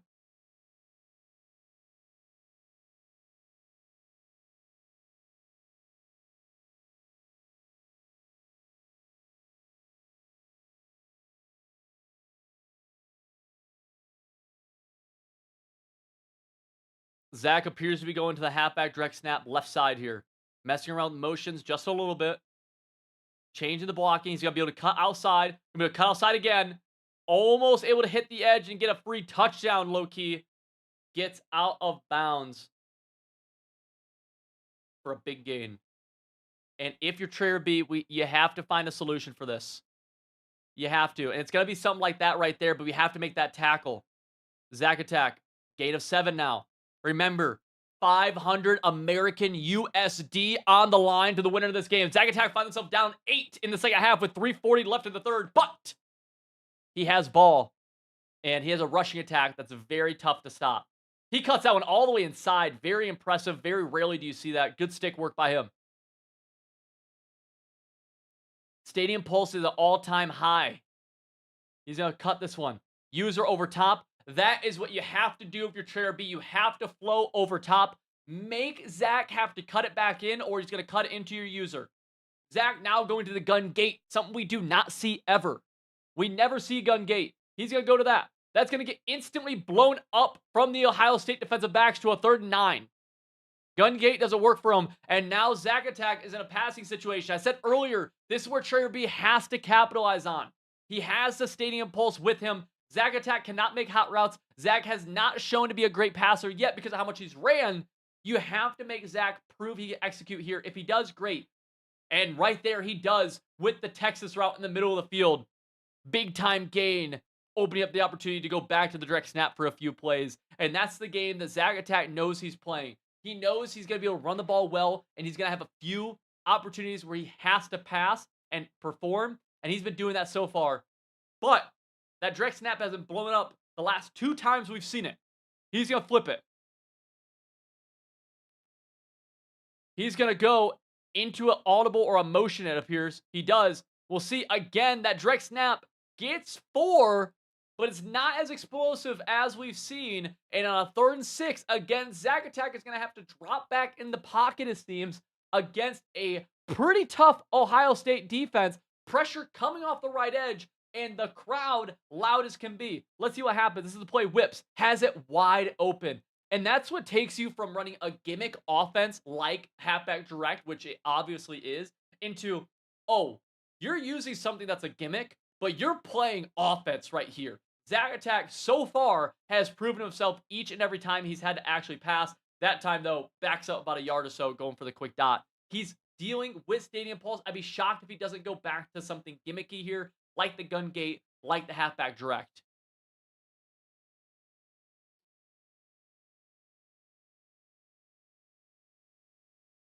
Second and goal from the 9. You'd hate if you're Zach to end up having to, yet again, kick 3. Although he's going to go back to the gun gate. Not there. Not there. He's going to have to make something happen. Oh, he's got some scrambling room with the QB. That's not the starting QB for LSU. That's somebody else. And that's a touchdown for Zach. Let's see if he can tie it up right here. He goes to the gimmick formation. Gun gate. And what's he do? He takes off with the quarterback.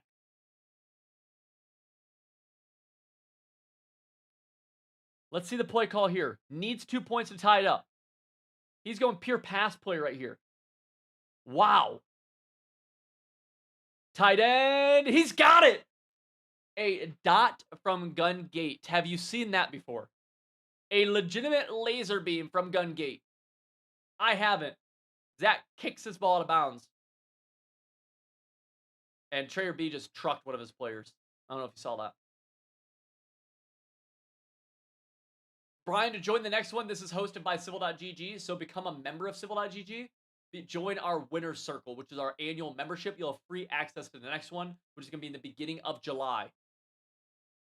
You'll also get everything else you have, or that we offer with Civil.gg, which is full offensive and defensive schemes, weekly tips, a bussin' Discord, and direct access to some of the best players in the world to help you get better. We did a survey. We had 200 or so responses about 2 months ago. Of the 200 responses, 99% of them said they've won more games since joining Civil.gg. What we do here, we make people win. What we do. 14-14 ball game. Trayer B on offense, running a very pass-heavy attack. Gun Y-off trips nasty for Trayer B. Switch stick galore. He's going to go deep. Oh, but another switch stick. Zach Attack might be able to make a play. Zach misses the switch stick pick, and Trayer B scores the touchdown on the long ball. Zach almost baited him. Trayer, though, with a great pass lead and a great click on catch. The Buckeyes go up 7, and Zach has a little bit of a decision to make of how he plays this drive. There's only 5 minutes left, 40-second play clock. He's a run-heavy guy. He may go for a bomb early, like a big play, whether it's a direct snap or a literal bomb play, and then go into chew clock mode. That's what I think he might do.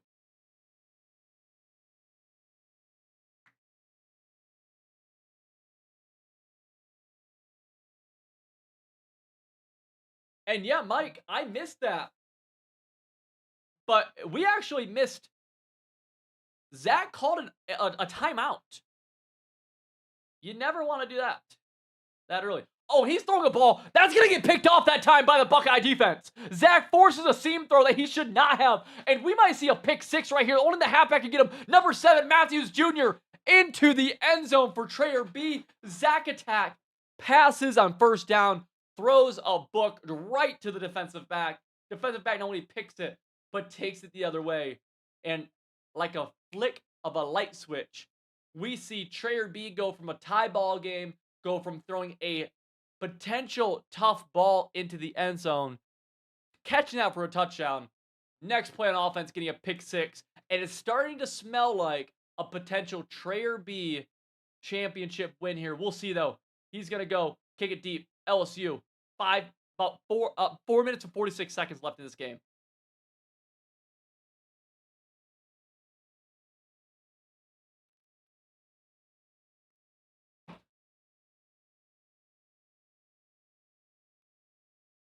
Here's a great opportunity to pass when Stadium Pulse is not very loud, but it's going to be tough. And honestly, it seems like I'm messing up. Pressure off the right edge. Pressure gets home off the right edge. Loki may have had a touchdown, but it doesn't matter. Now we got to go fast if you are Zach Attack. And this is not the spot you want to be in. I am surprised that he got away from the very obvious working offense of earlier, which was a direct snap. He went to that pass play on first down, backfired immediately.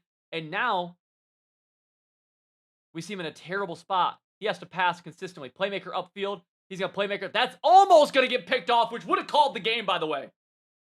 That would have been GG's. I would have made them quit. Zach Attack, 3rd and 18.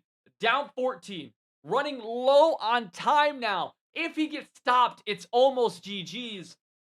And $500 on the line. He's played all night to get to this point. And he's on the road. Let's see what he can make happen. Pressure's coming off that right edge. Looks like he will pick it up well. He does. Has all day. Gonna throw a drag route.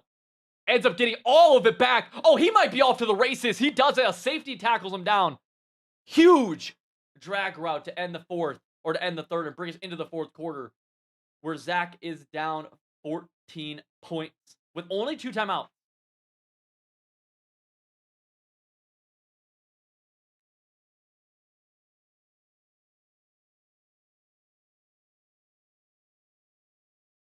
Outlaw, I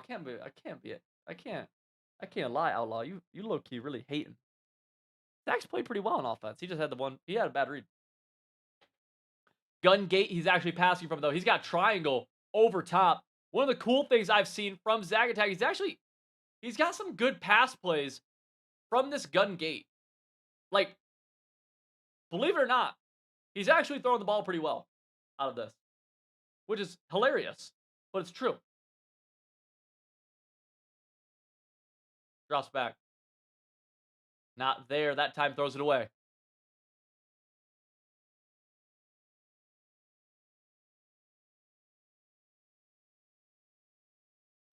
Three minutes, 30 seconds to go. The crowd is not very loud. I don't know why, because they should be.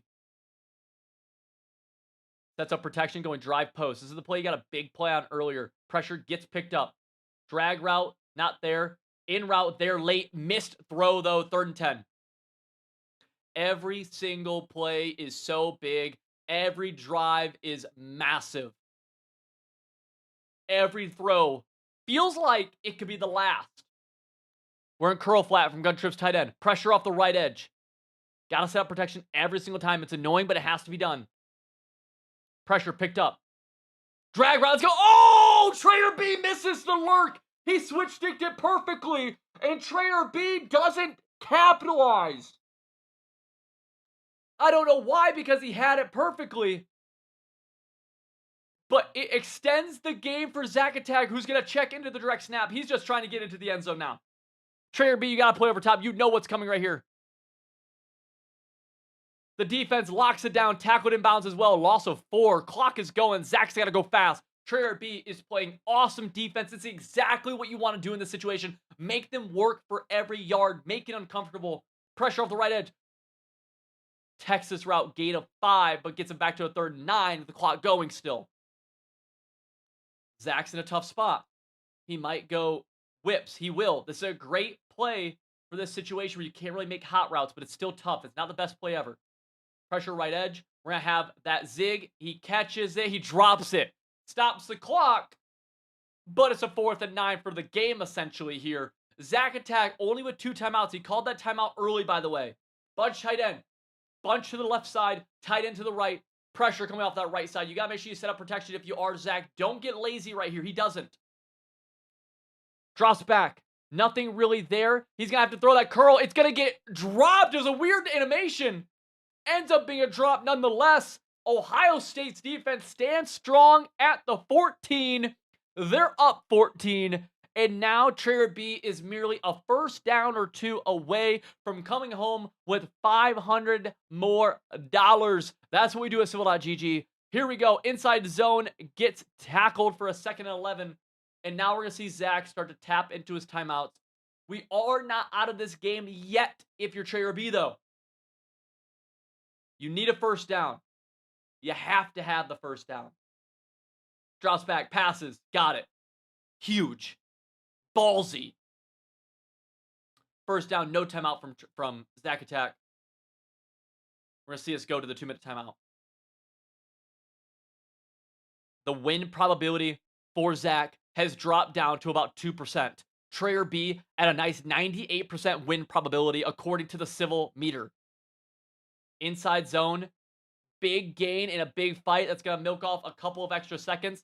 And now, play clock wise, we have 2 plays, both tackled, equals 80 seconds off the clock. Zack Attack not looking good. Blows that up in the backfield pretty well, though. If you're Trayer B, do not play dumb here. Run the ball. You run every time right here. Do not... Terrible. Just stupid. It works, but just stupid. No reason to do that. Begging for an incompletion that keeps his life going.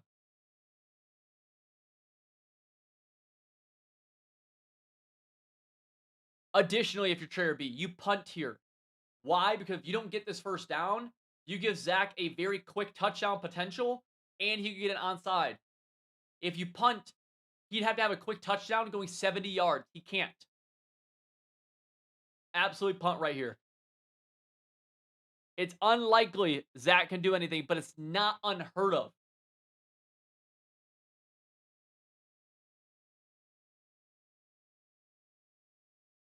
The punt is very smart. You have to punt here. Zack Attack setting up his return team. Looking to spark something. If he's able to find a way to score somehow. He's an onside kick and a Hail Mary away. This punt going all the way back. His player automatically fair caught it. So he lets it go. 26 seconds. If you're Zack Attack, you might as well go to halfback direct at this point. Looks like he's not going to, though, but wouldn't blame you. Need something deep. Need a touchdown instantly. $500 is on the line here. Winner, take all. Drops back. Nothing there. He's going to throw it up. Have nothing else to do. Throws it up. Picked off by the Buckeyes by Sanchez. And just like that, Trayer B is going to be our May $500 tournament champion. If you're reading this, if you're hearing my voice right now, type congratulations to Trayer B in the chat. No knock to Zack Attack. No knock to any of the other competitors. It was a dogfight on this beautiful Saturday evening. I thank you so much for joining.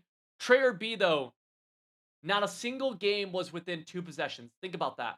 Not a single game was within 2 possessions. Trayer B Doing an absolute magical job as Brutus is in the crowd. I'm a Michigan man. I hate to see this win, but it comes true. Trayer B wins the tournament. He wins the championship, dominates the game. Zack Attack falls short. That beginning of the third quarter where he passed the ball and threw the bad pick. Trayer B going over the stats over and over. He threw 14 for 15, passed the ball, I think every play dang near. Awesome performance by him. He had a very sad loss 5 months ago. So comes back, dominates right there. GG's only to him. If you are interested in playing in a tournament like this, if you are a college football 26 player who wants to win more games, especially going into college football 27, especially if you might play Madden, you need to check out civil.gg and join our winner circle. The link to that is in the top of the description below. The winner circle is where you get the best access to winning more games. All of our offensive and defensive schemes, you'll get them earlier than everybody else. Our weekly meta busters, you'll get those earlier. Weekly film review sessions starting in college football 27. That means you can send in your film and I will break it down, or one of our other civil.gg coaches will break it down in real time for you in a live film call with other members. That's pretty sick. You can send in exactly why you lost. We'll talk about it. That is a bonus for our winner circle members. If you want to win more games, this is the place to be. Now, with that being said, I appreciate you guys so much for tuning in, for watching. How many we got in here right now? 169. Thank you guys so much. GG's to Trey, Zack Attack, thank you so much for playing. Brian Cole, GG's. Young Heck, GG's. Appreciate all y'all. And with that being said, I think that's what we're going to call it, ladies and gentlemen. GG's in the chat. GG's